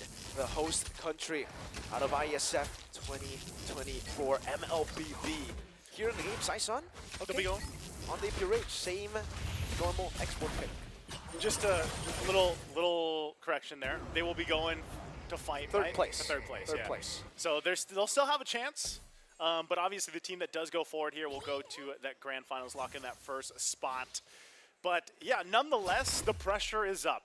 for Saudi Arabia, for KSA, the home team here, of course, trying to extend the series. And again, you know, they were able to go ahead and sweep Indonesia this time around. We'll see if they can extend the series against a team like the Philippines. Now, based off what we saw in the previous game, Saudi Arabia's, just their players in general have vastly improved, even the last time that we saw them in IESF. But with this lineup, again, it's more so can they execute it properly, especially this time around. You know, they've got to revitalize in favor. They got the 2 purifies. So really, we're going to be paying attention to how Sano and Cuffin play this match. When it comes to clear, honestly, Cuffin on the Sicilian isn't bad at all, right? If it's just Valentina versus Sicilian in the mid lane, I would actually give it over to Sicilian. But the fact that Gomez is on the Cho gives them so much more pressure to go clear out the waves, especially with the concussive blast. So almost automatic wave pressure in the mid lane. But so far we can see that Saudi Arabia have been able to match that really, really well. Cuffin double laning, something we expected from the Claude is being done by Cuffin to get as many stacks as possible in the early game. Tarzan waiting in the bush. Okay, already. They're going to force the fight. Sanji quiet low. They're going to jump in. Demonic Force going to be used too. Saison jumping in back, trying to cook them down. First blow though, Sanji falls. Tarzan also in trouble. 2 down for Saudi Arabia already. Philippines are looking for more. It's a 2-for-1 trade. They're looking for there. Saison will go down in the exchange, so the 2-for-2, but another body falls for Saudi Arabia. So what a battle before even the first turtle comes up. A big battle. Philippines definitely got the edge there, 3-2. But if we take a look at the grand scheme of things, Saudi Arabia, they want to scale on, right? If it's an equal or almost equal trade, if it's 2-for-2, 2-for-3, and there's no neutral objective taken, I think they're going to be quite happy with that. Yeah. The fact that Tarzan didn't lose a lot, and now they can go for a fight again with the Phobius means that they want business. Avatar of the Guardian. Jump in, forcing him back. Gomez is there, but this might be a situation where Philippines decides to not contest this. Turtle being worked on really quickly. Glorious Pathway already dropped down. Who's going to get it? Saison does secure the objective. Now going for the fight as Tarzan's in trouble. First to fall, still going for it. Saison finally goes down himself. And Sanji on the hunt for Fernandez. Gets away with just a little bit of HP left alive. But meanwhile, this whole time, once again, objective secured. But take note, Cuffin has been building those stacks. He hasn't gone down. He's been kind of just hanging out in the back, building the stacks up. It's all about protecting Cuffin and also protecting Sano. Again, if we take a look at that neutral objective, amazing pick off by Gomez there. Went in for the Jikundo, targeted down Tarzan. So it was a free retribution for Saison. In the bottom lane, wow, Torres, in a matchup that we would think would be advantageous to him, is actually losing out against Sano, and he's the one zoning Torres away from this cannon minion.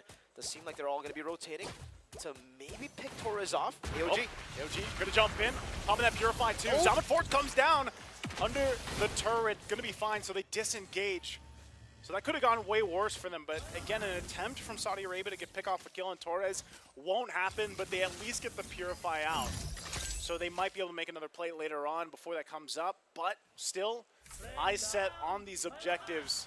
Looks like Philippines just wants to put the pressure now on Tarzan for the buff, and it's taken from the hands of Tarzan here by Saison. Here's the response though, Sanji joining the fight again, Demonic Force right on Galantes. Galantes popping the Bats Feast there. They're gonna force the fight out of the Saison waiting too, but Galantes already down. Gomez now is gonna go for the pick off here, going for the way of the Dragon's gonna go for the kick right on Tarzan as Tarzan is taken out, but Saison in trouble as well, just can't get away from the grips of Troll. And you can see Sanji feeling really good about it as well. Well played to Saudi Arabia. Great adaptation from game number 1, seeing that Philippines know how to get the macro game, the rotation. If they are able to rotate faster, put on more map pressure on the map, they'll get an advantage. Now AOG! Oh, he's gone, jumping under the turret. Sanji's been on point with the AOGs. So active, Naisu again. It's the chaos that can really bait in Team Philippines into these brawls. They don't want to go for the brawls, especially with this composition. They want to kite, they want to poke before they go in for the all-in. And now, because of all those skirmishes and because Cuffin has been relatively, well, not relatively, he's been completely safe the entire game, just farming it up, stacking it up. This is a dangerous Sicilian that we have in the mid-game. 5 minutes in, Cuffin is still untouched. That is a free turtle. Turtle number 2 over to KSA. Definitely a different game this time around in game number 2 for Saudi Arabia. They're completely where they want to be, and the fact that you have this Phobius for Sanji that has just been a nuisance to deal with for Philippines, they continue to put pressure like this around objectives. And it forces Philippines to really have a response. They do try to hold on to this turret. They will do that, utilizing the Zaman Force as well in the exchange. So they might be looking for something else here on the top side. Forcing Tarzan, Spear of Alpha on out, but this is great for Saudi Arabia. Much better game this time around, much better pacing for them as well. Really good mid-game adaptation as well here from Team Philippines, knowing that, again, when it comes to just the farming game and rotation, Saudi Arabia has just been sticking together with Cuffin all around. So that does leave Tarzan always kind of isolated alone. Oh, they haven't been able to utilize that. AOG again! AOG gonna find the target right on the Marcus Gomez, taking out Zaman Force, gonna be dropped down too. Torres looking for Cuffin this time around, trying to give him his first death, but Cuffin will stay alive, and Torres gets punished alongside Gomez and Galantes. Philippines getting punished all around in the bottom side. They just rely on the brawl to keep on going for these team fights. And if we take a look at the composition, it is a brawling comp, man. They have a Gatot, they have this Alpha and the Phobias. But the main carries are the ones at the back, the ones that are just very, very safe, man. Sano has been doing so well on the weak side as well. Shutting down Torres, neutralizing the Harith threat. Cuffin unable to be picked off at all. That Purify was the real answer. We were kind of like assuming if they want to go for Flicker on the Sicilian, a sprint perhaps. But I guess, yeah, the safest choice up against a Cho. That's the only ability, only battle spell that can get you out of the way of the Dragon. And now they're just swapping again. Saudi Arabia will send the weak side gold laner up top to deal with Torres, and the rest of them will just control around the neutral objective. It's all on Cuffin. Yep. Third turtle, last one of the game. Fought here. It's a 1-for-1 so far for both teams. They're going to jump in this. Saison just can't get close enough.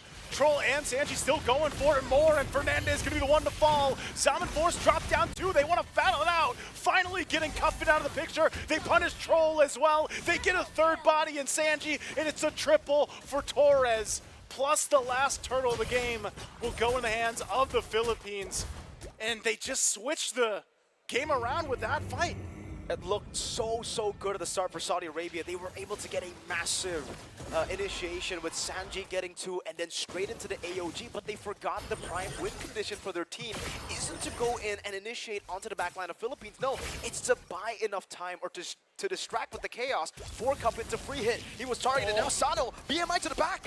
Oh, Sano, he BMI to the back, and they were ready for him as they took him out. We got a very close-up look at that, too. But, man, it's, you know, this is where they have to kind of get themselves situated, because now in the mid lane, they're pressing again with the last insanity coming out from Saison. Forcing them back. AOG going to find the connection on Fernandez, and they look for Saison. Turret's already going to be down. Spear of Alpha will be able to find multiple members. Fernandez and Saison out of the picture, but the rest of the team fight is going to break out. Galantes goes down, and Saudi Arabia will try to turn the fight around some more as Torres falls as well. Gomez, the only one left alive. What a fight for Saudi Arabia. If Cuffin survives, if he's able to bait out all those abilities, then Tarzan carries from the back, gets an amazing Spear of Alpha in the end. After Philippines overextended, overcommitted onto Cuffin, who this time had the Purify. It's all about the Purify now. If we take a look at Cuffin, once he has it, he can bait out so many of those resources. And Philippines, they've just been throwing everything at Cuffin.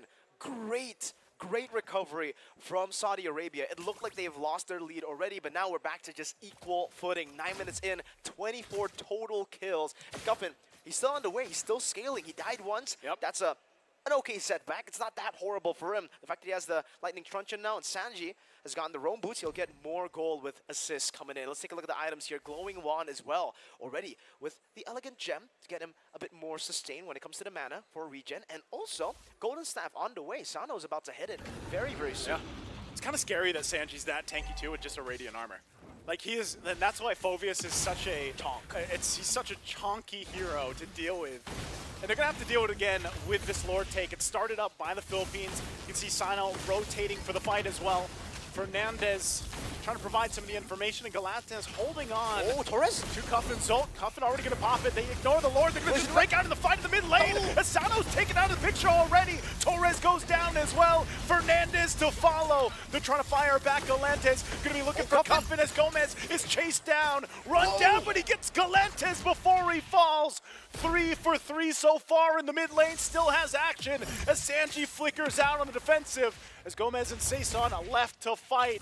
and it's up to them at 2 for 2. And he's in trouble. Still has the armor. Gonna be popped, still has immortality too. Right now, Saeson's job is to keep them from going forward. Immortality gonna be used, still has the armor. There's the last Insanity, trying to cook them enough to take them down. But he gets taken out as Troll gets the health back. Gomez extending the time, and Fernandez will drop down the glorious pathway to follow on through. And they finally get Sanji and Troll. Can't run away, but he jumps out with the avatar of the Guardian. And once again, it's a reset for the objective. They bought enough time for the rest of the team to come back, but now Saudi Arabia, Gatot Kacha was able to escape. They baited all the resources. They go for it. Tarzan will secure the Lord. Tarzan! And he's looking for more as he goes in with the Spear of Valpo, but the Zaman Force dropped down. Winter's Crown already going to be used as well, and there's the Blazing Duet from Sano. Cleans up Torres, and Galantis will jump in with a flicker. Looking for Cuffin, whose paths are stronger. This time the Galantis wins the fight, and Sano goes down as well. So they trade blows for blows, the objectives for the bodies. Questionable re-engage there from Saudi Arabia. The composure definitely not there. Philippines to control the situation after Tarzan's Spear of Alpha. Sano and Cuffin were again vulnerable. It's all about playing for the front to back. It's all about playing for Cuffin and Sano once they are vulnerable. It looks like Team Philippines will always be able to get the job done. But for Saudi Arabia, luckily, they were still able to get the neutral objective. They bought enough time. They baited enough resources beforehand to get that free Lord. And at this point, despite the team fight loss, they should be able to hold on to all of their turrets. It's actually Team Philippines' turrets that are being threatened by some of these minion waves now. And Saudi Arabia, they should be able to spawn back in again to claim a bit more map pressure that they got with the Lord earlier. But man, what a crazy skirmish. And it really just still comes down to Sano needs to come in at the right time. He can't be the one initiating. He can't be the one in first. He needs to be the guy who comes in the end. After Cuffin has dealt the poke, after Tarzan has baited out some resources, and same goes for Sanji and Troll. Sano is the assassin, even though he's the Claude. Yeah, that's true at that point. And you know, this is, again, it's such a close game.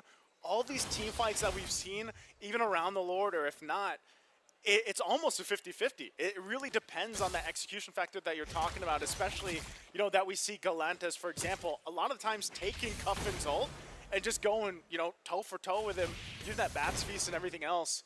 But now we come into this zone of the game where it's crazy that it's only 13 minutes in, but now you have, like, the immortalities being played its part, right? The Winter Crowns, like we saw earlier. And the longer we get through the game, the more of that comes into play. And even for Saeson, the fact that you have an X-Borg, you have your own armor, but then you have an immortality eventually when that's available, or a Winter's Crown, you have to, that all is a factor for Saudi Arabia, especially for Sano when we're talking about his entry points, his timings, on when he finds these fights to Blazing Duet into him.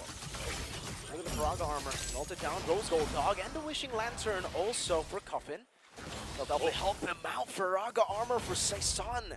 Taken very, very low. Will need to just reset again. And, whoa, AOG! Oh, Troll jumps in. Galantis holding on to his own Avatar of the Guardian. Might not press this any further, so they do call it off. Again, they're, you know, just shortly away from this Lord coming up, so Philippines will just set up to try to get that advantage with the space to work with. Cuffin is becoming a big, big problem here in ISU. It's a very, very scary Sicilian as we enter the 14th minute of the game. It does seem like they are trying to go for a little bit more poke, and I would say in game number 2, it's a bit different to game number 1 when we talk about the macro control and the side lane control. It doesn't seem like Team Philippines have that side lane control, but they are just going to stay decisive. Oh, by going in, that's a glorious pathway already used up. A slow push built for Saudi Arabia, and they did not start the Lord. So now they're going to have to back away. They're going to have to deal with the wave up top. Yeah, they got to deal with that wave. It was an attempt with the glorious pathway. They do get a flicker out of it, you know, so Sanji doesn't have that available. But they'll deal with this wave. They do go ahead and send Gomez to deal with that.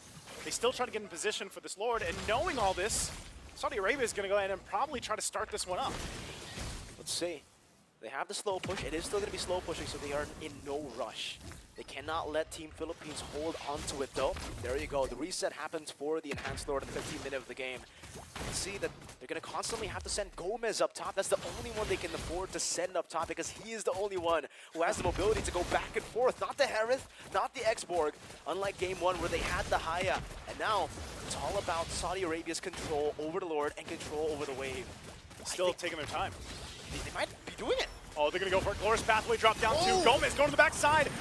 Lord secured by Philippines. Avatar of the Guardian already going to be used. It's two fights happening at once. Blazing duet from Sano to try to get away, but Sanji already gone. And there's the Way of the Dragon right on Tarzan. He's in trouble too. Saison, immortality going to be popped as Tarzan's already taken care of. And in that, no one went down from the Philippines, and they get 3 kills against Saudi Arabia plus the Lord. Team Philippines just made a decisive choice. They cleared up top, they got an opening, they went straight in for the skirmish, and for Saudi Arabia, they went for it as well. They thought, you know what, we're gonna 50-50 it, but now the Lord is marching down in the slow push that was already built up by Gomez. There's a wave in the bottom lane. They still have a Sicilian, and everybody's gonna be back up in 4 seconds. This might not be at the end of the game, but certainly it will be a base turret in the far lane of the map. Let's see Saudi Arabia with the defense. Gomez jumps in, finds the Way of the Dragon on Cuffin. They take out the biggest damage dealer, and they're gonna be looking to cap out the game. The base is gonna be worked on, and it won't be enough because Philippines will come out with a sweep against Saudi Arabia to lock in their spot in the grand finals here for the WEC 2024 of IESF. The first grand final slot, and is the defending champions of IESF WEC. Just last year, it was Team Philippines with a win. With the man you see on your screen, Saison, the jungler. Still the same jungler here today for Team Philippines, but a completely different lineup. They're still able to make it back-to-back grand finals for them. A phenomenal performance. And again, Naisu, it's about that adaptation, the X Factor. We were talking about when it comes to clear, Sicilian should still be able to deal with the Enhanced Lord, should still be able to defend that. Yeah. Gomez flickers in. Jeet Kune Do knows that the Purify was already used earlier, and it was about the iframes. Getting these little micro wins to control the game. At the end of the day, it was who was more decisive. Yeah. Because at that point, Saudi, they were the ones who held control, macro, side lanes. But Team Philippines, they handled it well, they stayed decisive, and they just went ban for ban. They went for it, ban for ban, man, and yeah, like you mentioned, I didn't think that the game would actually end there because Cuffin was still up. Exactly. They should have been able to go in and clear some of the waves, but it was that decision from Gomez to just be like, yo, I'm going for it, we're gonna make it work. Sometimes, you know, the Cho is able to do that, sometimes he's not, but Gomez got the right target, and that decision right there ends up getting them the sweep here, locking in their chance to defend that title. Philippines, again, the champions from last year, albeit it's a little bit of a different team, besides Saison there. Yeah. But definitely this is, you know, it was a hell of a game, man. It looked super close. Saudi Arabia really fought out for this one, and I was almost thinking that it would be a case where we get to a game 3, but just a couple minor mistakes and some off timings on the initiations and entry points. Philippines with a team like that has that experience and that, you know, that calm mind when it comes to that, they punished when they had to, and they made it work. Great capitalization, great punishes across the board after every single little mistake that was made by Saudi Arabia. And again, for Saudi Arabia, this does mean it is the end for the championship run. They can still fight for 3rd place. They will be down in the 3rd place match, and they're gonna have to wait for Indonesia versus Malaysia. Philippines as well will definitely be waiting for the result of Indonesia versus Malaysia, our 2nd semifinal match that you guys can catch later, because we'll still have that match. And man, I guess we're just gonna throw it over to the stage for an interview with Galiantes. Galiantes, congratulations on that swift victory. I gotta ask you though, you look pretty comfortable considering that this was your first international appearance on the big stage. Talk to me about how you felt. Actually, first, I'm nervous, but at the same time, excited and confident on my first time here in international tournament. I think that's because, you know, even though it's our first time, the 4 of us, we have our Coach Daki, Coach Pao, and Kyle TZ who have the experience in international tournaments. So yeah, they just give us a heads up about the pressure here. So. Do you feel like playing against, you know, the local hometown hero, hometown favorites of Saudi Arabia affected those nerves at all, knowing that people in the crowd, of course, you got fans of your own over here. I have been hearing them, I have been seeing them. But do you feel like, you know, going up against the local team of Saudi Arabia affected you guys at all?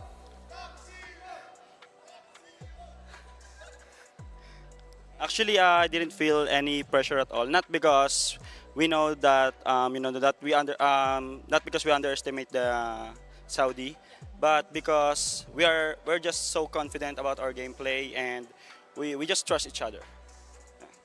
And my final question for you, your next opposition is going to be either Malaysia or Indonesia. During group stages, you lost one game against Malaysia. So you got to tell me and convince everybody in the chat, everybody at home, everybody here in the crowd, what makes your team better than Malaysia?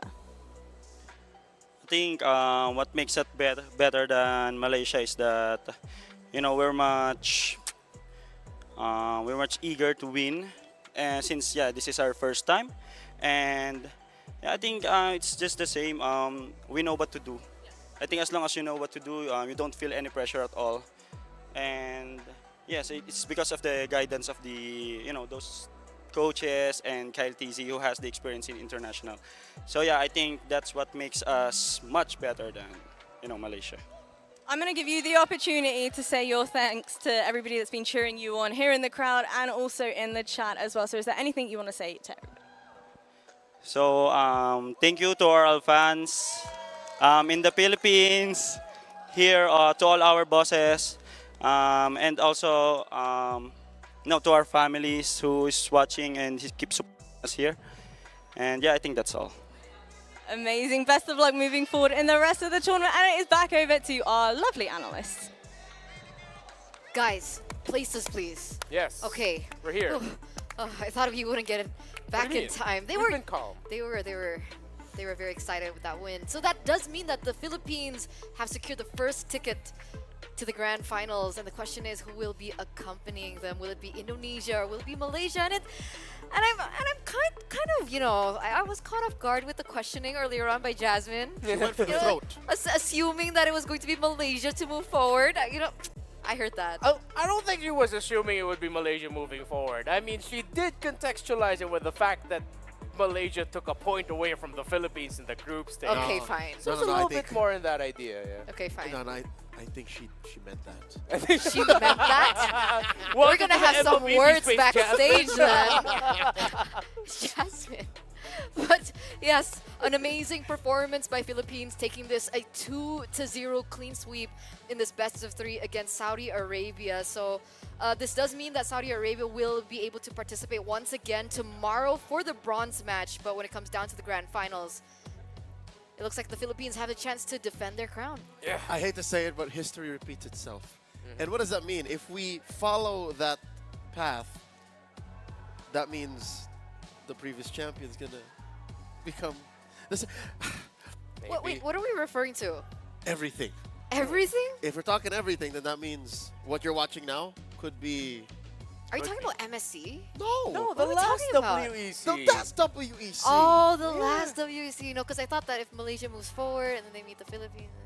No, why would we say that? Why would we say that? I don't, because we're professional casters. Against our own country. Yeah, if you're talking about history repeating itself, you look back at last year's WEC. Anyways, talking about this game specifically, I'm sure everyone watching at home had a grand time. Everyone here in the arena. And I'm sure the athletes as well, because it was a back and forth. This was a matchup that definitely told a story, I think, better than game 1.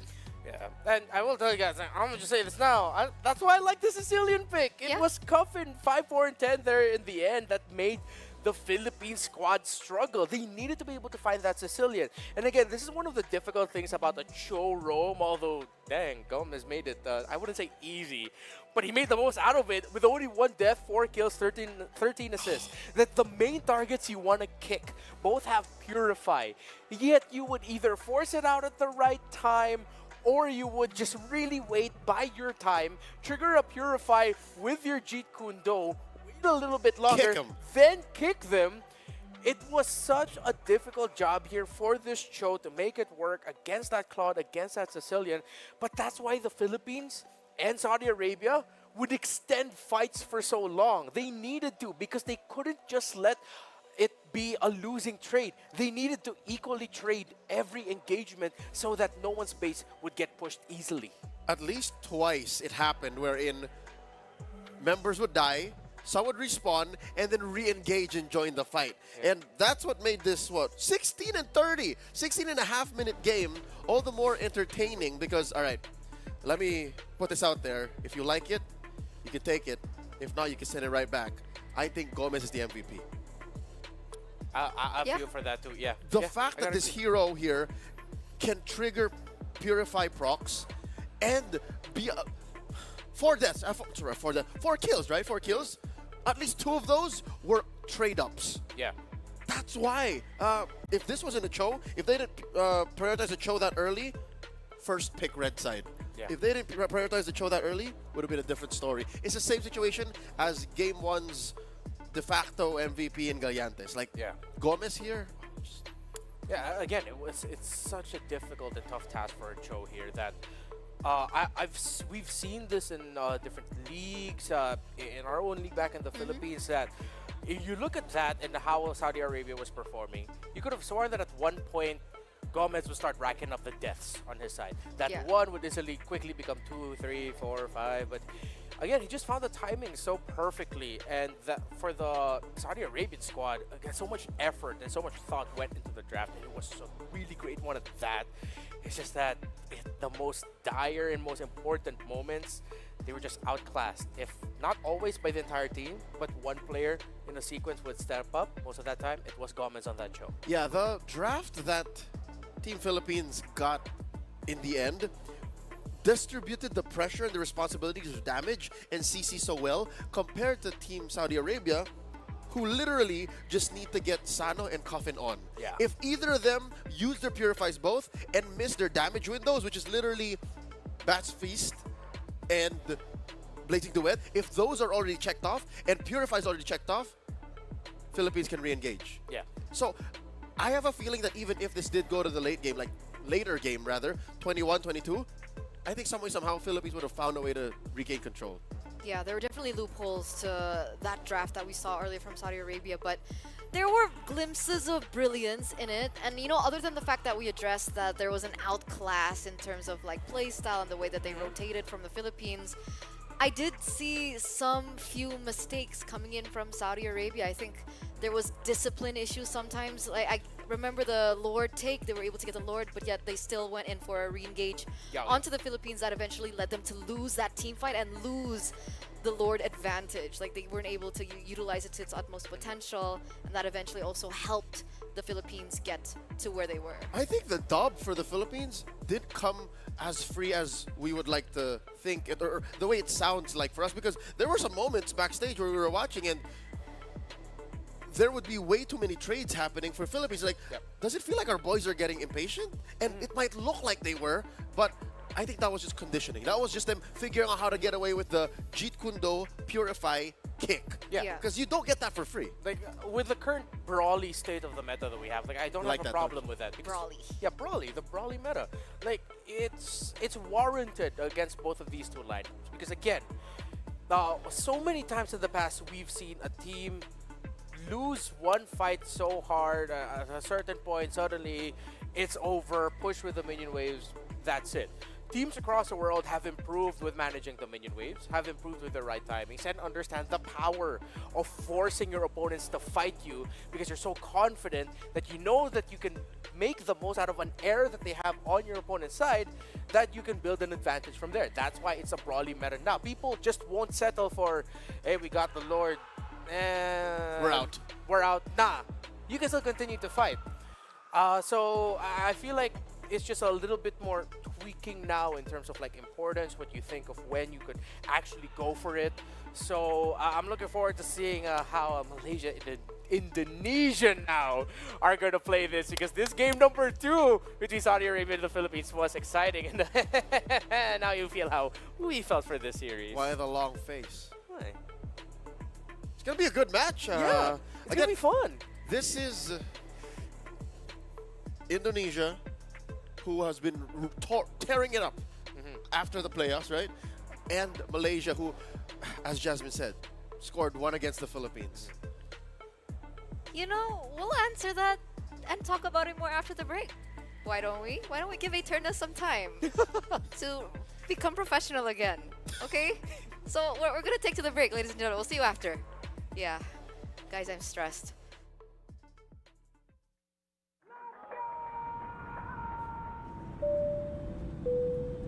Good evening, ladies ladies and gentlemen. We're landing in Riyadh, Saudi Arabia, for the World Esports Championship. In a world where victories can be measured in gold and silver, some things are priceless. Surely expected, and it is Baron will find him. Can shine for one with a quick trade from Impulse. Some things are not bought with money. The base is too open. Now Philippines is now taking the base of Indonesia. Remember their name. The feeling of standing alongside your fellow countrymen, the emotion, the home crowd, the weight of a whole nation on your shoulders. Sometimes I get emotional by the fact that I got chosen to be one of the representatives of my country. And yeah, it's just a dream, honestly. Here, it's not just about the game, it's about the pride that unites us. Every match tells a story. He needs to some missed shot sound, picking up another one, another headshot. No way! 4 kills! What has happened? From every corner of the globe. All eyes on WEC 24.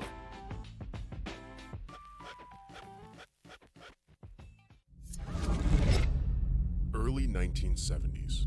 The world was discovering the boundless possibilities of esports.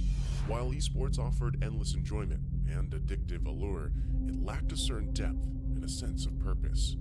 It needed something more, something larger than a trophy, something beyond individual gratification. That's when a vision emerged. A vision of uniting the world through esports. The International Esports Federation and the World Esports Championship were born. Its mission was clear: to create a stage where nations could unite and compete for the ultimate title, World Esports Champion. For these athletes and nations, the World Esports Championship was more than just a competition, more than just a game. A chance to make history, to leave a lasting legacy, to inspire a generation, and to represent their nation.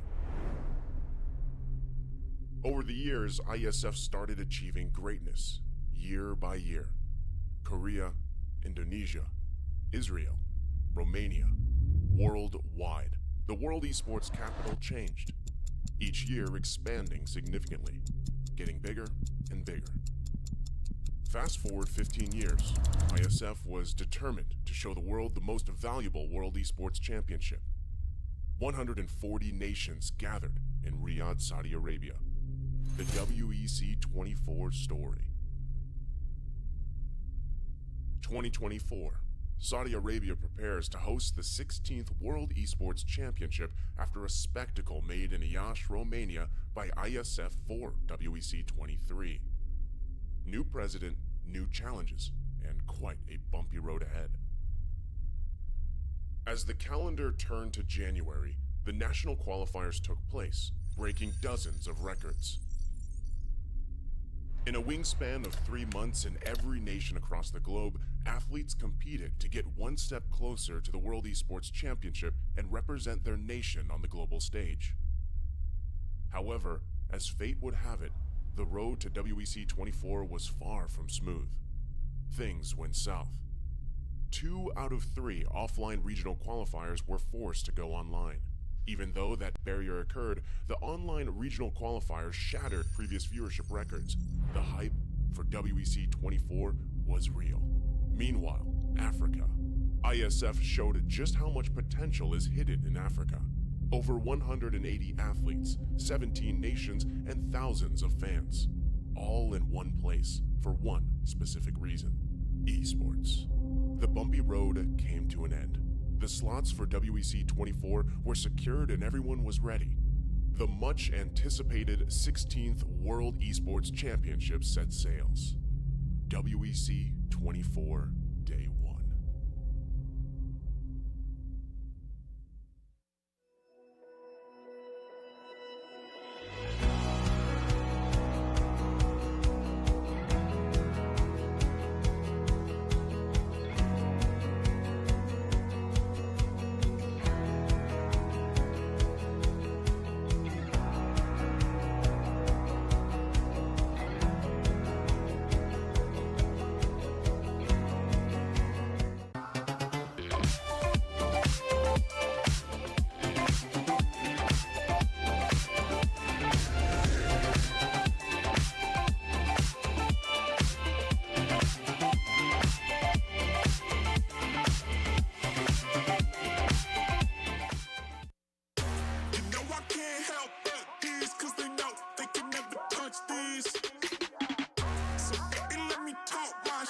or I might just throw another fit.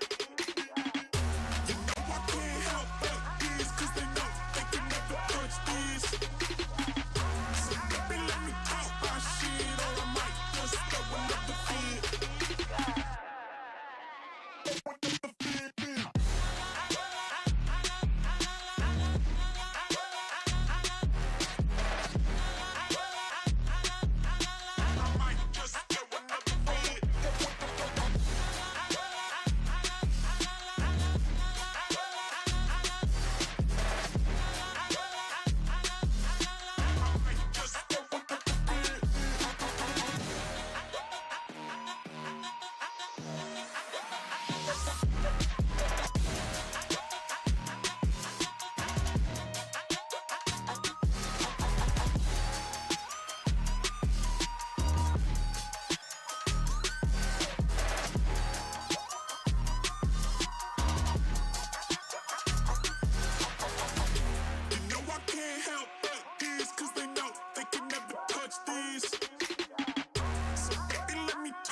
welcome back once again, ladies and gentlemen, to WEC 2024 for the MLBB men's segment. Once again, we are going to witness yet another semi-final match between Indonesia and Malaysia, a long-anticipated matchup since quite some time actually now. Yeah.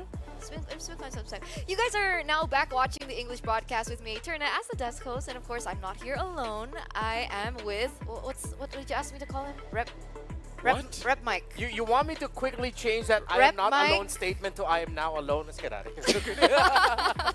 Rep You know Mike my name, and Eternal. Leon. See, you get the wrong name right for me, and then you're like, what did you say to tell him? No, because he told me to call you that. I did no such thing. I don't know have who to- evidence, I don't know but- who to trust anymore with you two. This is a It's me, hostile environment for No, me it's now. not. This is the best of the best coming together in a best of three, only one moving forward. And for us to see if history indeed does not repeat itself, Malaysia has a takedown Indonesia. Yep. That is history taking a turn. I mean, we saw some foreshadowing on the stage earlier on with Jasmine. I guess we'll see how it turns out, because once again, whoever is going to be able to win this next match between Malaysia and Indonesia, they will be moving forward from the semi-finals into the grand finals, where the Philippines await them. And of course, whoever loses this match will be going head-to-head against Saudi Arabia in the bronze match to fight for that third place position. Yeah, and remember to throw it back to last year, actually. It was Philippines and Indonesia that met in the grand finals, and Saudi Arabia finished the tournament at third. At that time, we still had a lower bracket finals. However, it was actually the Egyptians that made it far into the tournament, finishing it at fourth. So they were the fourth best team in the world, last year. Now, for this year, Malaysia, actually, it's redemption for them. They weren't able to make it into the playoffs. They didn't make it this far in last year's IESF Esports, World Esports Championship. Well, they weren't even in the playoffs, if I'm not mistaken. Yeah, they didn't make it through the qualifiers. So it's redemption for Malaysia. Speaking of Malaysia, let's pull up their official team roster.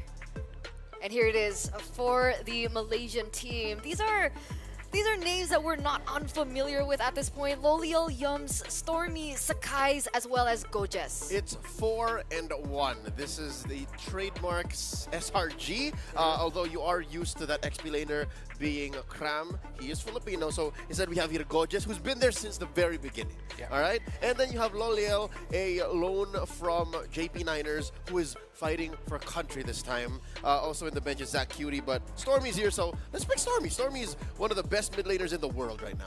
Yeah. And I'm excited to see how he's gonna fare in the team fighting with the timing, because him and Sans have not quite similar hero pools, but when you think of Stormy, when you think of Sans, any mid laner, you could say, yeah, both of them play those really well. They bring out the Loyes, the Angelos are definitely going to be there, Eve, in contention, Valentina, like, name it all, they can both play it.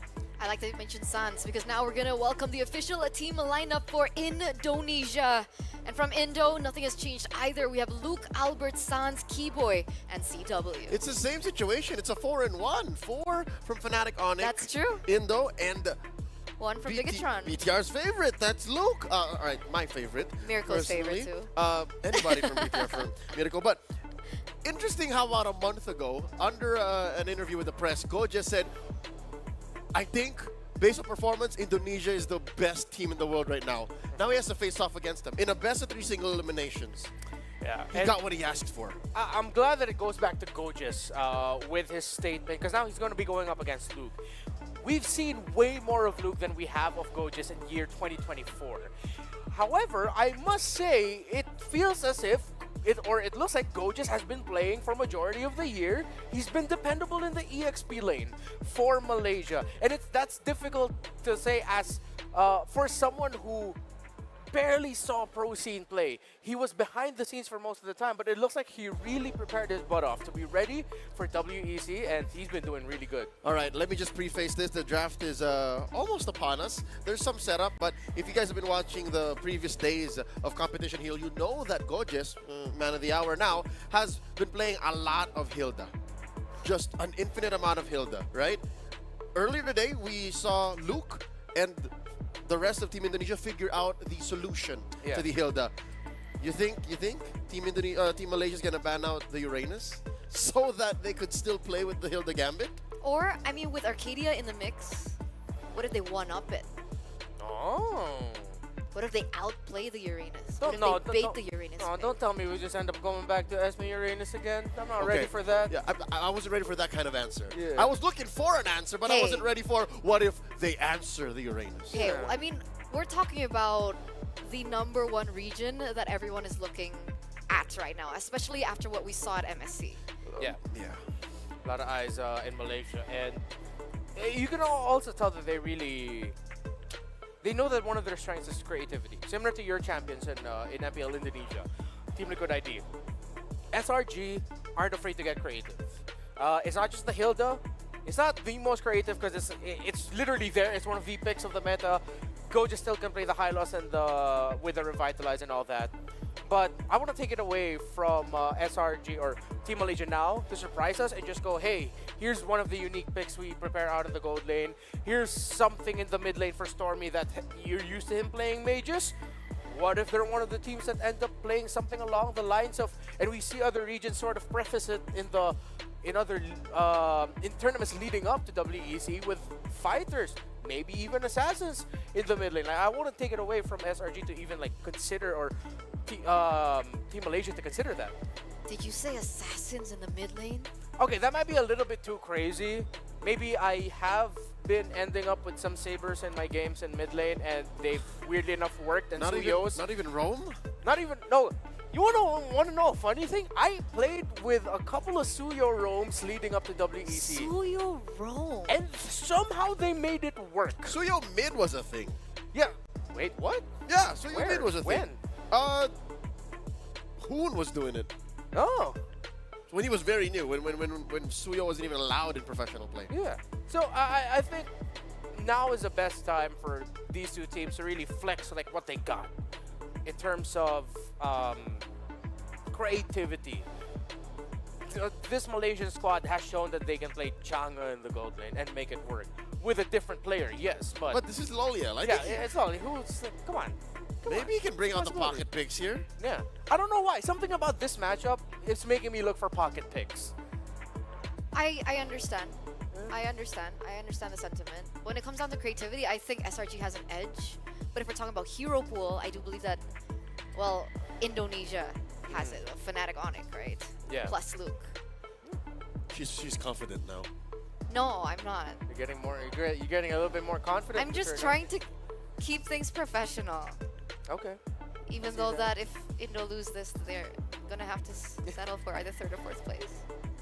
Oh, come on. I'm pretty sure it's going to be okay. And they're gonna we're going to get a good seed. They're going to meet Saudi again.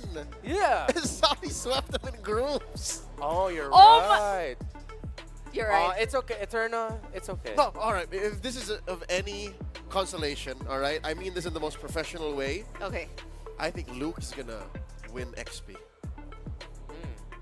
That's how it's looking like. Right? Yeah. All right, so that's not a hot take. All right. Yeah. So it's not a hot take, but it will make Goja's winning EXP lane storyline against Luke so much better.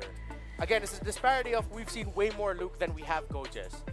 So if Gojas comes up, shows up here, makes Luke struggle in the EXP lane, then Malaysia's got a really special talent in their hands. I don't think it's even a matter of frequency. I think it's really just skill and creativity. Because again, it's one thing to say what if, but already today alone we saw Luke do crazy things. Yep. So now it's on Team Malaysia. What are you gonna do? Whether it be from the gold or that's what I'm saying. I don't think it's gonna come from Gojas. Gojas also to play Uranus, but that was what, a year and a half ago. Well, that was one of his best heroes. I remember when we were in Malaysia together for a tournament, that was one of the picks that he rocked within the EXP lane. So it's something that can come out from him. Could be. It's a very different game though. I wanna address the elephant in the room. Okay. I wanna go to the jungle matchup. I wanna talk about Sakai's and Albert going head to head. The baby alien. The baby alien himself. It's been a while since we last called him Well, that. yeah, it's been so long since we last heard baby alien Albert. Okay. So what do we think about this, right? I mean, do you think we're going to be expecting some assassins to come out? Or do you think it's just going to be the regular Suyo, Alpha, Export, maybe. That might actually be one of the cases that Malaysia, I can't stop calling them SRG, but Team Malaysia. Team Malaysia are going to be looking at. Taking away the alpha from Albert. He's proven to be very confident with it, comfortable with it, and Indonesia play very well around an alpha. So if I am Team Malaysia, I will want to contest that. If possible, make sure that Albert doesn't end up with it. Here's the interesting thing. Albert knows what it's like to be Sekais right now. Albert knows what it's like to be young and one of the most in-demand, mechanically gifted junglers in the world. And that's literally what Sekais is. He was the MSC 2024 MVP. And he turned the world upside down when he made Alpha a priority pick. That's the reason why Alpha is so priority now, is because he won an MSC championship with that hero. So with that said, I think if Albert wants to step up and Albert wants to, you know, get a win for Team Indonesia over Team Malaysia, maybe, what were you thinking? I was going to say skirt that, like don't even fight on that axis. Play on a level that Sekais wasn't even a part of. Throw back hard to the Eastern Shins. Oh. It's a budding pick. That's a budding pick. It is. But I'm just trying to think of the picks right now of the meta. Because I understand why teams are hesitant to bring it up. Yeah. We'll see exactly if it comes out or not. But for now, it looks like the teams are ready, ladies and gentlemen. Malaysia and Indonesia for our upcoming match. We're going to throw it over to the stage. Take it away. Thank you very much for that. Our fantastic analyst desk as per usual. But what an exciting day it has been thus far. Right. We've just seen the Philippines beating Saudi Arabia 2-0, placing Saudi Arabia in the 3rd place position. That is still up for grabs for them. But let's go ahead and focus on the upcoming showdown. Which of our two teams are going to still be in contention for a shot at winning some serious cash? $70,000 for that first place. Oof. So we ready to start? You ready? I'm ready. I was born ready. Well, let's go, ladies and gentlemen, viewers around the world. Let's see it for Team Malaysia.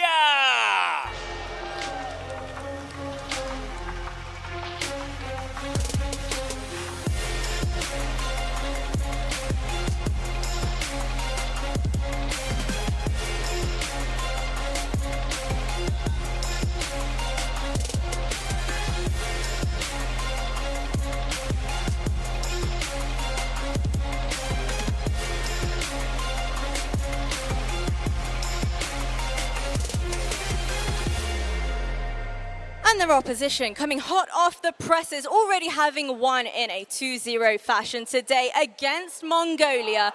Please give a very warm welcome to Team Indonesia.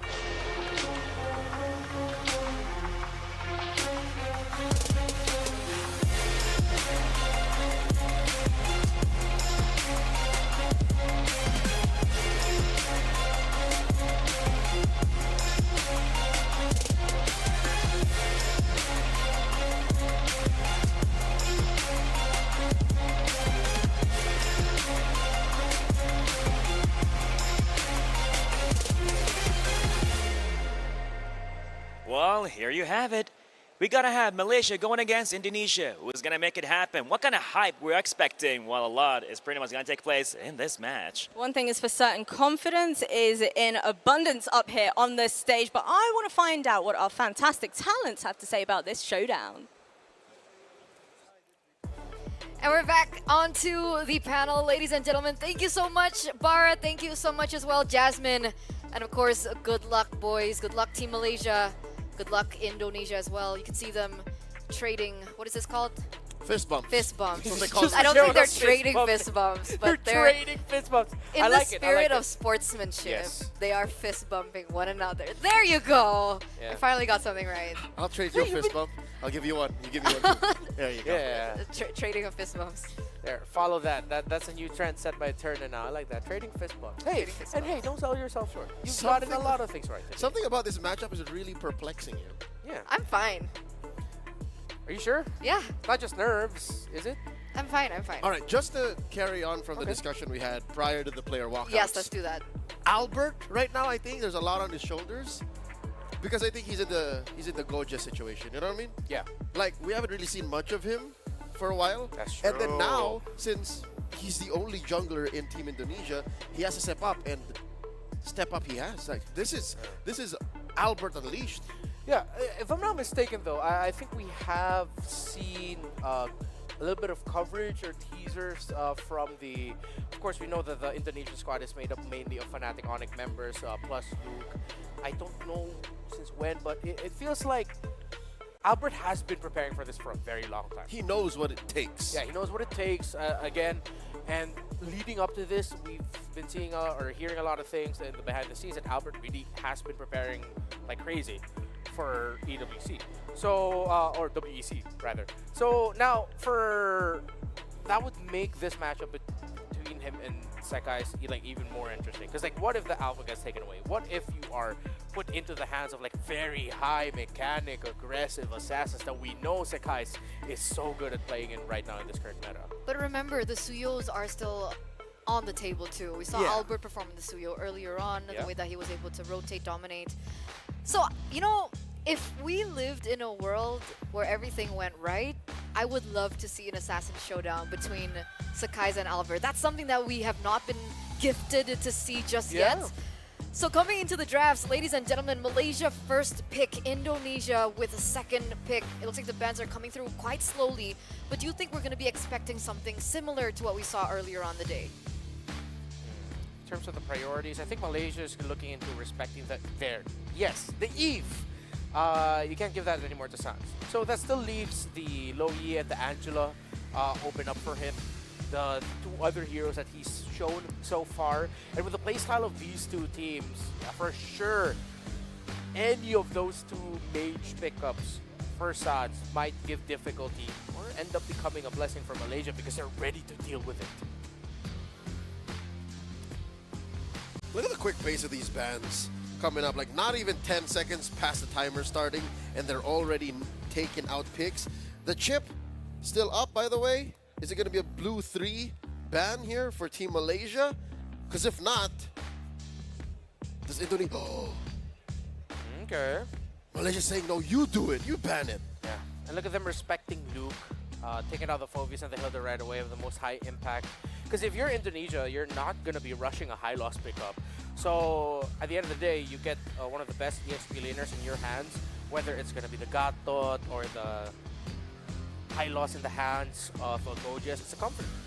And this means that if Indonesia are forced to ban the chip here, that Matilda is going to be let go. Now, Malaysia's going to be put into quite a position. What do they prioritize for the first phase? Do they go for the Alpha? Do they go for the Matilda? There you go, chip banned out. So what do we think for first pick for Malaysia? I'd say Matilda. Yeah. Yums plays very well with it, but if they're going to respect Kiboy, they go Cho. So maybe a little bit more into that line of thinking here for Malaysia. You still have the Suyo, very open still, but we've seen teams be more willing to take out or actually not pick up the Suyo. It's rare, but it happens. Oh! Despite a Cho being open? Yeah, this will definitely skew Team Indonesia's first few picks just to answer the Fanny. Yeah. But you're right. The Cho is out there. You give it to Kiboy. That's his MVP winning performance hero right there. But this is not what we were asking for? Assassins. An assassin showdown? Fanny being picked up? Yeah. And what's left?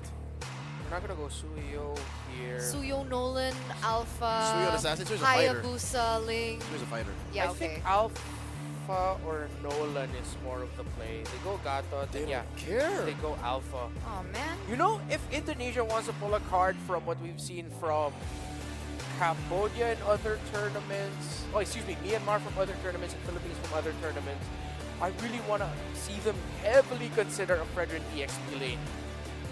There's a reason why he's been popping up a little bit more, but in knowing Indonesia, they might default into picking a Cho for your Kiboy. Or just park like Gatot. Or just park like Gatot. I think it's very possible. Team Malaysia, looking at this draft, something tells me they might get the gold laner now.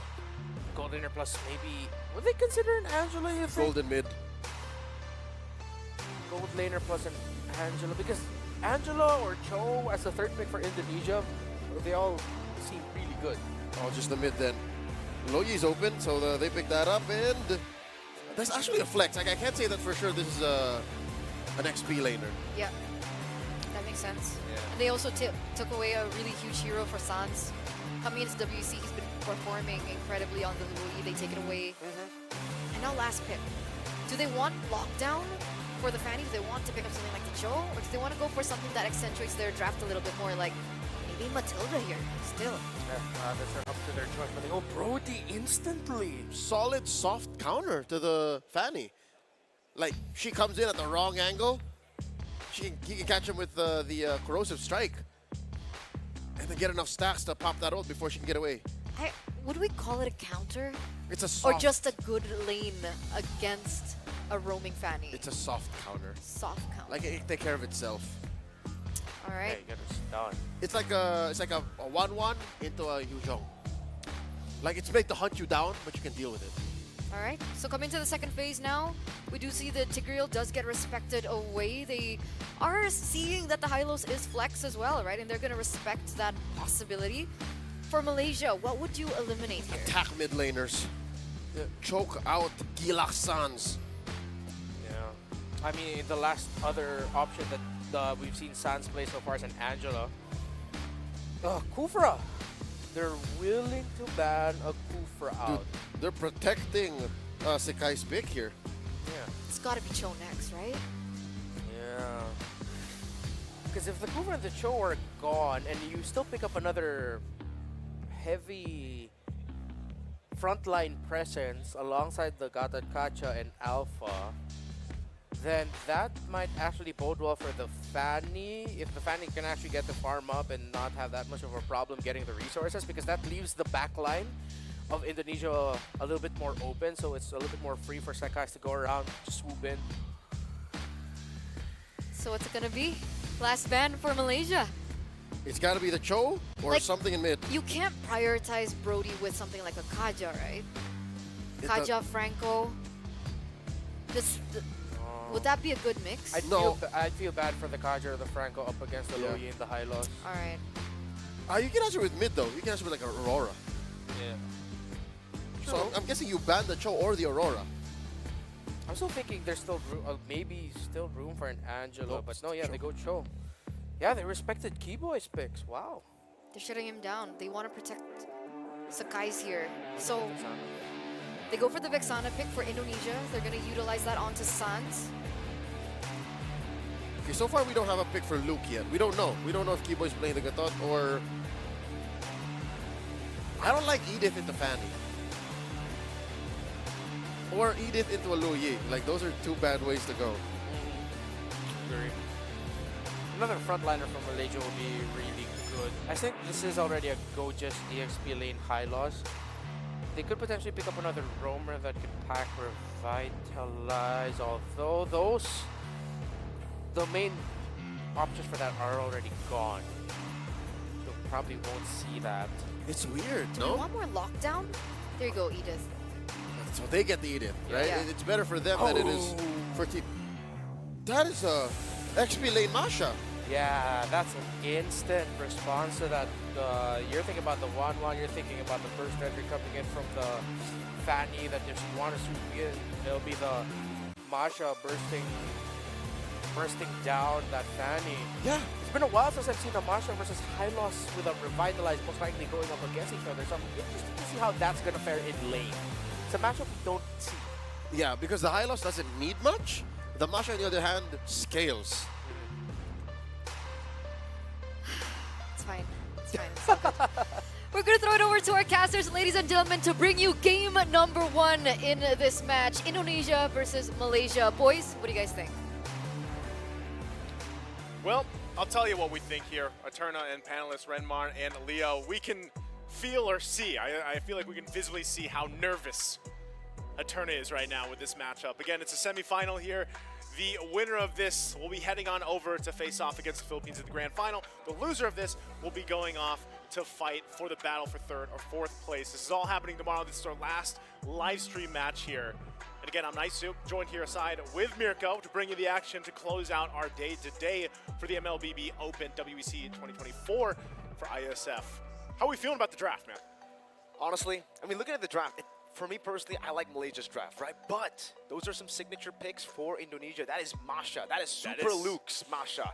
Back when he was in Geek Fam, he was a absolute beast on Damasha, was able to beat a lot of the Fanny picks, a lot of the assassins, but mainly the Wanwan. I think the Wanwan will definitely struggle a bit up against those resets coming in when you try to kite away from Damasha. Insane gap closure. You got to be pretty happy. I don't know, is she still your main? Like, is Wanwan still the main? Because she's come through the meta again, so with that being said, ladies and gentlemen, we're jumping into this matchup, the Land of Dawn. Again, it's the best of 3 between Malaysia and Indonesia. We already know what's at stake here, and they started off with game number 1. We'll find out which team finds their footing first. We've had a great series today, especially the last one that we just witnessed, where Philippines, the defending champions, will be waiting for one of these teams in that grand final. Wow, Keyboy already taking quite a bit of damage, and you know, our panelists really talked about how things were set up. The fact, too, that Lui Yi is a big pickup here for Malaysia. They do take it from Indonesia. And even that, man, I mean, the first pick, Fanny, that was really early priority. Yeah, I mean, when you have someone like Skies who can play the Fanny at that level, yeah, it's first pick prio, definitely, you know. And I think it is a strategy from Indonesia as well to leave it open. We've seen the Fanny just always ban down the red side, respecting so many of the other Fanny users. And we saw the Brody pick very, very early as well. First phase Brody pick to counter the Fanny. It's a very good way to counter the Fanny, but then you see the Wanwan pick, right? Wanwan actually does have a little bit of an advantage in this lane. You are able to get that weakness point in the back quite easily, and you can see that CW has already burnt out the flicker, so it's already working right now early on. The early matchup is not going to be fun, I would say, for CW, and part of it, too, again, is just he's hoping to survive, you know, survive against this. Whoa, Okay, he should be fine. Yeah, just forced to use the Spear of Alpha defensively, but Skies, he was able to steal it away. Now jumps over the cables. Luke, no level 4 just yet, so doesn't have that Thunderclap. Yeah, he's going to have to wait. And this is kind of what you expect from teams like this from Malaysia and Indonesia, you know, really kind of testing the limits even in the early game with what they have.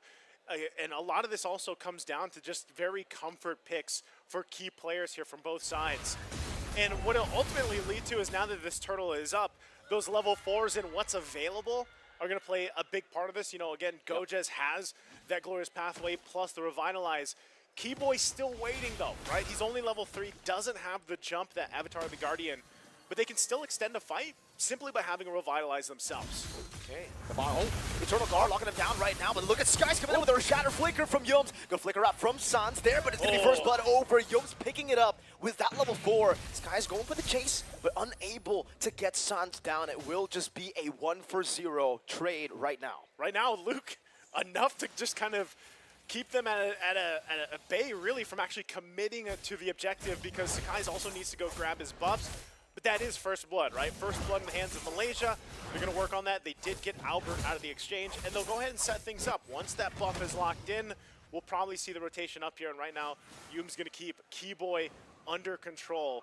But it looks like for now, you know, neither team really going for this objective just yet until Sakai will eventually make his way there. But Albert back up to this too, does grab his buff, and they'll work for this.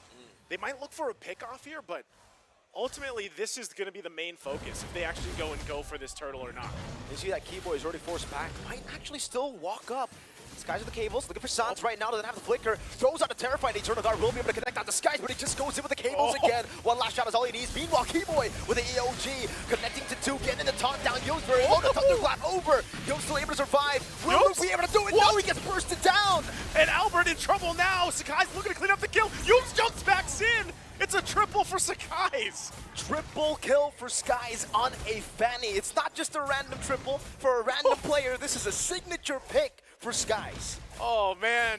As we were just talking about these signature picks for certain players, yes, Sakai's, he loves the Fanny, and the fact that you get a triple kill this early on, diversion. Oh, CW, he's got to be careful on this one. This is where the patience game comes into play.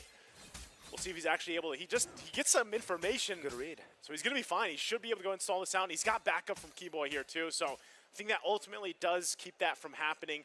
Good try though again from Malaysia, because they've got this lead. They've got this kind of momentum in their favor right now. They can play around. Look at this early Malefic gun. Is that first item? First item, I think, for CW.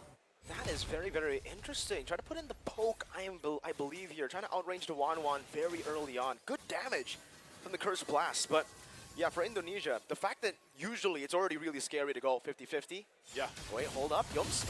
They caught him frozen strike earlier. Now should be a kill. CW picks the kill up. No stun over from CW. Skies, good cable management to get away.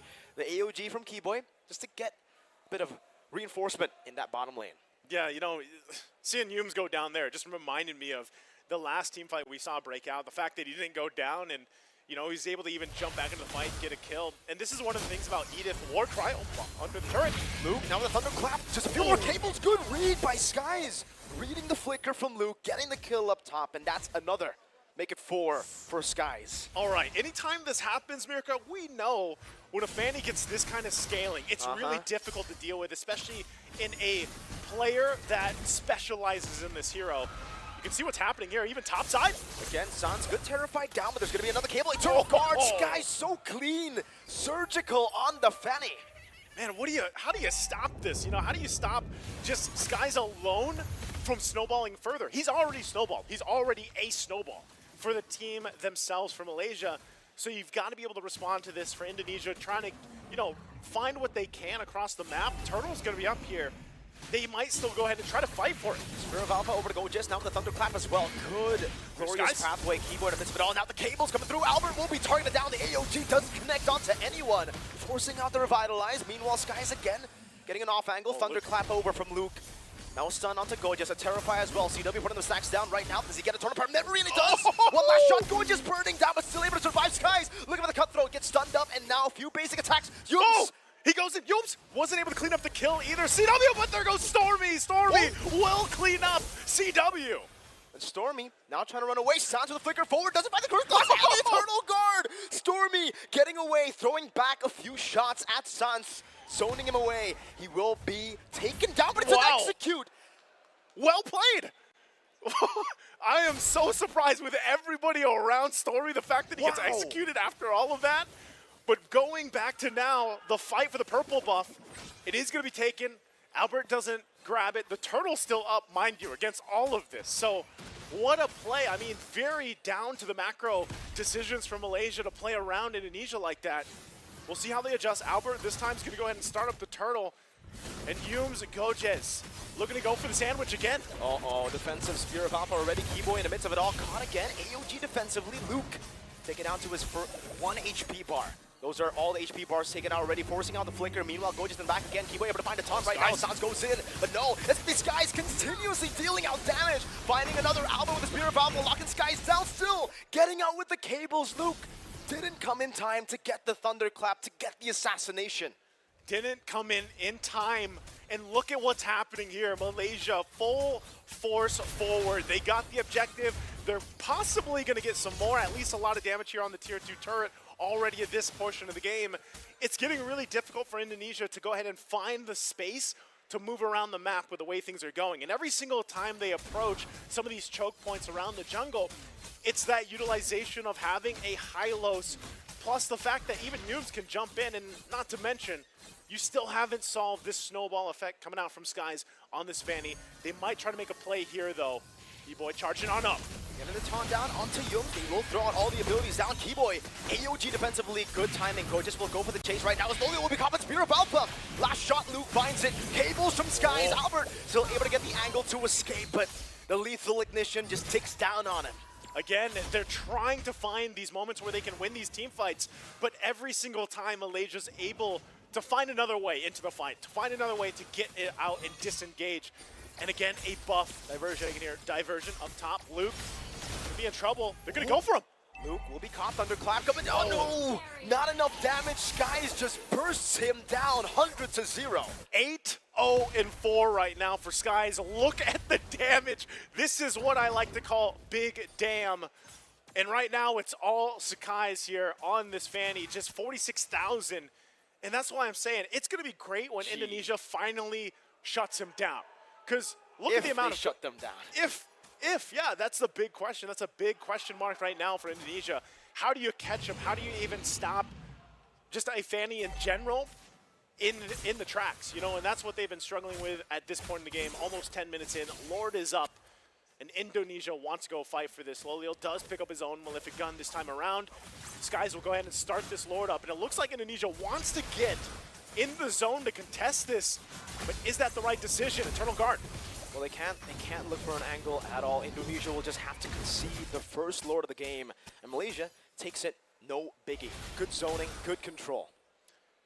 At this point, we've seen this before. Indonesia now on the defense.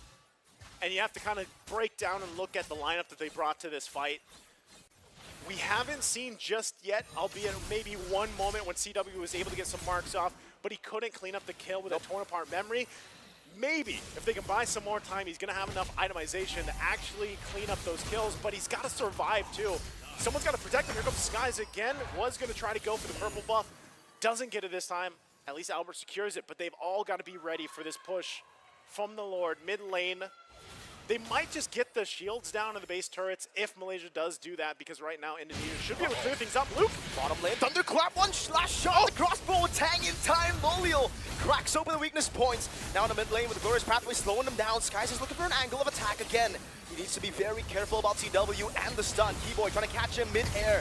Will not be able to find it. The Holy Defense popped into mid lane, but actually it hasn't popped into mid lane. Interesting. The Lord went in, but the Holy Defense is still intact for Indonesia. Still holding it together. That bottom one did proc, so they get that down. And like I was saying, you know, Malaysia most likely off that first Lord won't be knocking on these base turrets just yet. Indonesia does have a pretty good defense, so they can clear things out, but ultimately they just hold it together for now. Still 2 shields, holy shields here. CW does pick up some defensive items here. Wind of Nature now available to him, and that's what I was saying. Hopefully he's got enough damage on this Brody that he can actually clean up the kills, but also survive that initial, you know, just Skies flying around. Yeah, you can see just how much damage they're able to output with a big lead here. It's a 9k gold lead, Naisu. That yin-yang reaction to Keyboy to such low HP. It's like half health right there and there. He can't deal that damage, not just yet. He can't soak in that damage. You just need a lot of time. Really, when you're looking at this, pathway. But terrifying, and an Eternal Guard to stop the initiation from Malaysia. Now Skies walk forward, purple buff will be taken. And actually, Albert is the one who secures it with Retribution. No risk of not having the Retribution by the time the Lord spawns, because again, there's still 40 seconds on that Lord. Indonesia really doing a lot to be able to, you know, get some of the resources that they need, because it is crucial here. And as we look at the items kind of falling into place now, you have your second items locked in and working on the third. And when you look at it, right, where's most of that damage going to come from? There could be the surprise factor from Luke. He does have that Blade of FCs. He's got the BOD, but he just hasn't been able to utilize the Masha pick like we've seen him in the past. Maybe if they buy some more time, then his whole job is literally just, you know, thunderclap someone to death at that point. And hopefully that you have a numbers advantage. But even, that's just one minor thing that Indonesia needs to happen here. This is going to be another objective just taken for Malaysia. And really, it's kind of just buckling up for Indonesia, waiting to defend, waiting to turn things around. And that is a big factor, because the best place for them to do it right now, man, is just their base. You know, turtle up in the base. Hopefully you can go ahead and withstand that initial punch through. Now, big thing that they have to look out for again when even defending in their base is Stormy. The Luo Yi, we've seen it happen time and time again, especially if they use the diversion kind of on the upper part, and it's a surprise factor where they come and cut off, especially with the Glorious Pathway. So Indonesia has a lot of things to worry about as this Lord approaches this mid lane. Again, they still hold on to their 3 base turrets, but they're definitely going to lose some here. With this type of gap in terms of economy, they're going to have to make this one work, because now Lord making its way to the mid lane. There's the charge in. They're going to sacrifice the mid lane. Oh, Yums with Earth Shatter, finding him onward as well. Now Albert taken down. Keyboy in the midst of it all, taken out as well. Yums now gunned down, has the immortality. Loliel popping into the nature. Stormy goes in with a flicker, finding the yin-yang reaction and a double. An onward from Luke. Sands will flicker forward. One desperate attempt to save the game, but Malaysia will close out game 1. Very decisive in what we expected here between these two teams, but man, Malaysia just looked like they made it look so easy here in game 1. I mean, for them to come out swinging and for Skies to get a triple kill early on, snowball it into what he did here, and the rest of the team to just play at peak. I mean, I'm even talking about Yums. The fact that Yums was on this Edith just pumping out the damage and not dying when Indonesia was looking for it, man. This is a phenomenal game one from Malaysia here. Very tough for Indonesia really to find any moment in that game where they could make the adjustment they needed, make the proper decisions that they needed because of the fact, again, mind you, if you guys missed the draft, this was a first pick Fanny. Exactly. A perfect pick for Skies. Absolutely, man. We saw exactly how perfect that pick was. I forgot the final score for Skies, but he was 8-0 at a certain point. And we were talking about if he gets shut down, it's going to be massive, but that's a big if. And when Skies is on the Fanny, he's always flying, man. He's just like his name. He's in the sky. He's in the sky all the time. But I know we're going to have to throw it over to the panelists here for them to break down game one. And, you know, hopefully, Eterna, hopefully you're feeling all right. There's still another game.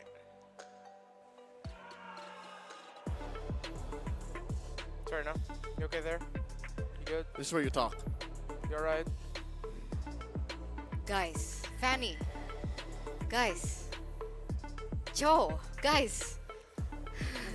Yeah. Okay.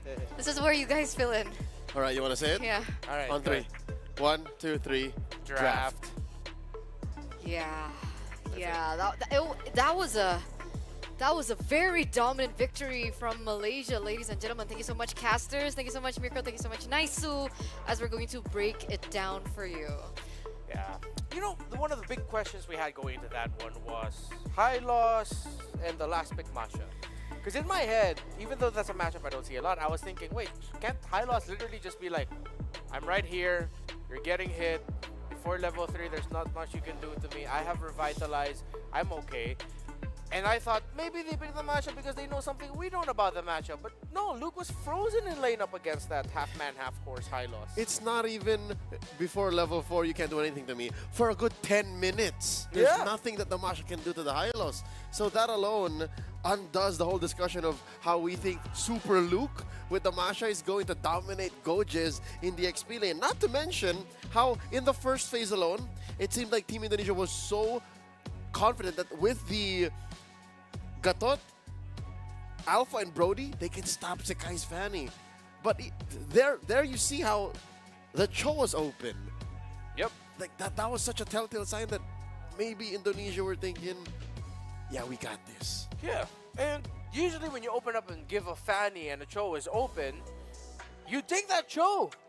Because that's the single target lockdown that you want to help control. It's not always the hard stop against a Fanny, but it increases your chances of not getting snowballed on by an incredibly talented Fanny that is a comfort pick for Sekais. Not to mention the Vexana in Sans. Usually, I'm here glazing up Sans, right? Gila Sans, he's my guy. Oh, but here you watch him, he's like... That was literally Gila. It like was in the wrong way. In a different kind, right? The Aurora was open, not at all banned. He could have picked it up. And what were you saying about the Aurora? I mean, mages that have second lives? Yeah, mages that have a second life, that's usually what teams want to chase for when they're up against a Fanny that could potentially snowball. Because that means you make a Fanny have to use cables, cutthroat, second skill. Overextend. To get the second life out. The passive of the Aurora, the passive of the Nana, the passive of the Lilia. Yeah. That's why there are times where you see even teams be willing to give a Fanny, and in other leagues and tournaments be crazy enough to pick a Nana up against it because that has a second life. Wherein, if you are hoping that Sans, one of the most talented mid laners, can catch Sekais, one of the best Fannies in the world, mid-air with a Terrify or a knockup from the EG, that's asking too much. He tried. There was like 1 or 2 moments in the top lane where he's like, all right, come on. Nope. And the San just dies, leaves the EG, and then Sekai's like, see you later. Yeah, there were so many moments, and I mean, if we're talking about lockdown too, we spoke about, you know, the mage pick, we spoke about the EXP lane, but also the lockdown hero that I was looking for Keyboy. Like, even if, let's say, they wanted to leave the Cho to the second phase, it gets banned out by Malaysia in the second phase. Couldn't they have used something more reliable as a stopper? Or there absolutely no choices other than putting the Gatot, committing that into the roam, and going for a Masha in the That's the XP crazy lane. thing. No, there were so many other options even going into the second phase that it's odd that this is the solution Indonesia came up with. It seems like in the first half of the draft in red, they had a game plan. And then when the Cho and the Kufra got banned out, they're like, yeah, we're doing the Vixana Masha. Like, it's such a... It's like a movie was written and directed by one director in the first half, and then a whole nother crew took over. Yeah.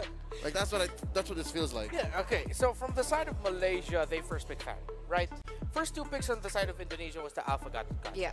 Usually when a team already prioritizes their jungler in the first pick, I mean, no need to not all rush. the time. You don't need to rush your jungle. You go ahead and chase the power picks. You pick your jungle in the third, or flex your wide hero pool in the jungle and decide to pick it up later in the second phase of the draft. So what could have been, instead of Alpha Gatot Kaca ban, if they're hard set on the Gatot Kaca, okay, Gatot Kaca XP, you put the Roam Cho, or you surprise and then you steal what could have been a pickup for Yums. You pick up the Edith, you pick up the Cho for yourself. So if ever Malaysia decides to pick up the Mathilda that we thought would actually appear in the draft, so no show. then at least you have another single target lockdown that can either target the Mathilda or the Fanny. It's quite perplexing to me, the decisions here, in terms of the pattern and the order of which things were drafted. Perplexing, more like heartbreaking.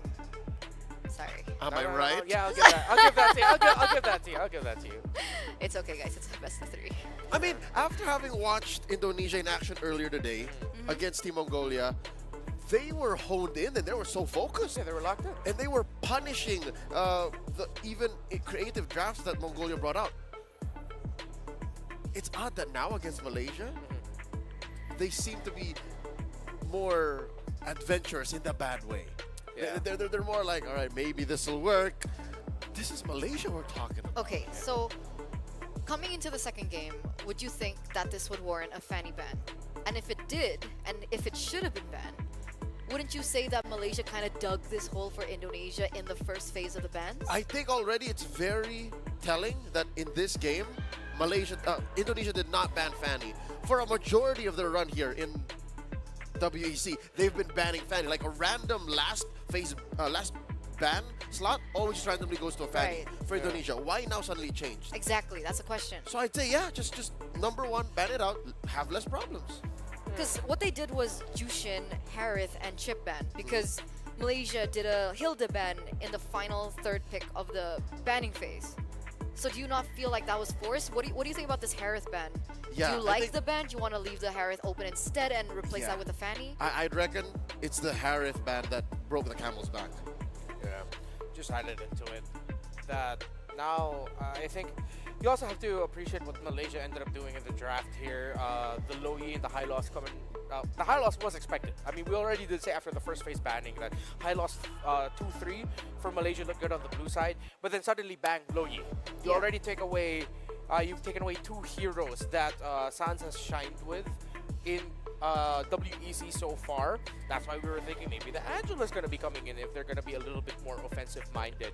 Or the Auroras that we mentioned. So, as much as it is perplexing the decisions that Indonesia made in this draft, you also have to respect what Malaysia has done that maybe forced out reactions from Indonesia to make them draft themselves in this scenario. You also cannot discredit the efforts that Malaysia did in this draft to maybe shock and awe Indonesia. Yeah, the draft is a majority of what caused this dominant win for Malaysia, and it goes hand in hand with the execution. It's just great picks wherein you corner your opponent into a weird composition, and then you punished clearly. That's why it looked like there was nothing Indonesia could do in game 1. Yeah. Did they like have 1 kill at the end of it? Do you remember the kill score line? I try not to. No, they weren't kill-less. They weren't like kill-less. 1. I think I saw 1. They weren't in objective. Were they objectiveless? From what I can recall, yeah, they should be. Maybe it was. It was a clear struggle, but you're right. It wasn't a perfect game. But it was a struggle. It wasn't a perfect game. So, it's not like Indonesia had no game plan going in, but against a team like Team Malaysia, you have to have a sound game plan. Yeah, they have 5 kills and no objectives. It was a little scrappy. Yeah, they were. I mean, they were able to secure their buffs, but in terms of the turtle, the lord, and the turrets, Indonesia wasn't able to secure it. But man, Sakai's on the Fanny. That's why I screamed at the pick. I was like, yeah. Oh man. Yeah, and that's why instantly my reaction during the draft was Fanny with a Cho open. Apparently that wasn't a problem. Because they didn't pick up the Cho. Because they didn't pick up the Cho. That's what exacerbates this whole situation. So now I wouldn't say instantly ban out the Fanny. Maybe this is Team Indonesia growing. Maybe this is Team Indonesia developing. What if they're saying, guys, we can't become champions if we constantly have to keep banning the Fanny. Here in the semis, we learn how to open the Fanny and play with it. And here in Game 1, they learn a valuable lesson. Can I one-up it? Sure. What if it's a bait for the second game? That is a possible strat as well. Conditioning? No, Yeah. Teams have been vocal about doing that. Opening up comfort picks, it does really well in the first game. The long But then game. the real strategy for what you're supposed to do to actually counter it comes up in the second game. You force game number 3 or whatever game that you find yourselves in. So that is definitely a possibility. But again, if it is Malaysia blue side, Indonesia red side, and Malaysia picks up Fanny in the first phase, I want to see the answer right away already locked in. Because even Malaysia were respecting the answers that could have come up. They respected the Hilda for Indonesia. They respected the Kufra as well that Kiboy has shown to be incredibly proficient with. They respected Luke in the first phase alone. It's the Phoveus and the Hilda ban. So it seems like Malaysia is locked in, and Indonesia are the ones who have to find a way to get in that same space. Now Indonesia's on the play. And now you can see them on screen as well, ladies and gentlemen. There it is. They're very serious. You can see it on their faces. And this is the answer towards the second game as we welcome you into the drafting phase. This is a Fanny ban straight out of the board, answered with Yves as well as Malaysia banning out the Jushin. So is it just me, or does this throw out the whole theory of conditioning? Like, it wasn't on Indonesia's terms. Like, that was just a difficult game. Yeah, that's exactly what it feels like here. I mean, yeah, you know what? I will move on personally as well from game number 1. Well, if it's available, I'd want to see Indonesia still rush that show. Take it out from the hands of teams. Put it in the hands of Kiboy. Allow Kiboy and Sans to work together to pressure the jungle and the rotations of Malaysia in the center of the map. Pick up the Cho if it's possible. If they do go first pick show here, since Chip is going to be one of these remaining bans, I gotta ask, how often does it happen, Eterna, that the Cho is flexed in the XP lane in MPL Indo? Yeah. We've seen it a few times. We've seen Rez pick it up. But it's not something that we see too much of. So what is it, like 1 in 10 Chos get flexed? Like maybe, yeah, 1 in 10. 2 in 10 maybe?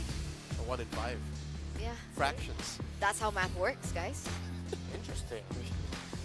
That's Okay. Matilda from a prior snub completely. Seems like either a Hilda or a Cho now, huh? For Indonesia. What if this isn't the chip ban? Does Sans go chip? Or does Kuboy go chip? If this is suddenly not a chip ban for Malaysia and now chip is wide open here, I feel like there's going to be a lot of overthinking from both sides. Like, guys, we're opening up the chip. Like, oh, what now? But then, of course, you want to consider that Malaysia already knows what to expect and what to do because they're the ones that opened up the chip. Now you're seeing the strength of red side. Yeah. This is the red side strikes back. If it's not going to be the chip, I'll be very surprised. Oh, there you go. Chip is left open. Do it. Chip. 1-1 gets banned. Chip, Hilda, Suyo, Cho. Is this a bait though? Suyo's open. Oh, excuse me, Suyo got banned, yeah. So Chip, Hilda, Cho. Technically, Phoveus is open too. Yes. Yeah, Focus is also open. If Indonesia goes chip here, one of the answers that you can pick into the chip is the Tigreal. In terms of the very one-dimensional counter. Arlo. With exits out, yeah, Arlo as well. Aurora. Because I'm falling for it. Alpha Rush. Okay. You take what could have been potentially an Alpha chip together for 2 sides. Alpha's a good counter to chip too. If Yeah. you get jumped, you Yeah. spear, in or out. Big spear of Alpha to counter the entries coming in from the opposing team. So now is Malaysia gonna pick up the chip? If they go Chip and Joe and suddenly put like one of those in the EXP, it's a very, it's a working theory that's I believe getting tested. You know what else is possible given the bans now? Chip and Luo Yi. Yeah, that's what I was thinking too. You just fold the map in half, and neither team giving it up. And there's also a possibility that Chip really just doesn't show up in the draft. Yep. We've seen very rare cases of it happening where with the chip open, teams will be like, yeah, never mind. It's just not. Yeah, Chip has could end up with like a 98.9% contest rate. Yeah. What do you think about this? With the Valentina being picked up and the high-lows, do you think the Luo Yi can still come through for Indonesia? Yeah, 100%. Low Yi, Alpha together, you give a little bit of difficulty team fighting-wise, and you can go around the map if you want to. Chip Low Yi is a little bit overkill for my taste. Yeah, it's too much. Yeah, they can go Low Yi. I prefer just the Low Yi. Huh. I wonder if they can consider Claude or... Oh, no. They're just going to go ahead and pick up the Hilda right away. All right. I'm not a fan of Hilda Low Yi. They have very little interaction. Okay, the interaction looks like... Together, you can stand, be killed. I mean, it's just... It's win more. Like you're building up on top of an advantage you have anyways. There's nothing wrong with that. There's nothing wrong with that, yeah. More winning is good. Yeah, it's just there's very little it does from behind. Okay, I can see where you're going at it. Yeah. Yeah, from that perspective, yes. But then again, that's one of the reasons why Hilda's... Oh, are they projecting a potential assassin pickup for Malaysia? That this might actually be a Hilda Roam instead of a Hilda XP. There it is. There's the assassin. I'm not so sure if the stats still line up, but there was a time where Sikais was 13 for 13 on Nolan. Oh, yeah. The legendary Nolan. He was popping with that hero. So if ever the possibility of the Hilda Roam, yes, you need something to be able to quickly get around the map, check bushes, just to make sure Sands is safe, upper safe as well. Strong burst, another source of magic damage for Malaysia would be good. Tigreal gets banned here, but essentially, if they really want to, Malaysia can still utilize the strategy that Indonesia brought in the first match of the day. They can still pick up the arenas, flex the high-lows into the roam. Yep, that's also very possible. Great ban here by Indonesia, the Harith. That's what I was looking at earlier, given how the Glorious Pathway interacts with the Zaman Force. I think that's going to be a Claude for Indonesia later, Yeah, Claude ban. Harith ban, so... Or a Bea ban. Oh, could be, could be. Because 1-1's already out. Yeah, what do you see? No, it's too crazy. Go for it! We like crazy ideas. Let us know. Gila. No, I want to see what happens. So you're not going to say it? So you can't say I told you so? I mean, Write okay, it Gatot down, gets banned. Write it down and then prove to us later if it does show up, like, you know, what the idea is. Okay, I'll write it down. Go ahead, guys. Okay. I mean, I pulled the trigger. Oh, there's a Nathan. Instead, it's a Nathan, rather. Okay. So you still have the Lunox. You still have the Matrix. You still have the Moskov. I think Moscow or Claude was the farewell for Indonesia. Or the Claude, yes. Hylos, Valen. Yeah, Indonesia respected the magic damage. You don't need to rush magic now. Oh, there's a Cho for Yubes. Like we were talking about this earlier, they needed something to rotate around the map real well, check it, it goes Cho. Cooper's good against a Cho. Yeah, if you want to just keep the Hilda on Luke, then you throw the Kufra on Keyboy. But what's Kewet to play? What's CW going to pick up here? I still want to see this. Like it's fine. Like you already have the Lu Yi. Want a little bit more Claude big with damage than get their turns. Claude with a Purify. Claude with a Purify, it definitely has to be. Dude, is that enough DPS to push through a high-low still? You do have the Alpha the Low Yi interactions faring very well, so okay, they go for mobility instead. Harder to catch, I understand. And a Khalid. So is this a Khalid EXP or Khalid Roam? Up until the very last moment before we load in, that's where Malaysia has to think. That's the beauty of the Hilda and Khalid together. Yeah. However, I'm leaning a little bit more towards, like, even with just, don't see the last weekend, I'm already leaning towards Malaysia's draft. There's not a lot wrong that can happen right now for them. They can just go Bea. Yeah. If they want that hard single target lockdown, they have no more options for the magic damage. But you see Malaysia really considering it. Nah, they're not going to be China, no. Will they 1-3-1 here? Possible. Yeah. You can throw a fighter into that gold lane. Gold lane? They'd be That's lacking, really though. dangerous, though. Yeah, with the Low Yi. That's actually going to fare very well for Indonesia if they decide to go fighter gold, What like is a it? Ruby or something. Whoa. Yeah, Bruno. Okay. Classic. They go single target lockdown, chunky burst, which is the Bruno. All right, game number 2 here. Ladies and gentlemen, this might be the final game that we see as Malaysia have the possibility of going for a full clean sweep. Real quick before we throw it over to the casters, what do we think about the drafts? I'm leaning a little bit more towards Malaysia here, but yeah, they're just going to need to respect and be able to catch the Eartho. I hope Indo can brawl hard enough, because that's one way they can beat Malaysia here at their own game. Because Malaysia is serving up real good damage, real good easy engages. If Indonesia can leverage that low yi and force Malaysia into uncomfortable, chaotic fights, I think Indonesia can force a game 3. Well, there it is, ladies and gentlemen, the last statements, the final statements from our analysts. We're going to throw it over to the casters for a potential final ticket to the grand finals. Hey, Eterna, we didn't get your prediction. That's what we were waiting for. What the heck? What the heck is going on, right? But we already know who you're voting for. Mirko, this could possibly be the last game. But I think both of us can agree, we need a game 3 here. Yes. Everybody watching online as well. We need a game 3. We need a game 3 here. I got to ask you before we jump into the game, how's the draft looking for Indonesia?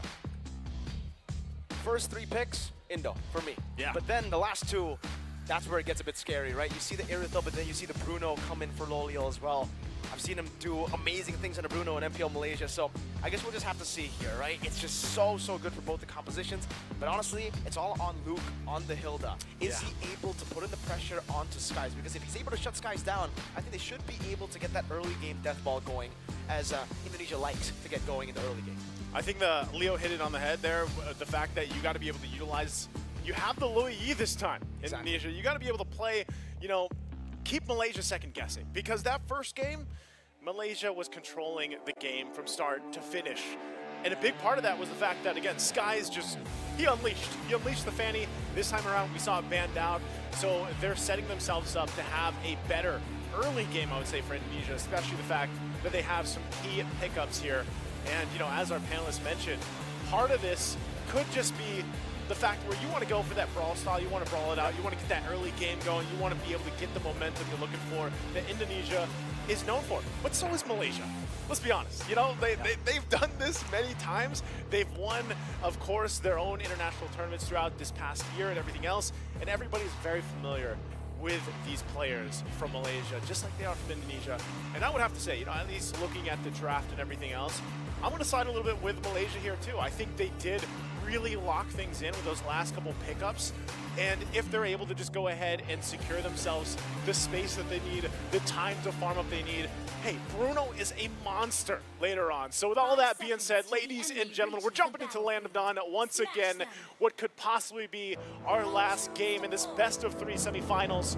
The winner of this heading on to the grand finals tomorrow against the defending champions, the Philippines, and the loser will be going off to fight for 3rd and 4th. Look at this, guys. Exactly the pressure that we were talking about early on, not just for Luke, but Keyboy too. You can see the utilization of the Kali now very deep. Skies forced back. Keyboy will just run away. Early lead going to Indonesia. And whoa, Keyboy actually wanted to cancel the recall again. Will be kind of a tough spot here. I think Yums will be able to rotate around towards him as well. Okay, he should, he gets out, but he's good. He did his job. Like, his whole job was just to go ahead and delay Skies. Look at this, Yums. Yeah, Albert is rotating as well. Yums will dish out some more damage onto Keyboy. Decides to go back in. Albert is right there. But Albert is more focused on just the farm. Will go for the jungle to take it away from Skies. Good Yin Yang reaction to the mid lane as well. Stormy, out traded here. Has to respect this. Okay. Man. Look at this delay, though. So Skies, the delay proved the point. He's going to have to rely on the team to help him, kind of adjust from this. Keyboy will go in, gets the vision. Yums is there, though, too, so they're just going to force Keyboy out. Keyboy has been threading the needle, man, with this early game already, the pressure that he's putting. And it's working so far. He is going to be able to go ahead and heal up with the quicksand guard there too. So doesn't have to go back to the base. And we'll just continue this on. Luke waiting patiently. They all want to go for Skies. If it's not Luke, it's going to be Keyboy. Pops into Vengeance as well. Now Albert rotating over. Has a Spear of Alpha. Keyboy walks up. Gets a Concussive Blast. Baits out the Revitalize. And just like that, they have taken control over the enemy jungle. Skies walks up. Goes in for the Red Tree battle. And wins out the Retribution. But I think they've gone that. Keyboy very low, forced to flicker, and there you go, Gorgeous! With a stab and hem in. No Retribution for Skies. Albert should be able to get the turtle. It is a kill for a turtle traded in. So even though First Blood going in the hands of Malaysia, because of the fact that they were able to get that retribution out from Skies, that does get them that first turtle. So a trade across the board for both teams. But Keyboy's doing his job. You know, that he's doing exactly what he has to do here. He's going to continue to do it even when he doesn't have the level 4. Yums, though, is there this time. Great Sandstorm steal from Stormy, and Yums just Jeet Kune Do's him to his death. Sans will only just be able to poke Stormy down in the mid lane. Good maneuvers from Stormy, but still caught in the yin-yang reaction. Forced back. Wow, that is a whole lot of damage. Again, why we were talking about the Louis specifically, but I would say Malaysia has at least stopped maybe Keyboy from doing this continuously. Like, he's already been punished. Diversion's going to be used, though. They know the orange is coming up right here, but Skies knows that they have the Louis. They can play with this. SOD Raging Sandstorm. Yums just ambushed. Skies walking up forward. Albert should be able to get this for free. And the Skies wants to gamble by walking up. Glorious pathway by Gorgeous. Skies zoned away by Luke. Now as Gorgeous goes in for the sun, but it's only on to Albert. A lot of damage placed down on the Gorgeous, but Stormy will come in from the flanks. An interesting one. Luke goes in with the Power Wilderness. Loliel has a few stacks, but Luke pops into Vengeance, gets the dub, gets the orange buff to take it away from Skies. So you can see the struggle right now that Malaysia's having when they're just trying to secure the bust of Skies, and the whole plan, like we said, if you missed game 1, it was the Sky show early on with the Fanny. And so the answer has been to deal with the Sans. Oh, he goes in. Walks up forward, Skies with the fractures, assassinates Sans. Keyboy putting some damage back onto Skies. But Sans also used the Purify earlier. Yeah, he used it up. Skies does get a kill. He's still behind, though. I mean, look at the difference between him and Albert. Albert level 7. Skies just hitting that level 6. And this might make it a little difficult to fight this Keyboy. Again, way to drag it kicked into the fracture. Skies, despite being 2 levels down earlier, he gets 2 kills on, and now he's not that far behind. Luke trying to put on more pressure again onto Malaysia. But gets caught by Jeet Kune Do, stunned again by Gorgeous. Will be able to escape for now. Turtle number 2 spawning in the game again. Whoa, Luke putting in the damage onto Stormy, trying to go for the poke onto him, maybe forcing out the Raging Sandstorm. Turtle number 2 contested. Albert on it already. We'll look for the red tree here. Skies is nowhere to be seen. A diversion to the top again with the Spear of Alpha connecting onto Gorgeous. Even with the Glorious Pathway, he'll be able to escape. Actually runs out from 4 members of Indonesia. Able to get out with the Glorious Pathway plus the Revitalize, but that is an objective once again for Indonesia. Trying to find what they can. The gold is pretty much still, you know, relatively even. Nothing too crazy right now, but Malaysia has been able to get kills. Skies as well. Again, he's sitting at 2-0. Look at the pressure he's doing at tier 1 in the bottom side.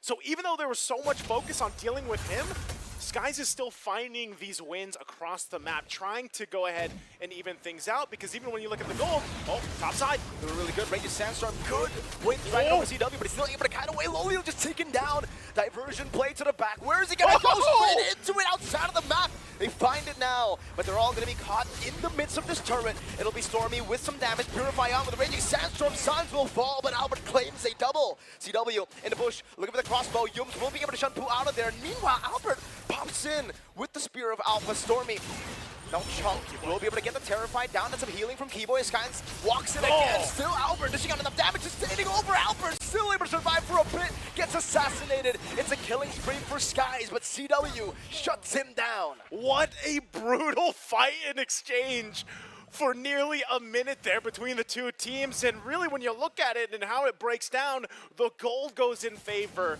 with all of that for Indonesia here. Now, furthering the gold lead that they had, you can see this too, split between, of course, CW and Albert there. But Malaysia is showing fight. They're showing that even when they're down, like they had in the early game, they want to fight it out. Keyboy, once again, up to his business on this Khalid.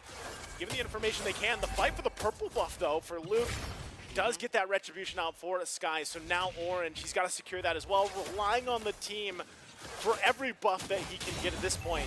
And they're just trying to bring it down, bring the heat down a little bit, because Indonesia building things up. Can they actually break it in for this third turn of the game? Keyboy takes a couple shots. They go in. Raging Sandstorm from Keyboy. Yums. Deleted turtle taken for free. No retribution from Albert. Now with the Queen's Wings and a diversion. Go to the bush. Stormy to be caught in the Spear of Alpha. Yin-Yang reaction. Stormy disintegrating. Oh, it's too much. Fighting under the turret. They're going to have to disengage from that fight too. Keyboy doesn't have the Raging Sandstorm, but they still go for it under the turret, in between the two. Spear of Alpha won't land that time, though. Look at how much pressure Indonesia is putting on Malaysia. That's the Lo Yi we were talking about. That's what Leo was talking about for Indonesia. Yeah. They just gotta force out more of these brawls to happen. With the Lo Yi, makes it way easier. With the Hilda as well, that's a signature Indonesian pick when you want to force out fights. For Malaysia right now, they gotta calm down. It seems like they have been able to kind of recover really well in the early game, but now the chaos is getting to them. It really is. It's kind of like reeling them out every single time for these skirmishes. And unfortunately for Malaysia, the composition is, well, at least when they play with the Bruno and the Valentina, it's very front to back, right? And for Skies, I don't see an angle where he'll be able to actually go in with the flank. Luke's always there, Wade the Dragon. Don't think Luke's going to be taken down here. Uh-oh. Diversion. Over. Oh, They got Raging Sandstorm again. Keyboy gets the kill. Stormy steals away the heavy crossbow, but it's another pickup for Indonesia. Again, this is why the Hilda is so picked up all the time. It's such a hot pick because of the fact, I mean, look what Luke just did. He was enough of a distraction against multiple members, plus gets the way the Dragon out. Didn't need the Vengeance. Tanky enough. And Gojes could be in trouble here. Even he's a tank. Spear of Alpha, everything thrown at the horse, and the horse surely goes down. Meanwhile, Luke in a 1v3 situation is a diversion into the back. Skies will be caught again. Indonesia just go with the back, finding a double kill for Sans. CW with a heavy crossbow, and Yums even not able to soak in the damage. Everyone taken out, only Loliel left standing. 13 kills and a big goal lead for Indonesia as the Lord spawns. That is a huge thing to deal with. And Loliel, look how much damage just that interaction does. This is why the panel was talking so much about the Lo Yi pick. It's what Leo mentioned earlier. It's surgical chaos, man. Like, that's what Diversion is. That's how they play around it. And that's why they love to prioritize this hero. So far, Malaysia's head is on a swivel, but there's no way that they catch up because of the fact that they're just falling further and further behind. I mean, think about it. We're at like 9,000 gold deficit, and this all ballooned in the last probably 3 to 4 minutes. And a lot of that had to do with, yes, Diversion was great, but Luke doing the work on this Hilda, man, and the fact that Keyboy. Half the time, Luke's not even using the Vengeance, though. So that's the difficult thing here for Malaysia to deal with as they approach this fight now. All right, Albert with the Spear of Alpha, able to catch on to Skies right now, and that's just going to be them utilizing the Lord in the mid lane to go for the turrets. Keyboy with a healing again. Loliel very low, heavy crossbow fights from CW. Not enough to take him down just yet. Now for Malaysia, it's all about the defense. Mid lane, the Lord is still there. They'll be able to clear it out. Malaysia still standing their ground. Good hold by Yums to stop the Holy Defense from being procced in the bottom lane, but they gotta be real careful with this. Very, very careful. Yums, Jikundo, back into the base. Malaysia has another wave to play with. They're gonna have another wave to play with. They're still in this game. They can keep things together the best they can. But look at the pressure already being put on these turrets. They're gonna lose the top one as well. They're trying to do their best to keep things together and just kind of clear the waves. But again, it's all up to Malaysia to be able to defend, even with a deficit in this manner. Oh man, it's gonna be tough as they get prepped up and ready to deal with this. Because again, when you're looking at the lineup that they have, can they withstand these push-ins, this kind of pressure even, from a lineup that has so many options to initiate fights, to find angles, Diversion or Raging Sandstorm, any of that falling into place here. They hold on to this one base turret. There's the Sandstorm. Keyboy finding Loliel in the back now, goes in for the healing as well, but there's only one cannon as Loliel is able to dash away. Keyboy gets the kill onto Loliel. An assassination, that's a 1-for-1. Keyboy for Loliel. Now in the mid lane with a big wave. Can they do it? They're gonna keep it together again, clearing the waves out. The 1-for-1, 4 versus 4, trying to hold on to the base turret. Spear of Alpha from Albert. Stormy isolated. Has the heavy crossbow. Will try to run away, but CW pops in the sprint, goes in for the chase, gets the monster kill. 2 members down. Loliel back in 8. Waves pushing in top and mid lane. Indonesia with the lead that they have. Can they end the game here? 2 members still down for Malaysia.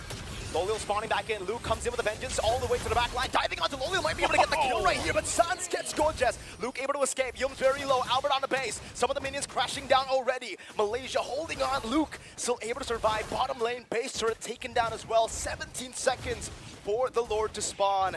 And Indonesia disengaged from the siege. And all of that work, the base turrets are gone. Diversion to go ahead and send it to the purple buff. They're going to prep up for this Lord. And it might look like Malaysia might not have a choice to contest it. They might just have to defend this, get ready. Gojez just comes up, and Luke, once again, given the information here, that here's Malaysia. Keyboy too, looking for a set, perhaps a Raging Sandstorm Flicker. Not on the board just yet. They'll get the Lord for free, and they'll be happy with that. Okay, at this point, you already know, huge lead for Indonesia. All the time that they have in the world for them to push this in and get them to a game 3. How can Malaysia keep this together and possibly turn this around? Well, it's going to be pretty much a miracle. They have to have a miracle in their favor. They have to be able to manage the waves that are going to push in with this Lord as well. And it's like, do they have enough damage? Because Loliel's just picking up a Malefic gun, and we haven't been able to see him move around on this Bruno the way that you expect towards this later portion of this game too. And right now, waves are going to be managed up. They time up with this Lord. They're going to be pushing this in. Go just pops in, lowers properly. Yums goes in, but CW is able to read it out. Now Yums taken down. CW is godlike. That's a double for CW. A triple for CW. Looking for the base, and that truly is the equalizer for Indonesia in the semifinals of MLBB. We knew it. We knew that we needed a game 3 for this matchup against these Titan teams, Malaysia and Indonesia. And right now, the Indonesian fans around the globe watching can breathe a little bit because they were holding on after game 1, and I know I'm seeing a turner right now too. Her hands are in the air. She's feeling good because, and I know you too, you know, we're trying to keep it neutral here, Mirko, but I know you feel good about that because we wouldn't have it any other way. Game 3 ahead of us. Great adjustments. Even the fact how the draft went for both teams here, Indonesia, the fact that they got their big picks, which again is the Lu Yi, really a big part of this, and Keyboy, man, what a way to start the game. What a way to handle the biggest problem from game 1, which was Skies. Keyboy started that whole thing alone, basically, on the Khalid, and was able to stall out Skies enough in the early game to keep that from happening, what we saw in game 1. So just great decision-making coming through. Amazing decision-making, but honestly, just really good picks, right? The Hilda plus the Khalid. Just one of them alone is able to control the early game so well. And the fact that they already set up for that too. They saw the Suyo ban, they first picked the Alpha to set up for the Hilda pick because the Hilda wouldn't really find that much value on the other side, right? So Malaysia couldn't pick it up, they picked it up knowing that there were no more fighter jungles that could actually neutralize that Hilda in the early game. You either pick the Nolan, that's probably your best bet for farming in the early game, but still will struggle hard against the Hilda, plus Khalid even more so. I mean, everything struggled against the Hilda level too. 1 for like first minute, I think, right? A while. He was a while, and again, it was great usage of just the ultimates, the utility that came from this lineup from Indonesia as well. There were so many instances where, I mean, you're sending a full-on Sandstorm with Diversion. Like, if that's not Surgical Chaos, which the panel mentioned earlier, I don't know what is, because Malaysia was really, their head, it had to be on a 360, and they just couldn't keep up because at the same time, they were so busy taking care of Skies. Like, they had to make sure that half the time this guy, you know, he needed his buffs, and he was having a hard time because Luke on the Hilda, again, this is why it's so priority. Luke was enough to go 1 versus 3, just post up wherever he wanted to, and give all the information that Indonesia pretty much needed at that point. So again, very difficult when you have, that's the instance, that's the case, and then you're like, how do we deal with this, you know? Like, and it was pretty much the same thing. It was flip-flopped from game 1 to game 2 on how both teams kind of approached that. Really good choice of battle spell as well, right? Vengeance, not Revitalize. I think the analysts can, you know, deep dive on that. They'll deep dive on that. Eterna, Redmar, Leo. Let us know what you guys think about game 2. Do you guys like that? We'll deep dive head first. Thank you so much, casters. Thank you so much, Naisu, as well as Mirko. And it looks like finally we are going to game number 3 after 2 2-0s. Yeah, finally you're smiling and calmer now. I like that. Yeah, it's great. I'm happy for you. Show your true colors. I'm very happy that Indonesia showed theirs. It's rare that we find the lineup in an adjustment to your final draft that was so aggressive that is just laser focused on one job. Stop the rotation of Sakai's. He made you struggle in the first game, shut him down. I still really wish Yums took a little bit more time protecting his jungle before he decided to get vision into the purple side of Albert.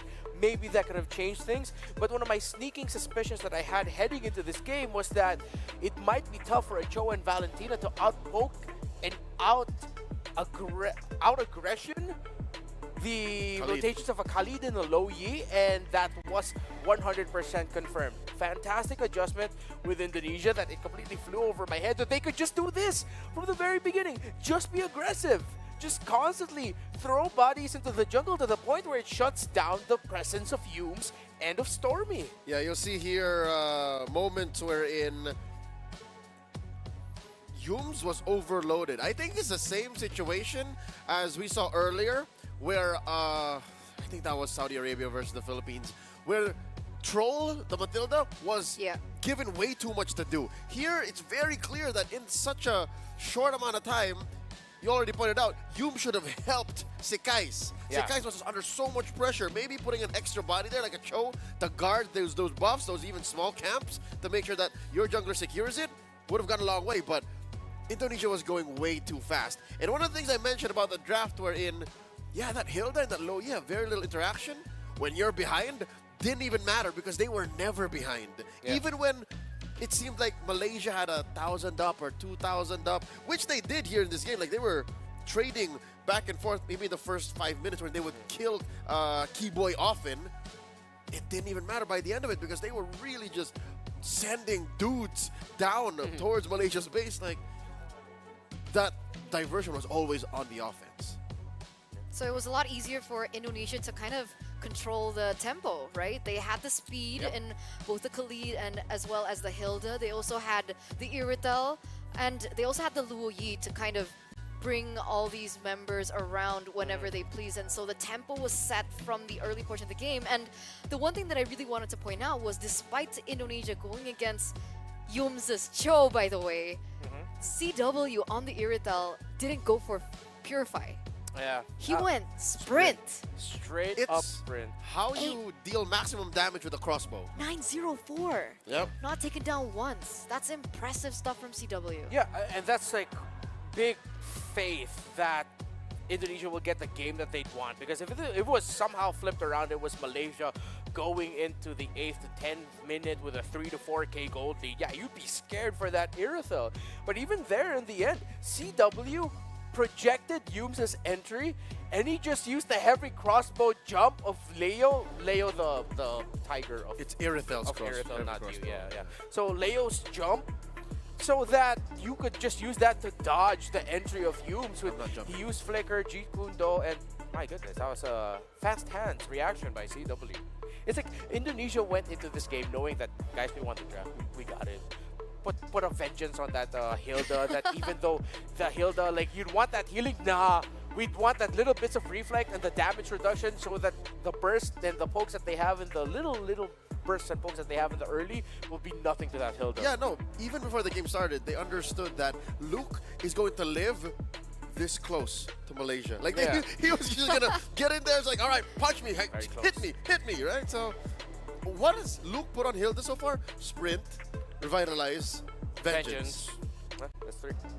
What else, right? Like, is that not the most variety you've seen on a laner in battle spells? Because when you're a marksman, it's usually Flicker or Purify. But I think that just shows the kit of the Hilda in particular, Yeah. right? Yeah. Because technically you can also go Hilda Sprint. So Hilda there are Flicker. a lot of Hilda options. Execute. Ooh, that's Yeah. actually, I mean, I don't know. You can that, do it in would ranked that work? games. Yeah, maybe in ranked games. A bit too aggro for my taste, but I mean, I'm not gonna knock it. I've lost to execute EXP laners, some Z-longs. Yeah. Anyways, so yeah, Plenty of that. I gotta respect. You gotta mention, like, Indonesia first picking the alpha. You don't see that a lot, but then they built around it so incredibly well. They again picked up the Low Yi in the first phase. Then they showed the Hilda, which was a flex. Now they projected it was going to be an assassin on the side of Malaysia. Sekais did get the Nolan, still ended up with a 5-2-1. But then they brought in the Khalid, paired it up with the Low Yi, outpoked the Cho, outpoked the Valentina, controlled the jungle. That even though the Nolan got kills, it wasn't able to get the game that it wanted because it was pressured. You shut down the Valentina, you shut down the Cho, hence you also shut down the Bruno. And that's another thing that Malaysia needed to consider. They picked that Bruno and knew that they were going to go into that game with less than stellar wave clear. Their wave clear was risky and their wave clear was tough, and they chose to go down that route. That's something that Malaysia needs to double check themselves with the Game 3 draft. This shows that Malaysia wasn't expecting the speed and aggression of Indonesia. Like they played and they drafted a lineup that plays conservative to slightly aggressive. Yeah. Not to the point of, yeah, we're gonna go throw bodies at you. They were expecting a boxing match. Instead, they got a street fight. Yeah. All right. So, I don't know. At this point, we're going to game number 3 finally. We're going all the way. How do you think Malaysia can come back from this? How do they win this 2-1? Is it drafts? Do we start there? Was it execution? Well, I think game number 2 was a little bit more, again, it boils down to even, it feels like not only us, even Malaysia and Humes didn't expect the sheer aggression that would be coming out of the gate from Indonesia. Which I think, to answer your question, I think it's execution. They drafted okay. It's just when it came down to it, they didn't respond with the right kind of reaction and with the right kind of movements in the map to survive that early barrage. Because look at, all right, let's be honest. Look at Indonesia's lineup. Look at it, all right? Again, the Airtel with a sprint, that's not an Airtel with a Purify. If it went down to like an 18, 20-minute game, don't you think maybe Malaysia would have come back? If it lasted that long. But again, it then goes back to the idea of that wave clear is not that great. It's a risky type of wave clear, even so. Don't think, change things enough so that Malaysia would not have suffered the whole base exposed. Yeah. What if they were able to do, as you said, Humes bodyguarded Sekais instead of Loliel? If they could have gotten to that point, then maybe. Because I think you change 1 or 2 picks from Malaysia and you add the extra respect to Indonesia's aggression, they would have maybe put up a better fight. So now, do you think that they might want to swap sides? Do you think that was a factor as to how Indonesia was able to get game number 2? Oh no, yeah, for sure. If Indonesia was the team that decided to pick blue side for game number 2, and then they went ahead and drafted that way that they did, that's tailored. If game number 1 could have been a tailored approach into potentially shutting down a lineup that had a 1-1 that didn't work well, gotta credit Indonesia in that game number 2, they tailored a lineup that will shut down the opposing jungler. So we might not see that specific an approach for both of these teams in this game number 3. They can't do that same thing again and again. Yeah, you can't do that, exactly. You can't do that same thing again. One thing that might change is the trade in the mid. You might want to consider taking out a quick prio into the Valentina and change it up with something along the lines of what Stormy, with great precision with backline mages that he's known for.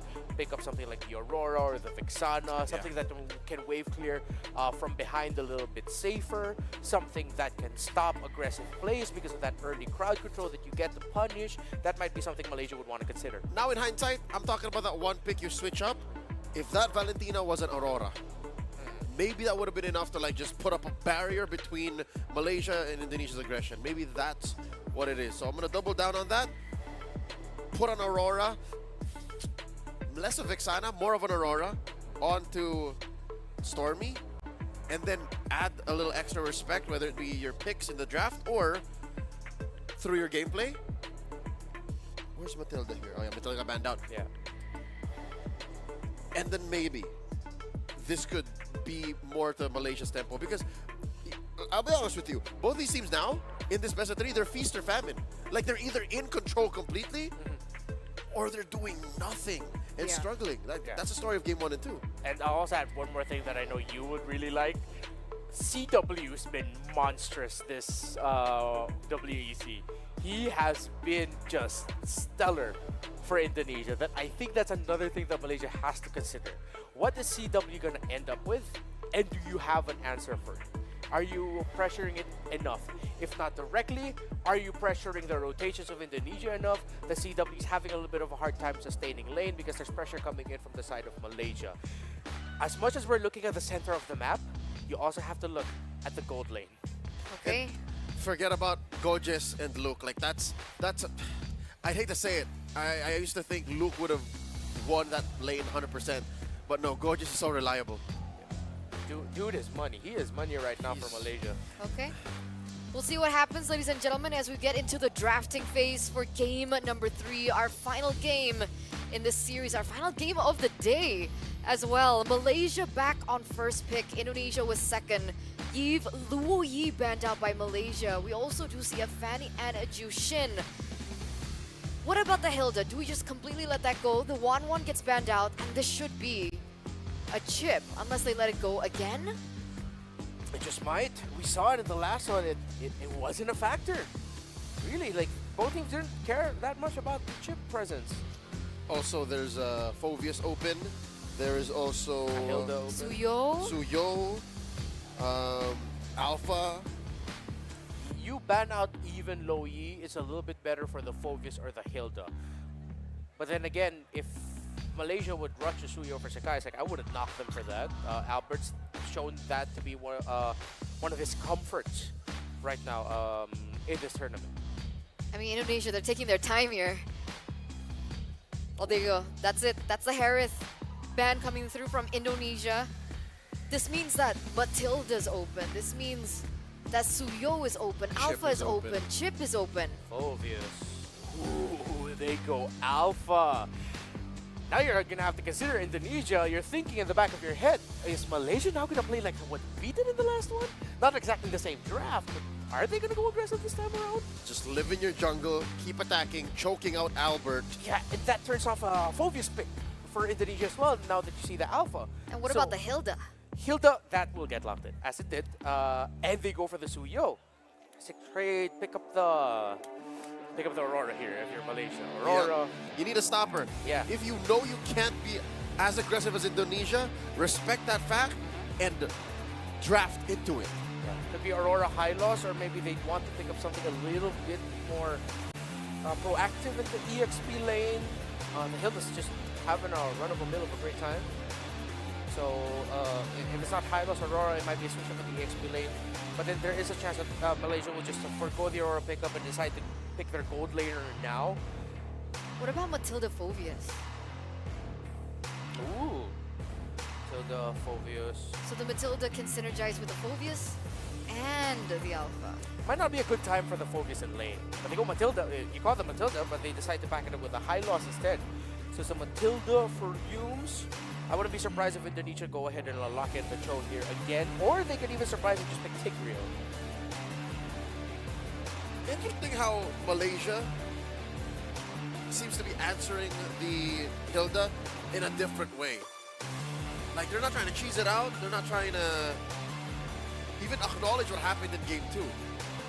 Well, now I think they can better because Matilda is on use. So they can better protect Loliel and Sekais. And Sekais can take care of himself. Finally, the Aurora comes out. Is that the first Aurora of the day? Of the day, if I'm not mistaken, yes. And we've been calling her out like We've seen Aurora. She's been absent. Against Philippines. Oh yes, you're Saudi right. Arabia. Saudi Arabia picked it up. Aurora. Yeah. Yeah, the second Aurora. And we did mention that the hero pool of Asans, this is the first Aurora for him, if I'm not mistaken. They might have picked it up earlier today. But yeah, they picked up the mid laner that I thought Malaysia would pick up. That we thought that Malaysia would pick up. So that's still respect coming in. Right now, I'm leaning a little bit more towards the lineup with Aurora. They just need to find the right roamer to mesh well with it. Both teams seem to be attacking gold lane. Instead, no, look, Malaysia's gonna deny the double rusher again. Yeah. Take out they already got the Hilda, so just take out the Khalid. Yeah, I think it was a little too much pressure for Malaysia in game number 2. Scars of game 2. Exactly.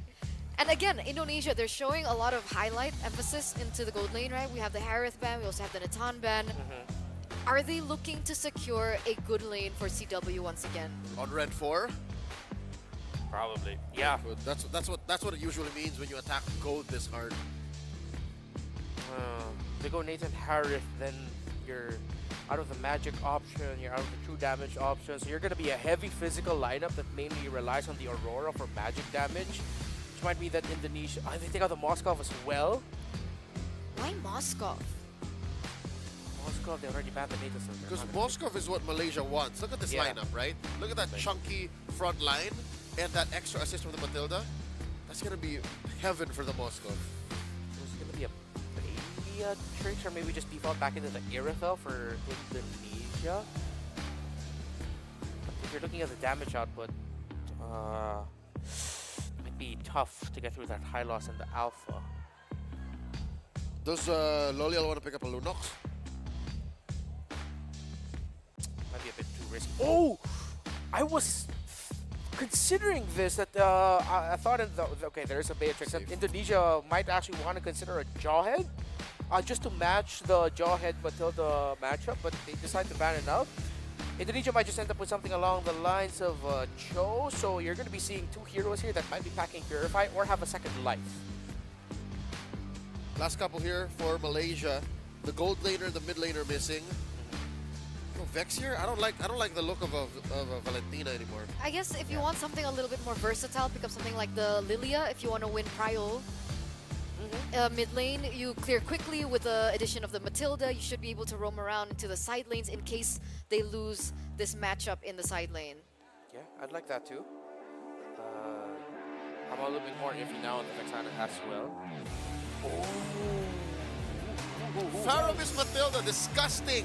And then they close off with another Bruno pick on Loliel. They're literally rewinding game 2 and doing it better.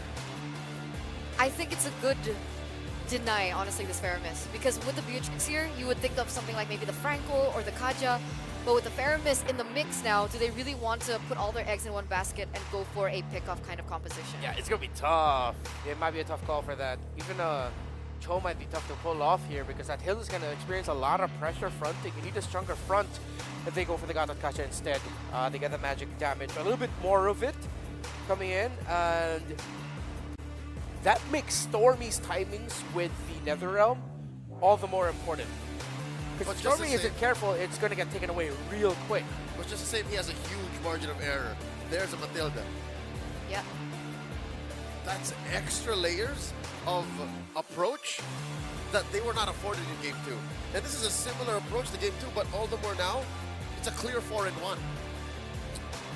It's a quite squishy, high magic damage poke, roam mid combo.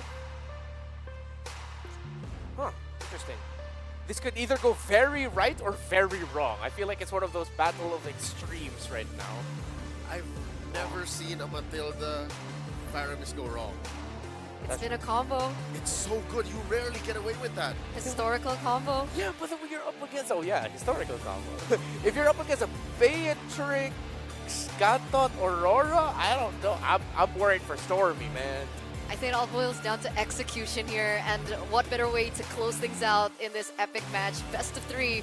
We're going to throw it over to our casters. Naisu, Mirko, take us to game number 3. And that we shall, because this is now the final game for a final series of the day here. Thank you, everybody, again, before we jump into this, for being patient with us as we get through this. It's been amazing so far, especially match 2 and match 3. It's been smooth sailing, and now we have down to our final game, this best of 3.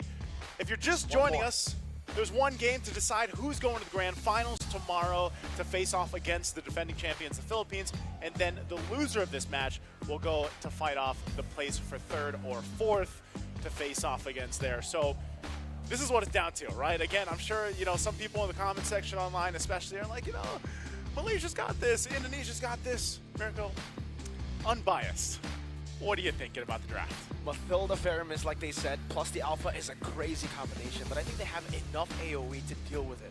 And they got the Concha pick in the end. It's great against all the physical damage that Team Malaysia has. Honestly, like Eterna mentioned, I think it'll be a battle of execution at this point, right? It comes down to how they bait in a lot of these resources and outplay each other. Not only that, I think part of this is just really, again, when you put it all face value here, both these teams have their own playmakers. They're all playmakers, really, but all of them. They've been able to do it throughout the series, and even back, through group stages, and when you've seen them in international tournaments, we were even saying, signature hero picks for them to come out, and then even to have some of those curveballs or swerves come out in this final draft for this best of 3. Really, guys, it comes down to the execution factor. Who's able to go ahead and execute this better? And even with the lineups, like I could say when we look at both these lineups here, it's a relative 50-50 because the pros from earlier when we have like the pros and cons of game 1 and game 2, They're all playing their part here, and I would love to see it. This time, if you're looking at Malaysia, I would love to see Lolil be able to utilize this Bruno a little bit better, right? Because he was not able to do much the previous game, except win the lane matchup, I would say, for the most part, right? He was able to shine in the lane, but then as the team fights broke out because of the momentum set by Indonesia in Game 2, they weren't able to adjust. So maybe, again, this Matilda pick is part of the equation. You know, you get so much utility, you're able to move around the map, but we also have seen this earlier today, Mirko, where the Matilda, it didn't work out, and it's actually shooting yourself in the foot, because if you use the circling a little bit, not the right timing, too aggressively, you're caught out.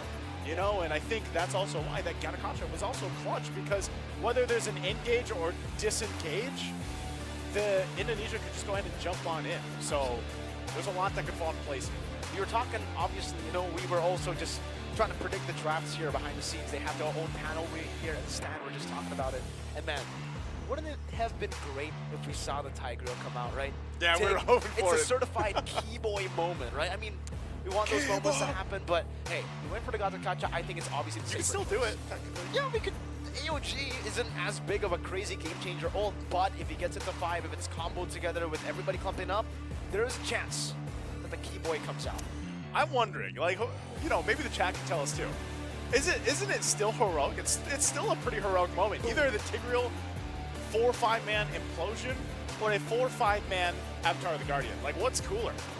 1 for Tigreal or 2 for Ganacontra? I think the CC, like you CC with the Tiger a lot longer, right? So there's more of a moment. Meanwhile, it's like a chain. It's just like boom. Yeah, you just jump. It's almost, but then you have the Unbreakable, the taunt too. So like, if you get the ult on top of the taunt, on top of all the AOE Bennett's rage, then yeah, that's a certified hero moment for sure. But ladies and gentlemen, please do be patient with us. We're still waiting to get into game number 3. This is why I caster cursed it. We gotta learn from LaFell. We gotta learn from me. We gotta learn from DJY even. He's not even a caster, but he has a curse. Every time we say something, the opposite happens. It's either the caster curse or the caster bless, man. You know it's what? very convenient for us. They gotta have things smoothed out though, because again, this is a final game, guys, in this best of 3, and really the way they've been playing, it can go to either team. And you know, yeah, I guess I just channeled my inner LaFell. Channeled your inner DJ Yapper. DJY. He's at this point, he's the curse. DJY is just in general. Yeah, he's DJY. Well, Yapper. good thing he's. Maybe DJY is not watching right now. He can't. Well, probably he's watching, but he's not, like, you know. Oh, well, what time? Yeah, you know, that's actually not too late. Like, I feel like, you know, again, we've been moving. He's probably along watching. here. You know, Malaysia is playing. He's That's from Malaysia. true. He's an SRG fan. That's true. He is. He's here to support, and I know, you know, I took a look at some of the streams earlier on.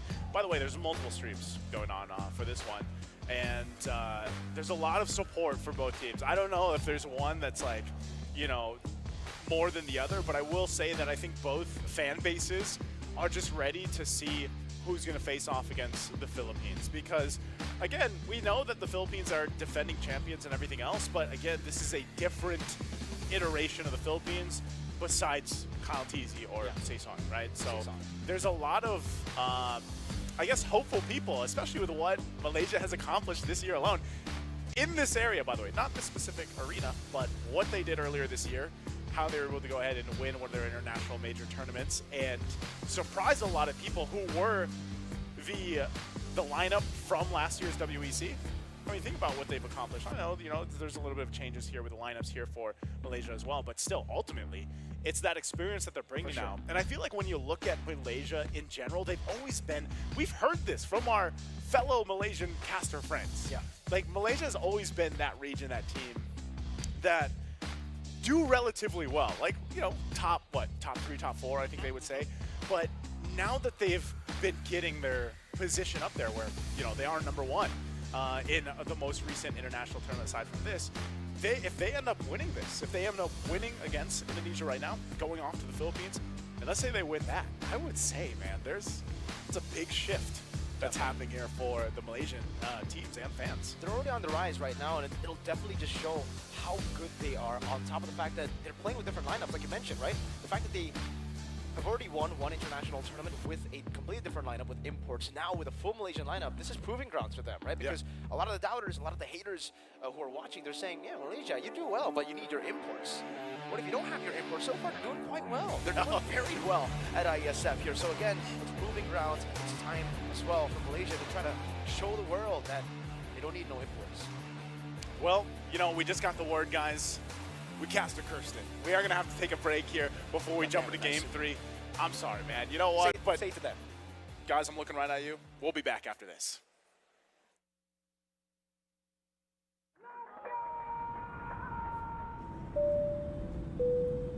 Good evening, ladies and gentlemen. We're landing in Riyadh, Saudi Arabia, for the World Esports Championship. In a world where victories can be measured in gold and silver, some things are priceless.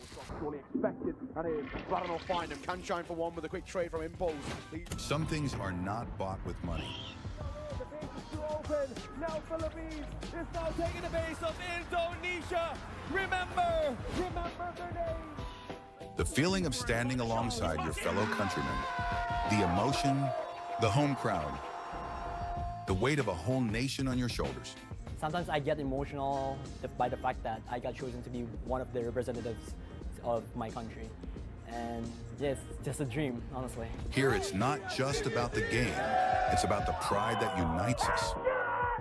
Every match tells a story. They need to some missed shot sound, picking up another one, another headshot. No way! 4 kills! What has happened? From every corner of the globe.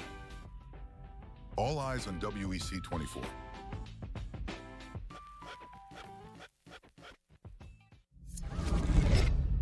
Early 1970s. The world was discovering the boundless possibilities of esports.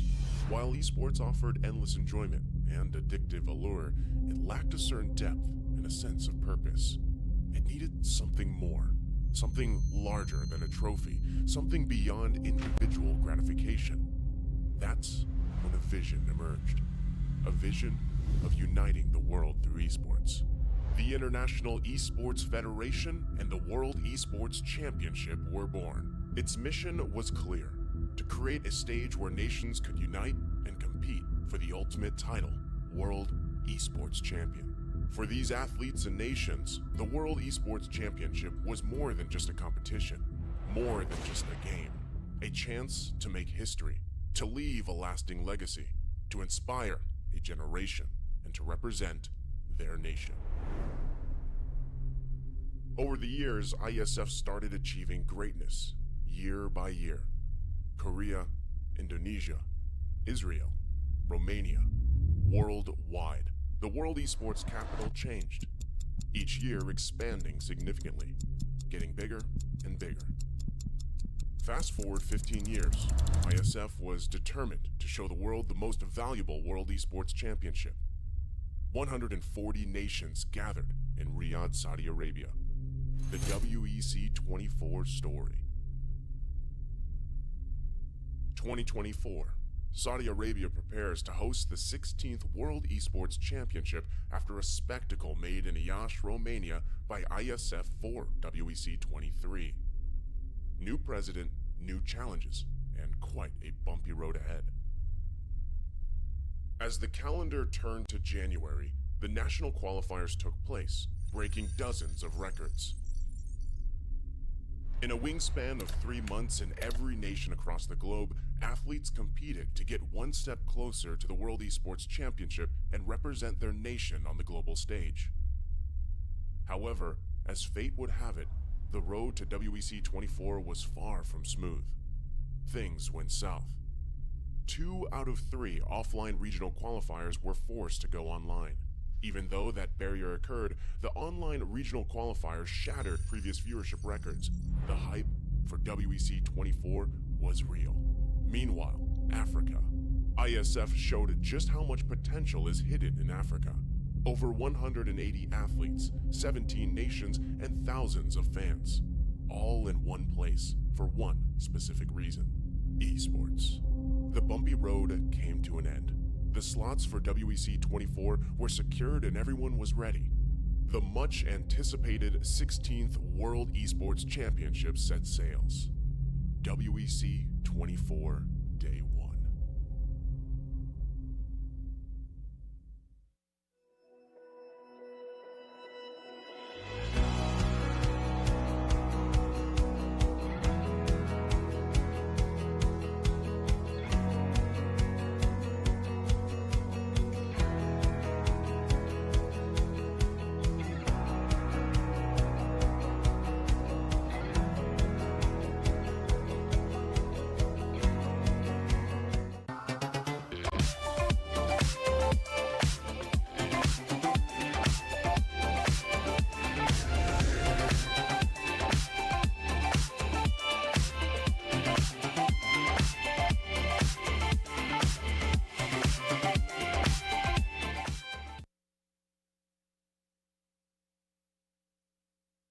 Willkommen.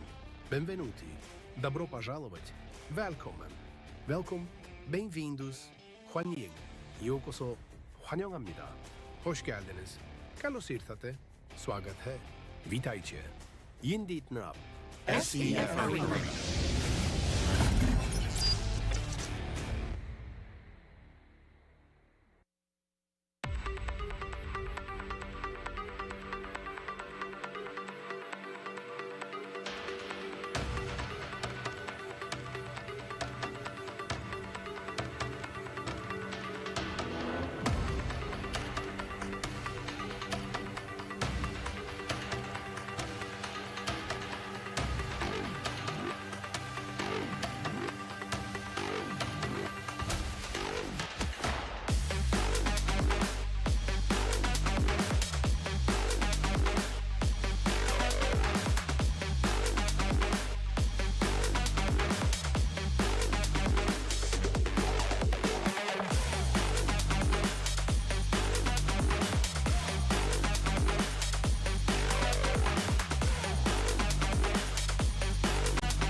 And welcome back, ladies and gentlemen. If you're just joining us after that little break, again, thank you for being patient. It's me, Nice, who joined here with Mirko. The last game for this best of 3 between Malaysia and Indonesia, looking for that grand final spot against the Philippines. If you missed our thoughts and the panelists' thoughts about this matchup in the drafts here, you'll have to rewind because right now we are in the game. And looking at how things are falling into place, again, that's a whole lot of purifies. And look, double revitalize for Indonesia here.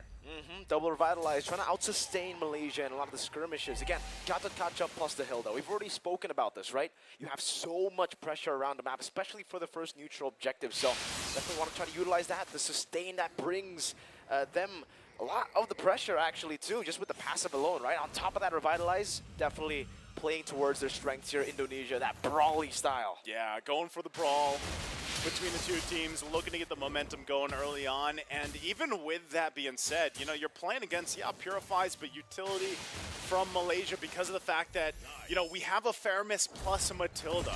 This is also a combination that, you know, typically it's usually talked about the Matilda with the Alpha, but also now that you throw a Faramis in the mix, who is a hero that provides so much with his ultimate alone, but also the fact that Stormy is playing this, and you can also actually do quite a bit of damage that kind of builds up with a Faramis in your roster for the lineup here. Oh, wow, look at the damage. Could be in trouble. Snipe down south with the flicker. First blood over to Sans.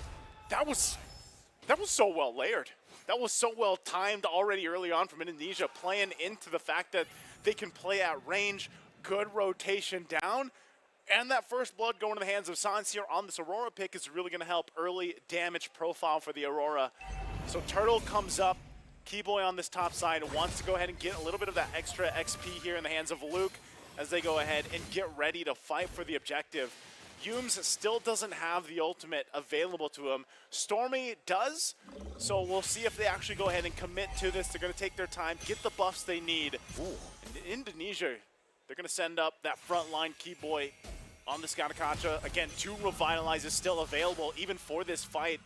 So they'll go ahead and start it up. Albert starts up this Turtle. Glorious pathway into the back. Sans doesn't have the flicker. We'll be able to find the Frigid Glacier now as the Netherrealm comes down, but the Netherrealm will be dealt with. Keyboy with the Revitalize now. The Spear of Alpha will be able to connect onto Albert, and he will be slain. But now, Skies, that's a guiding win, and he saves him. Yums, well played. Luke still with the chase, looking for the chase onto Skies, but he will not be able to gap close in time. AOG, Keyboy, very aggressive, jumping in onto Skies. One last hit, he finds it.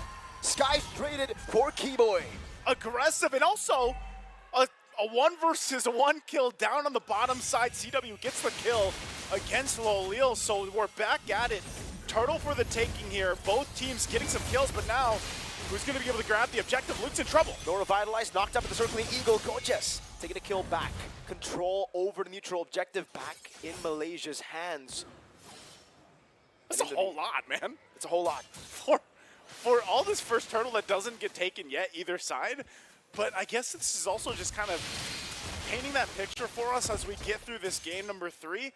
And we also have to talk about the fact that, CW got that solo kill against Lolio. Lolio's having a tough time in the early game. He's 0-2 right now on a pick that, again, didn't work out for him in game number 2. And part of that is, you know, you're wondering, is Lolio, does he just need to be taken care of a little bit more? Do you just leave him to the lane and hopefully that he is able to scale up on this Bruno pick the way that he needs to? Or is he just going to really rely on Yums later on to go ahead and be that provider of damage from usually that you see with these Bruno picks? Or is he just focusing on turrets? Once again, though, we find ourselves here for the objective. Apple will start it up. They want to go again. Glorious pathway this time on the Sans again. Finding it, circling Eagle, the Frigid Glacier, only connecting onto Gorgeous. Spear of Alpha from the Skies will get Sans very low. That's a passive locked in as well. The AOG not on point. Luke in the midst of it all still has a revitalized to sustain a bit more. Luke gonna be caught, pops into Power Wilderness. Still Stormy taking him down. Keyboy with the revitalized, unable to survive. And Malaysia gets the dub. Still fighting for the first neutral objective. Still fighting for it, but hey, they put in the effort, Mirko. They make it work. And mind you, they went through 2 revitalizes. So that was a whole lot that Malaysia had to go through. The Turtle is finally secured here. Flask of the Waste is also picked up now by Yum, so providing a little bit more of that extra shield to the team here.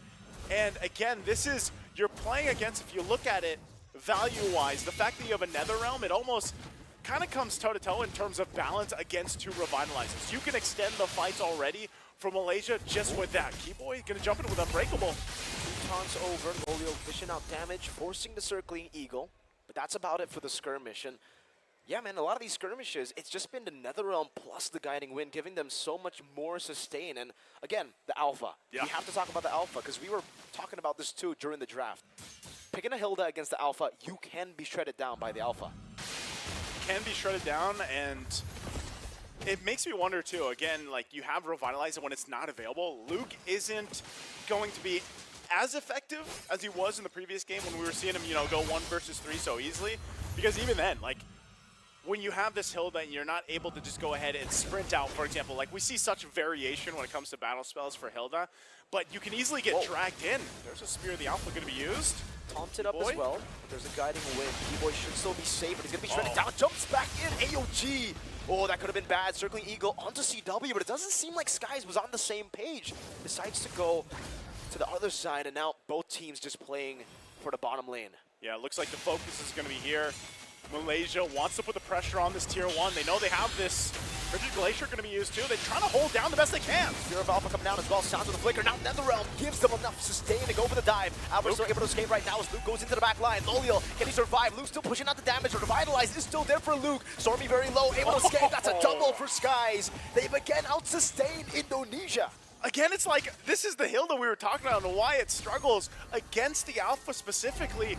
Luke runs into the backside, sees Loliel low, but even though he pops to Revitalize, he can't move. He can't get to where he needs to be and doesn't really, he's not able to provide that same value. And that's going to be purple buff taken by Skies. Turret goes down now as well, and this next objective for the taking after that mid turret goes down. Malaysia, they seem to be flipping this switch, playing around the fact that they have that amount of mobility.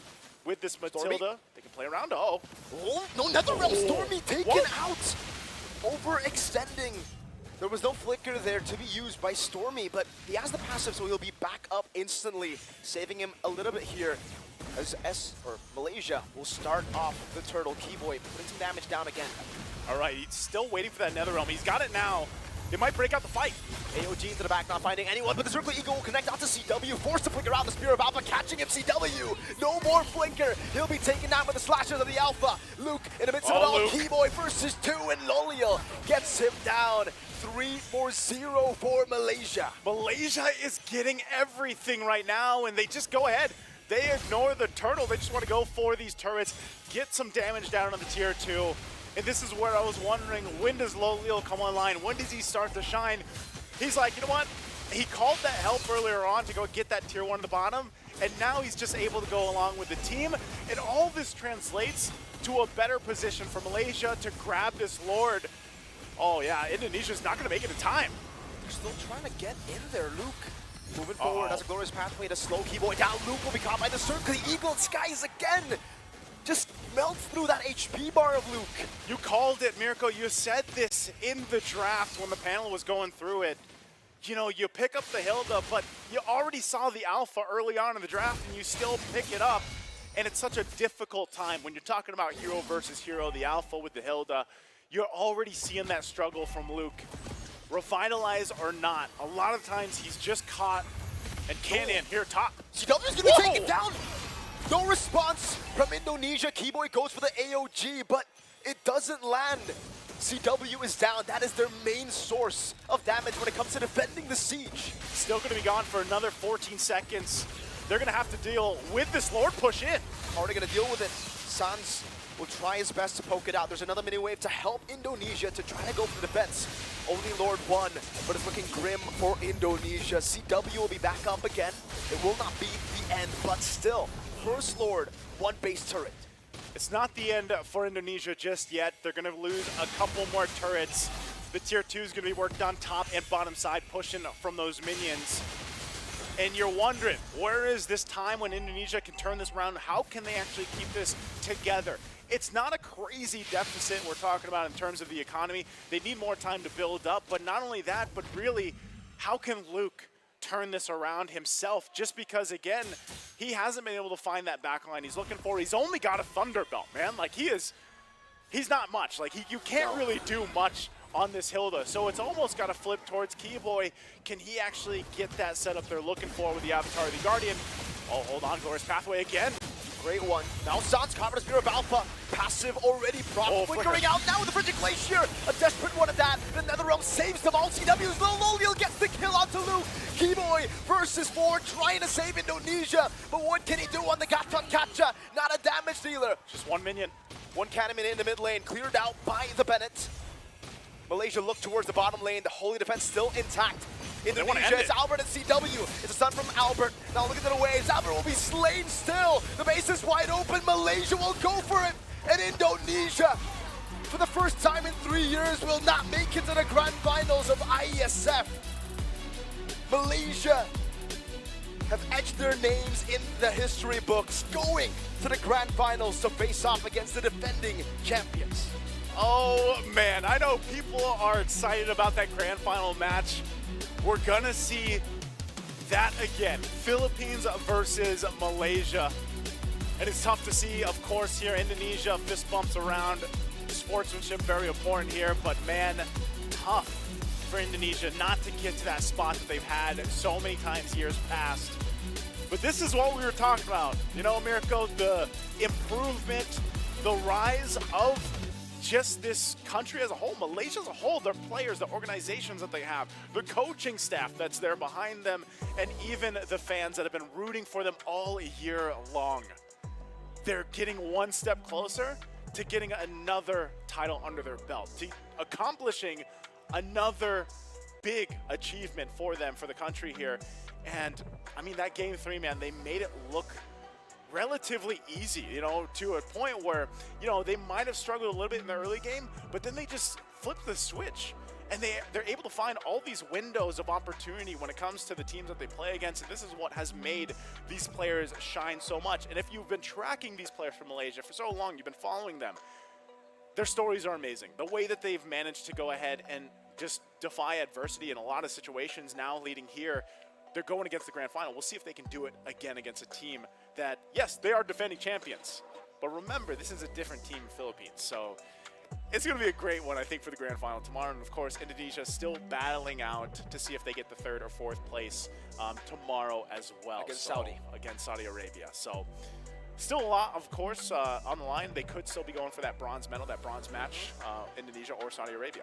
Definitely, you know, and again, for Malaysia, this is kind of like almost the same arc that we saw from the last international major, right? Yeah. Philippines versus Malaysia in the grand finals. We got Saison as well, a member, part of the previous lineup that won IESF just last year in Romania, beating Indonesia 3-1. But unfortunately, again, man, Indonesia, for the first time in MLBB IESF history, will not make it to the grand finals, and they'll have to accept 3rd or 4th place, depending on their performance tomorrow against Saudi Arabia. We know what happened the first time.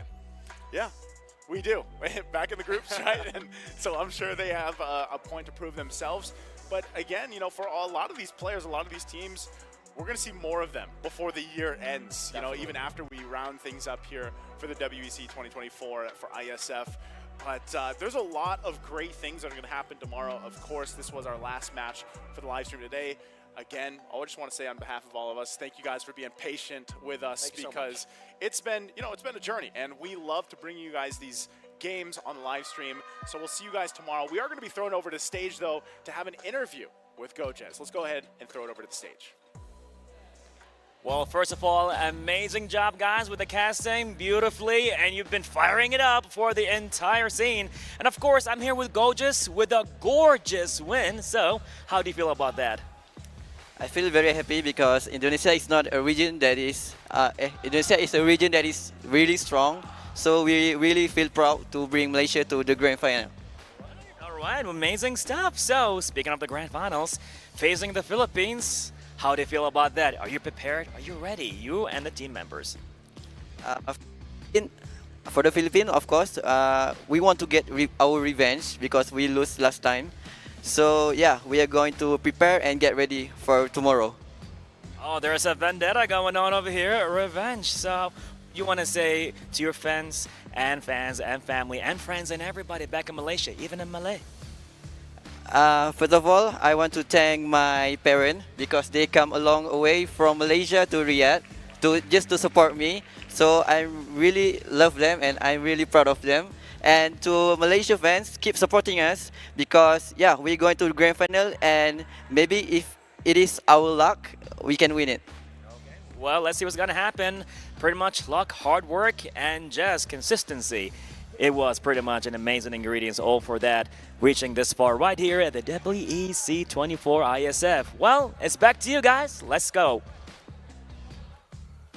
Thanks, Vara. Congratulations once again to Gorgeous up on stage. And of course, congratulations to Team Malaysia. So it looks like they are going to be on their way to the grand finals and on their redemption arc that you guys touched on earlier. Yeah, the last time they made a significant run in the WEC was way back in Bali. It was in 2022. In 2023, they didn't even make it to the playoffs. They didn't even make it to the event itself. Now in 2024, grand finals up against the defending champions. A lot more that we can discuss tomorrow, but I just want to say the character growth in Gorgeous, man. When we were first introduced to Gorgeous middle of last year for another tournament back in Southeast Asia, we were told that, oh, he's this brash young kid. He plays aggressive. He's also like that, the personality, but he's a humble king this one. He's even saying that maybe if we get lucky. The old Gorgeous would say, nah, we would win, but Gorgeous seems to be like landed on his feet, and yeah, it's great to know that his family flew all the way to support the young man. Already, any player who has a great relationship with his parents and his parents supporting him likewise is a W in my book, and I'm pretty sure that parent buff is going to be playing a role in tomorrow's grand finals as they face off against the defending champions in Team Philippines. Back to that matchup, talking about Indonesia versus Malaysia, there was a small moment in this actually very quick match that it seemed like some way, somehow Indonesia was able to repeat what they were doing in Game 2 and just be as aggressive because, truth be told, the only real hero that can't do or can't keep up with that kind of aggression would be the Beatrix. And CW was coming in through the windows the first, 8 minutes? Because starting with this death right here, he couldn't get back on his feet. Yums and Skies really played very well together. And Returner did mention it's a tried and tested legendary combo with a Matilda and a Faramis together.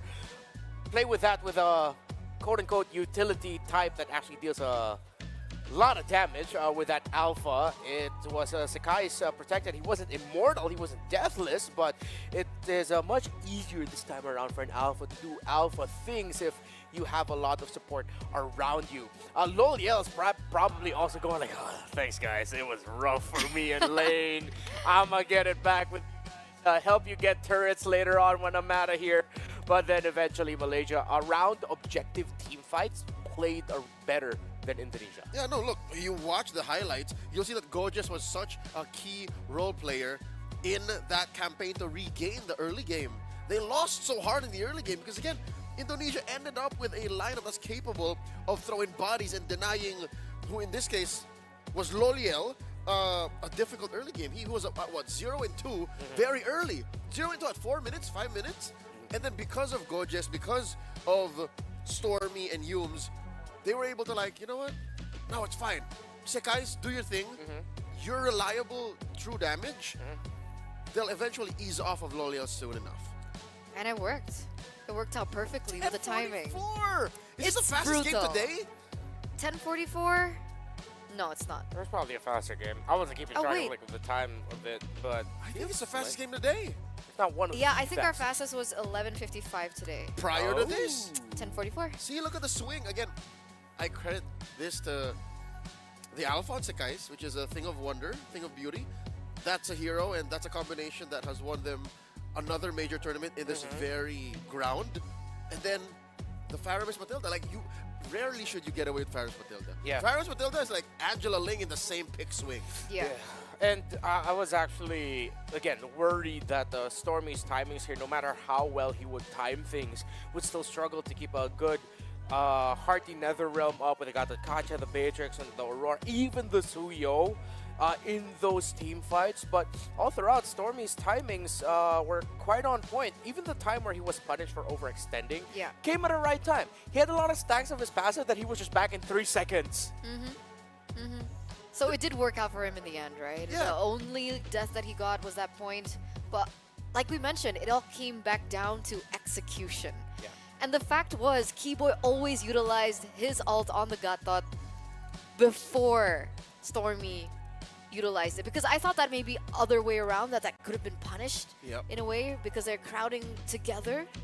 But there's always a catch. There's always the Netherrealm, and there's always Yums to save them. Look, Yums is rocking the Purify. That's something I didn't notice up until it actually mattered in game.